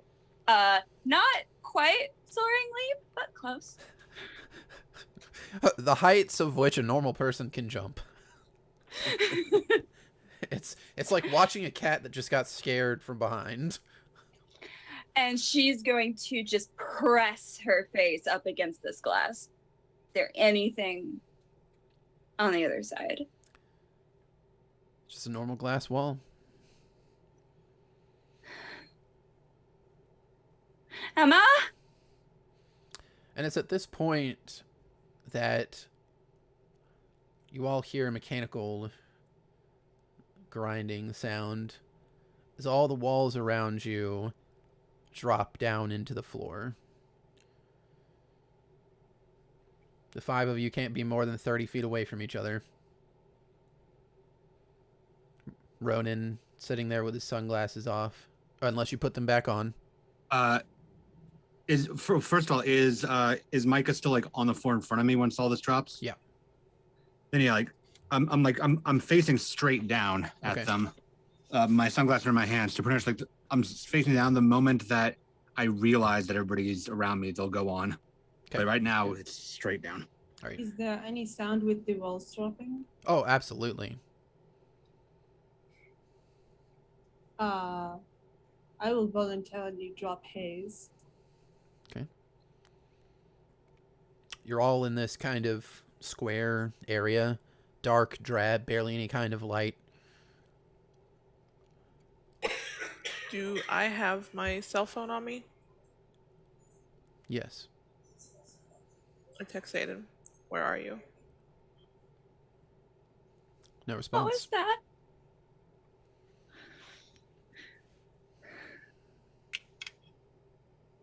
What the fuck was that about? What was that? Well, in my case, I expected the sheriff being overzealous and trying to get a thin blood under his boot. I just put the sunglasses on and just kind of scoop Micah up and just sit back holding them. The wall that dropped, or did the wall with the one-way mirror drop? Yes. So basically how the layout of this is there are 4 different rooms. The one that Ronan is in, the one that you're still in, Wendy, we're in, the one that you and Mark are in, and the one that you thought Aerith and Emma were in. I'm gonna go right over there. There's a chair and a table. I still have Sense the Unseen up. Yep. As do I. From the Nosferatu thing earlier. I will not require you guys to make any roll. You realize that what has just happened to you is not real. Everything that you saw was conjured. Everything except for the physical aspects of it. There was never any fire. Aerith and Emma were never here. The sheriff wasn't here. Ronan, you're particularly perplexed here. Because you know what your abilities allow you to have the benefit of. Mm-hmm. I'm going to look down at who I'm holding in my arms. It's not Micah. Who is it? One of the staff. With the pink armband. I'm going to feel like... And look over. Does it seem like there was like a trap door, any lines of a trap door? Nope. Can I see like the blood that hit the floor? Yes. Okay, so I at least saved somebody. I'm gonna share the senses on Robert.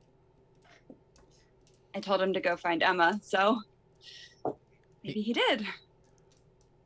I'm just going to scream out, what the fuck is this about? Alice, you reach out with your senses. And you see Robert. He's on the games deck. He's watching Emma, who is sitting talking to the same person you saw her walking with, about 15 feet away. They're watching a game of badminton as they sip on their drinks. And they look safe. Yep. I just grab Mark. Your person's safe. My person's safe. Good. Huh. Ooh, if this heart could have a They're heart hanging attack. out. I think they might be friends now. I'm going to Last well. put this Stafford just laid back on the ground and stand up slowly. Wendy, what are you doing? I have not had the realization that this is not Edward. My hand is still covering his neck, attempting to keep the blood from flowing out. Language. Australia. Do you have any experience in bandaging wounds? A little bit. I do. What more yes. than I do? You too. do. He's got a neck wound. We need to close it. Okay, and I'll go over and I'm gonna pull the pink armband off of my guy and off of this one, and I'm just gonna try and make a first aid roll. Yeah, go for it. Not a super high DC. Yep. Him doing that, would that be the first time that I'd have seen that pink armband? Yes. What the fuck did that come from? It's always there.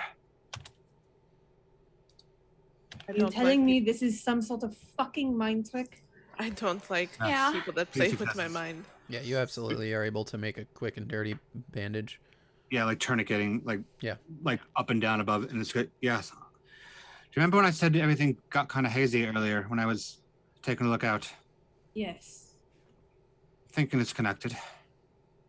I'm hungry as fuck, and I would like to eat that old man. Yes, please. Okay. I think before any of us gets to eat any old men, we should probably leave here. I don't want to be here. I would Where are like we to. supposed That starts again. I'd like to How are we not be here as well. And I was like wipe the blood off my nose, like the bridge of my nose.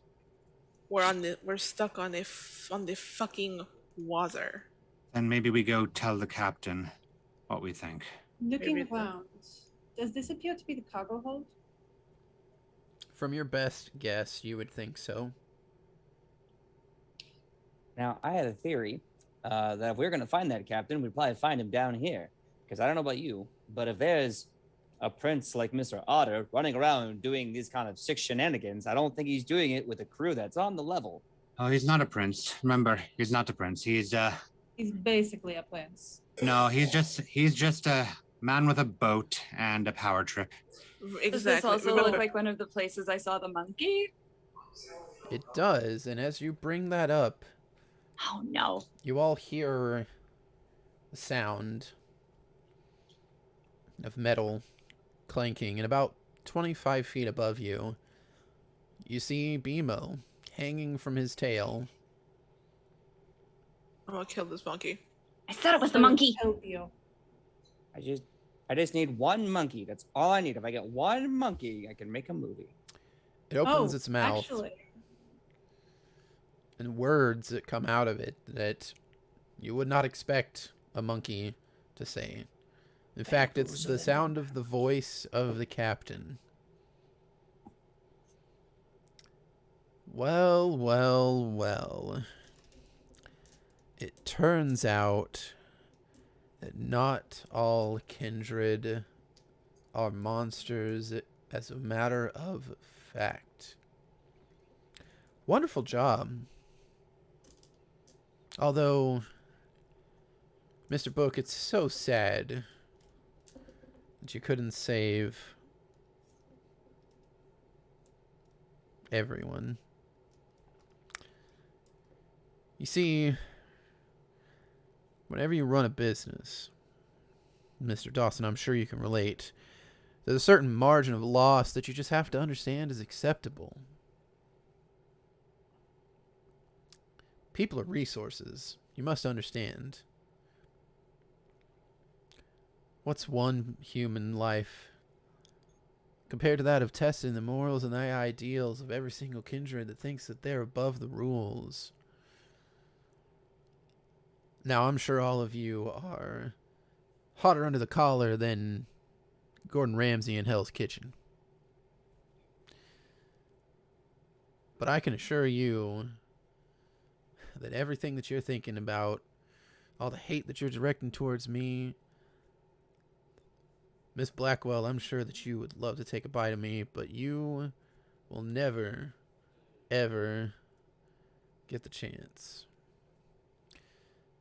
Because I want all of you to know exactly what 1,500 years of experience in this business teaches you.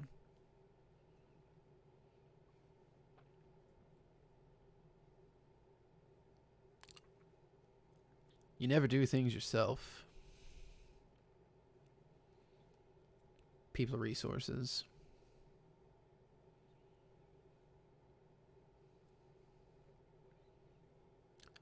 Now, I'm not going to ask any of you to trust me, because that would be asking me to, or that would be like asking you to walk out into the sun, and I wouldn't expect you to do that for anybody, even all your kind friends. But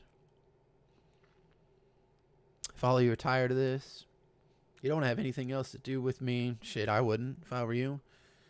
If you're tired of my funny little pet monkey, then close your eyes and count to 3. I promise you'll never have to deal with me or any of this ever again. without hesitation. Un, deux, trois. Does everybody else close their eyes? I Yeah. do not. My eyes are wide open. What's around us? Is there something I can pick up? Like hand size? Or is it all just bare? You find a piece of discarded machinery that's probably about the size of a tuna can. I throw it at the monkey. Well,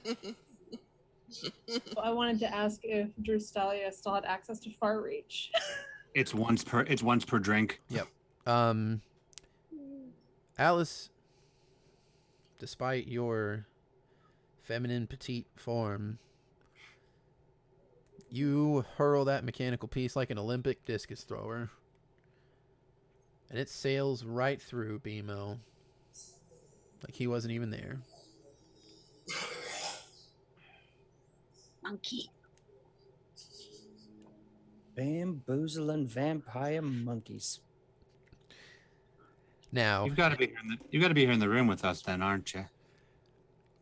all of you are caught in shock as in the middle of where these 4 rooms were. In fact, right at the exact junction of where you would expect the walls would have met. In between all of you, the form of Captain Otter fades into existence.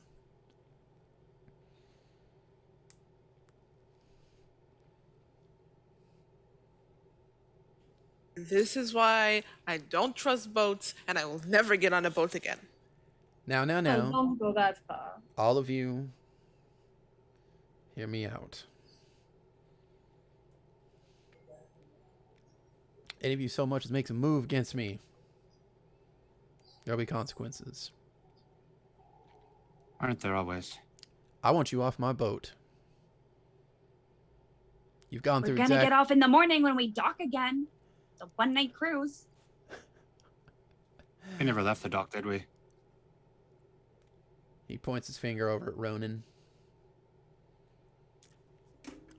All of you, please give me a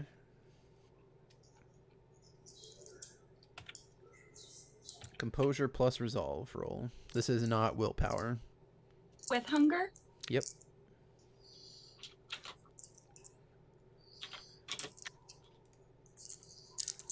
Five. 4. 1. I want to spend the willpower on this. Sure. Make it really good. Might as well work toward the end. Yeah, why not? Yeah, I'm gonna do that too because I rolled like nothing but 2s and 110. Yeah. So That's gonna be 6. Spend willpower, reroll 3 of your failures. thank you. But not hunger. Not hunger. 3, 8, Nope, same, all 2s. Man, 10. 1 success. 1 success. So what was the highest? Did I hear 6? 6. 4. And I got a 5.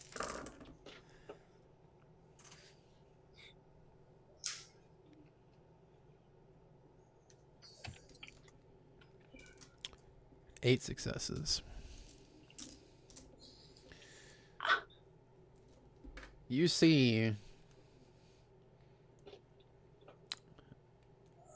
Captain Mason Otter apparently grow in size.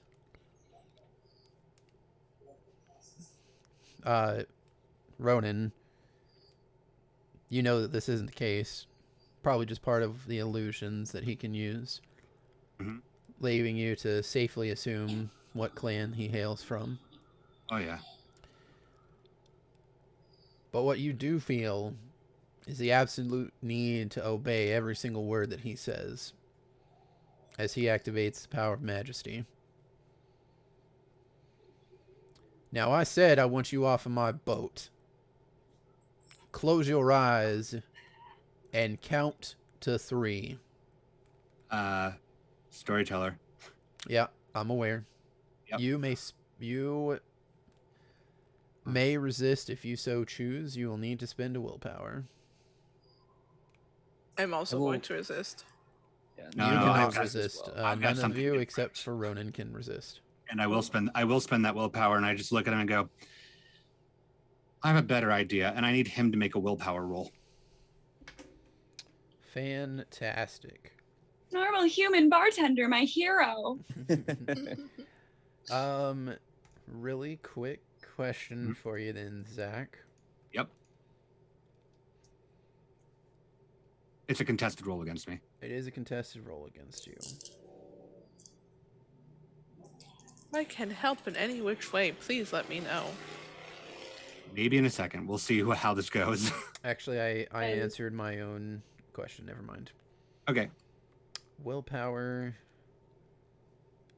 1, 2, 3, 4, 5, 6, 7, 8, 9, 10. If it comes to it, I have something for that.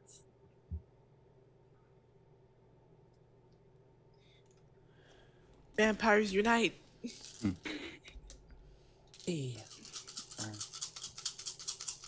All the rest of you close your eyes and start to count to 3.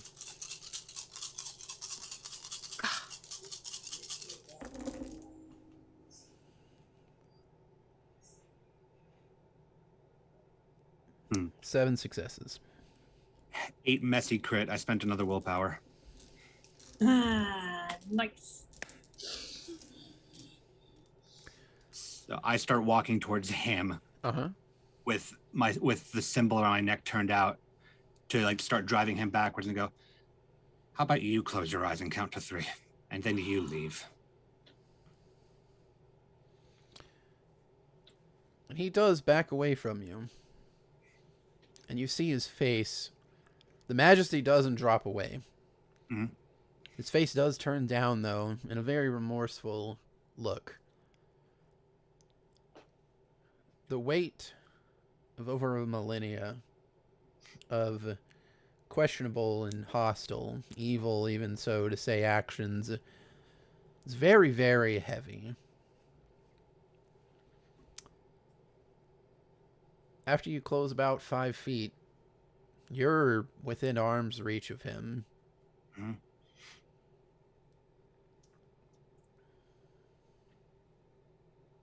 I will say crit win forces a kindred to flee and make a terror frenzy against True Faith. Terror Frenzy it is. Mm-hmm. And it's fleeing terror frenzy. What's the DC? It's against my True Faith, so 5. 1, 2, 3, 4, 5. All right, so tied, but you're the aggressor. Well, I mean, no, you're in this case you're defending, so you flee, but you don't frenzy. Okay. He does continue to try to get away from you. Until he backs himself into a wall. What do you do? There's no apparent exit to this room. Yeah. How about you drop it and then we just walk out? You can see this slight fear on his face. It's more mixed with confusion than anything. In a very small voice. Well.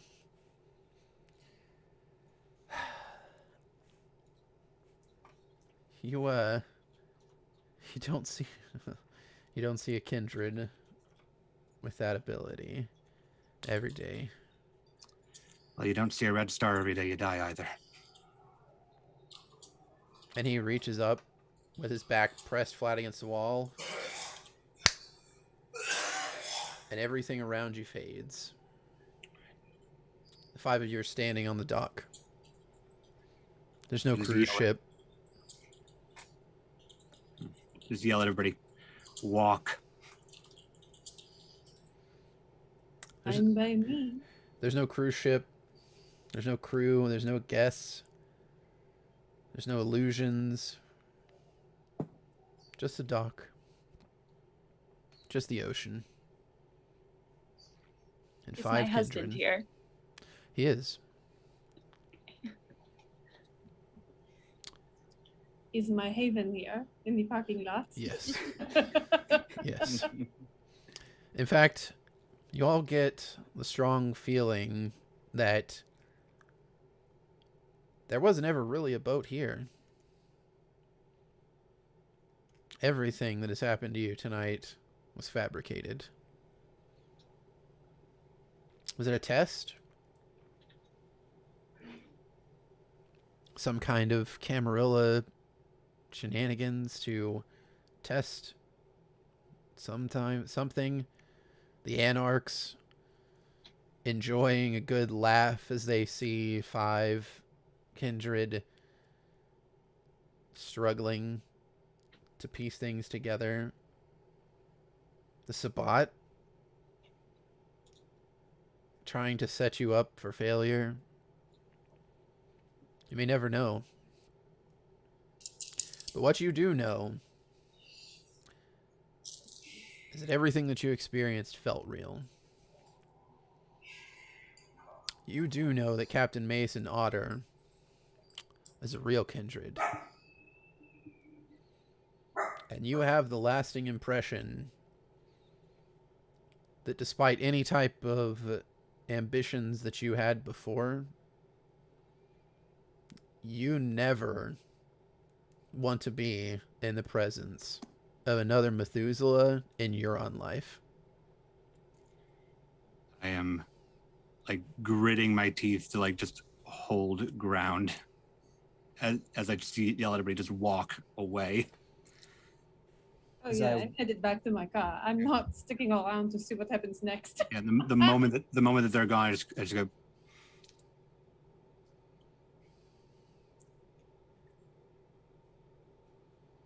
Before she leaves, Alice would take Gronin's face and give him a little kiss on the forehead, leaving a lip print.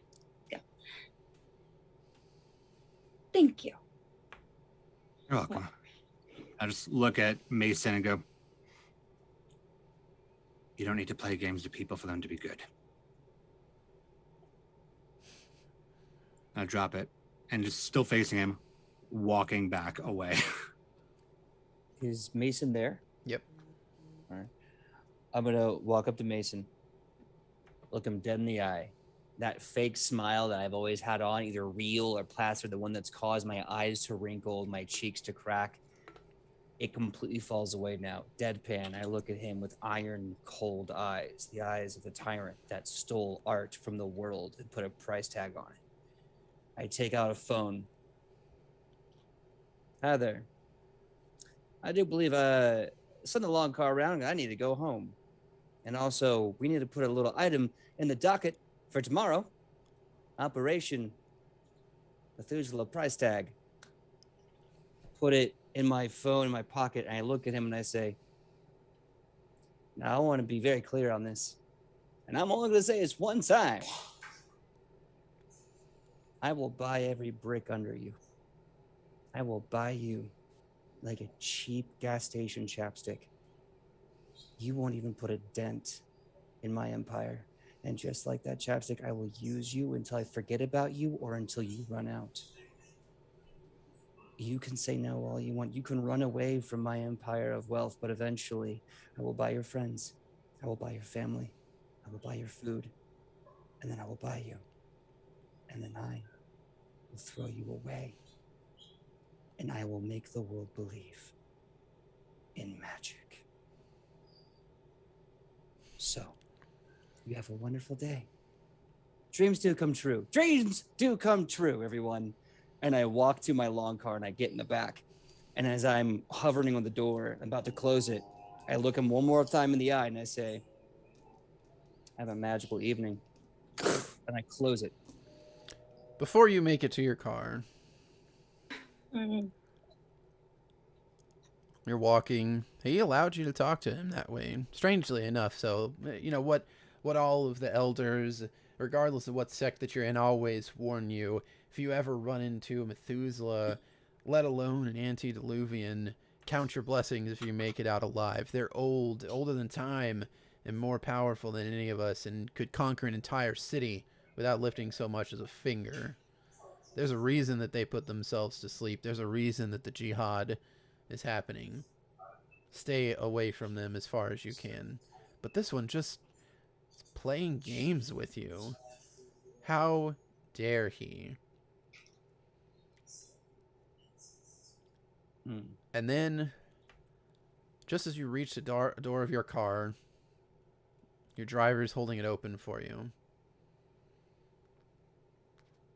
You feel the cold, strong grip of a large hand on the back of your neck as your head slams into the trunk.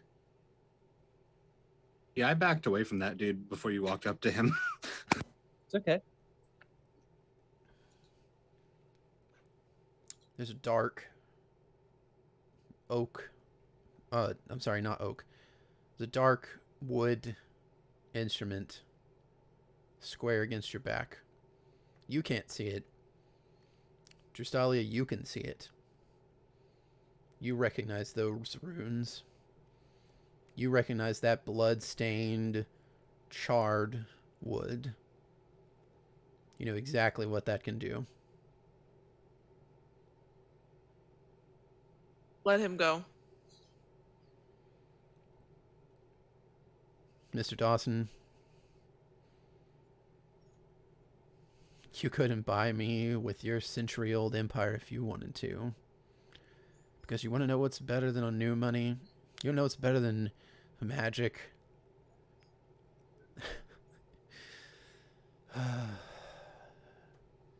You know what? You feel the point of whatever's against your back push harder. It doesn't break the skin just yet, but you can feel the power behind it, the intent.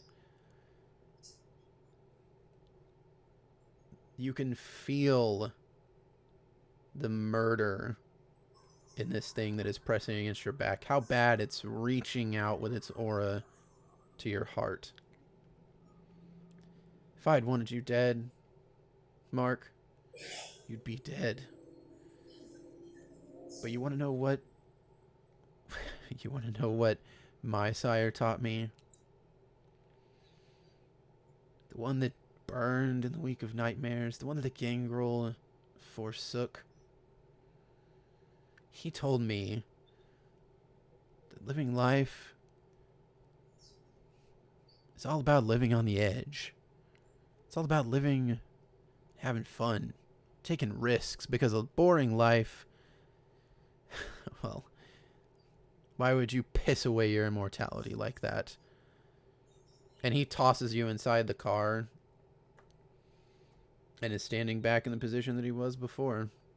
And Drustalia, he's just holding up the wooden stake that you know that if it were to even so much as nick any of you, you'd be dead within a week. And you'd be powerless to stop it.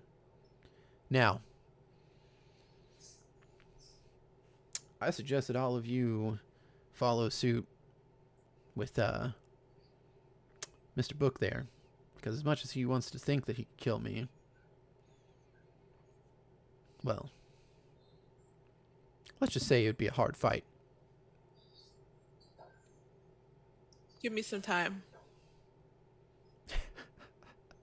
You got about 1,200 years to catch up, young one. I'll tell you what. You catch up to me, wherever this society, wherever this planet is going, give yourself another millennia. I'll find you. We can duke it out like equals.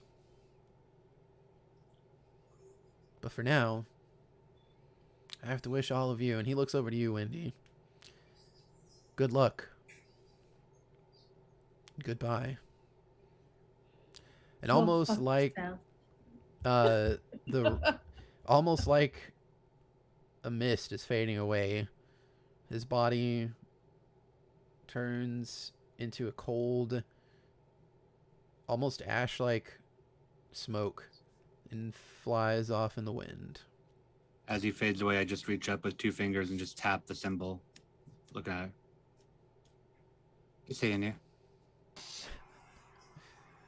And thus, we bring to an end this one shot. Yes. Wendy, I really hate seeing you live in that car. Do you want to come stay with me for a little bit? Oh, well, if you don't mind, I do need to change the scenery. Where are you living these days? Oh, well, I'm thinking about going back to Rome. Ooh, I haven't been to Rome in years.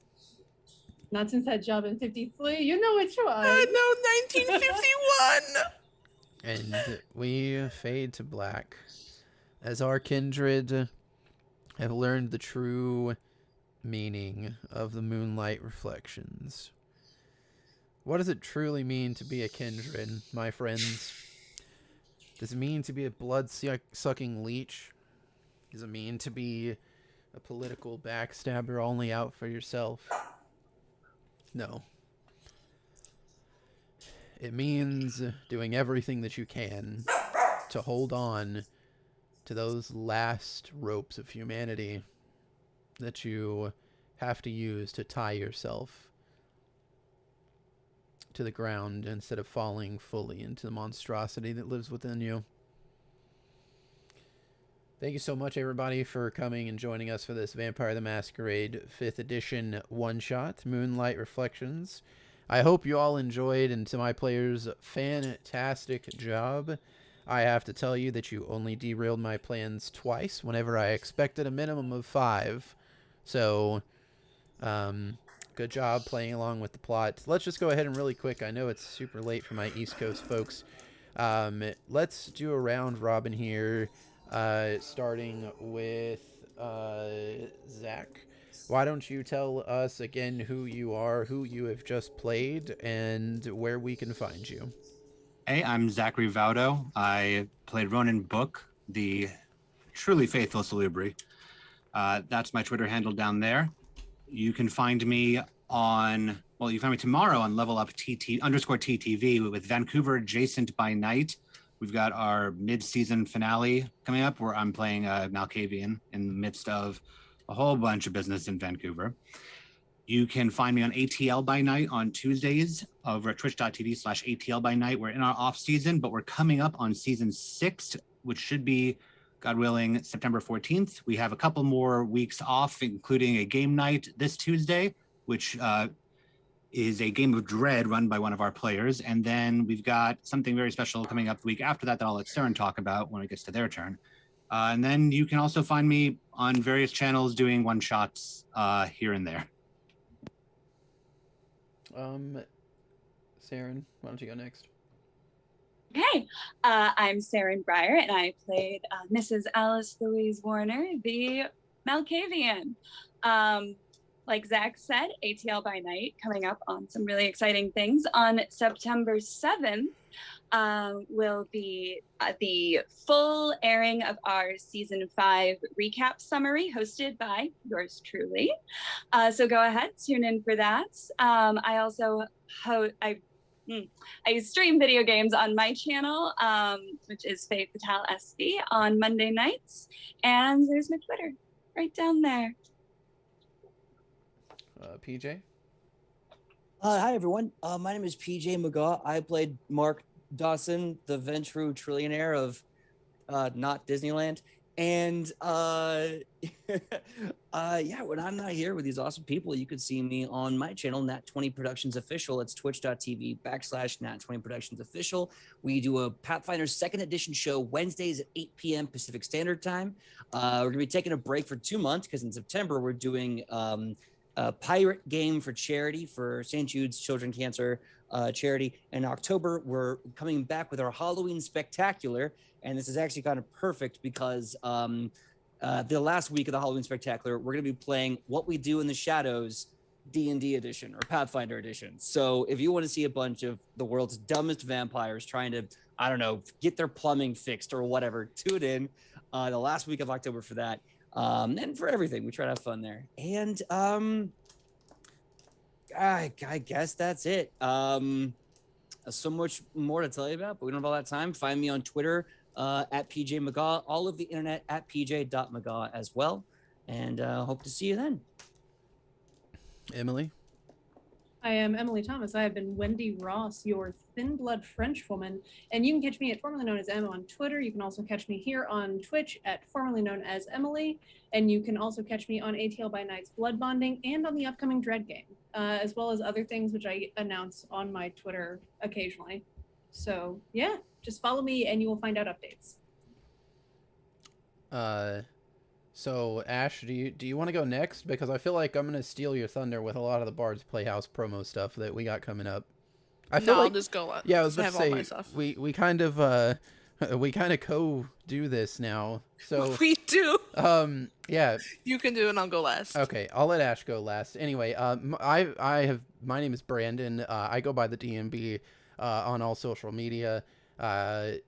And I have been your storyteller tonight, and it has been a fantastic time. I absolutely love and adore all of these players and had a fantastic time. You can find me on Twitch at the DMB with 2 underscores underneath it afterwards. I mean, that is where you're going to find all the updates about anything that I'm doing. Notable things that are coming up tomorrow. You can find me here again on the Bard's Playhouse at 6:30 p.m. Eastern Standard Time, where I storytell another Vampire the Masquerade Chronicle, Fall of London, where we are moving into the second to last chapter starting tomorrow. You can also find me Thursdays at 8:30 p.m. Eastern Standard Time on my Twitch channel, twitch.tv/DMB Gaming with 2 underscores for Pathfinder Wrath of the Righteous. So if you like Pathfinder First Edition and you like heroes versus demons and epic 17th level characters, please come by and watch them absolutely wipe the floor with demons. Notable things that are coming up, which I am, and don't even pardon me for my language because this is how flagrantly excited I am. I am fucking hype for World Tour by Night, a Vampire the Masquerade Chronicle that is being hosted here on the Bard's Playhouse Friday nights. We are streaming our first episode next Friday, September the 3rd, where I will be playing Cassius, the absolutely not an asshole Nosferatu. I will be joined by the lovely Ash, who is going to tell you all about it. And the story is being told by the ever wonderful storyteller, popular for working with Onyx Path and being the storyteller for Boston by Night, Michelle C. Light. So I'm super excited to be in a group of globe-trotting anarchs that can absolutely be up to no good.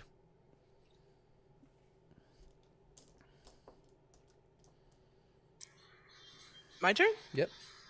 Okay. Thanks, guys, for tuning in. I am Ashythebard on all social medias. You will find me Wednesdays here on the Bard's Playhouse at 8:30 p.m. EST, where I DM Let Chaos Reign for a group of amazing chaos children. You can catch me on Draxillion, 1 p.m. 1 something p.m. EST, where I play a bard, chaos bard, because why not? Fridays here on the Bard's Playhouse, where I play Pathfinder 2E with some amazing players, and another Chaos Bard who's a princess. And of course, I will be playing Gwendolyn, my ever favorite chaotic hot mess of a Toreador. So She's also another Chaos Bard. Don't let her fool you. She's not a Toreador. She's just a Chaos Bard in vampire form. Right? I mean, isn't that kind of what a Toreador is? Anyway, and then Thursday on Blue Collar DM, 8:30 p.m. EST, where I play Juliet, another abomination. But most importantly, thank you guys so much for being here and sitting with us, watching us play. This was a test run, and I think it did really well. So this is something that we will be offering on the Bard's Playhouse as a monthly random one-shots. It'll be of different systems, so it can be Star Wars, it can be VTM, it could be Pathfinder, and so on and so forth. But this is going to be a new thing that we're going to be adding to the channel. So it will be not on a set day, so it's not going to be every Friday, but it's going to be on a random day that works for our future DMs and players. Remember, trans rights are real human rights. be good to one another, love one another. And if you like what you see, please feel free to subscribe. We ever appreciate the support and the love. And we love all you guys, and we'll see y'all soon. Have a good night, everyone. Bye. Sleep well, everyone.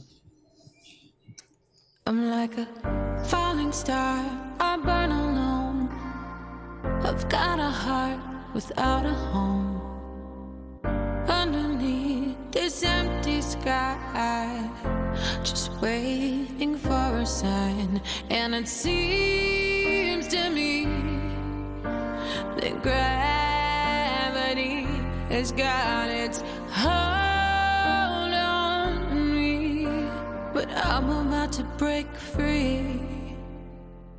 Mothership, take me home tonight.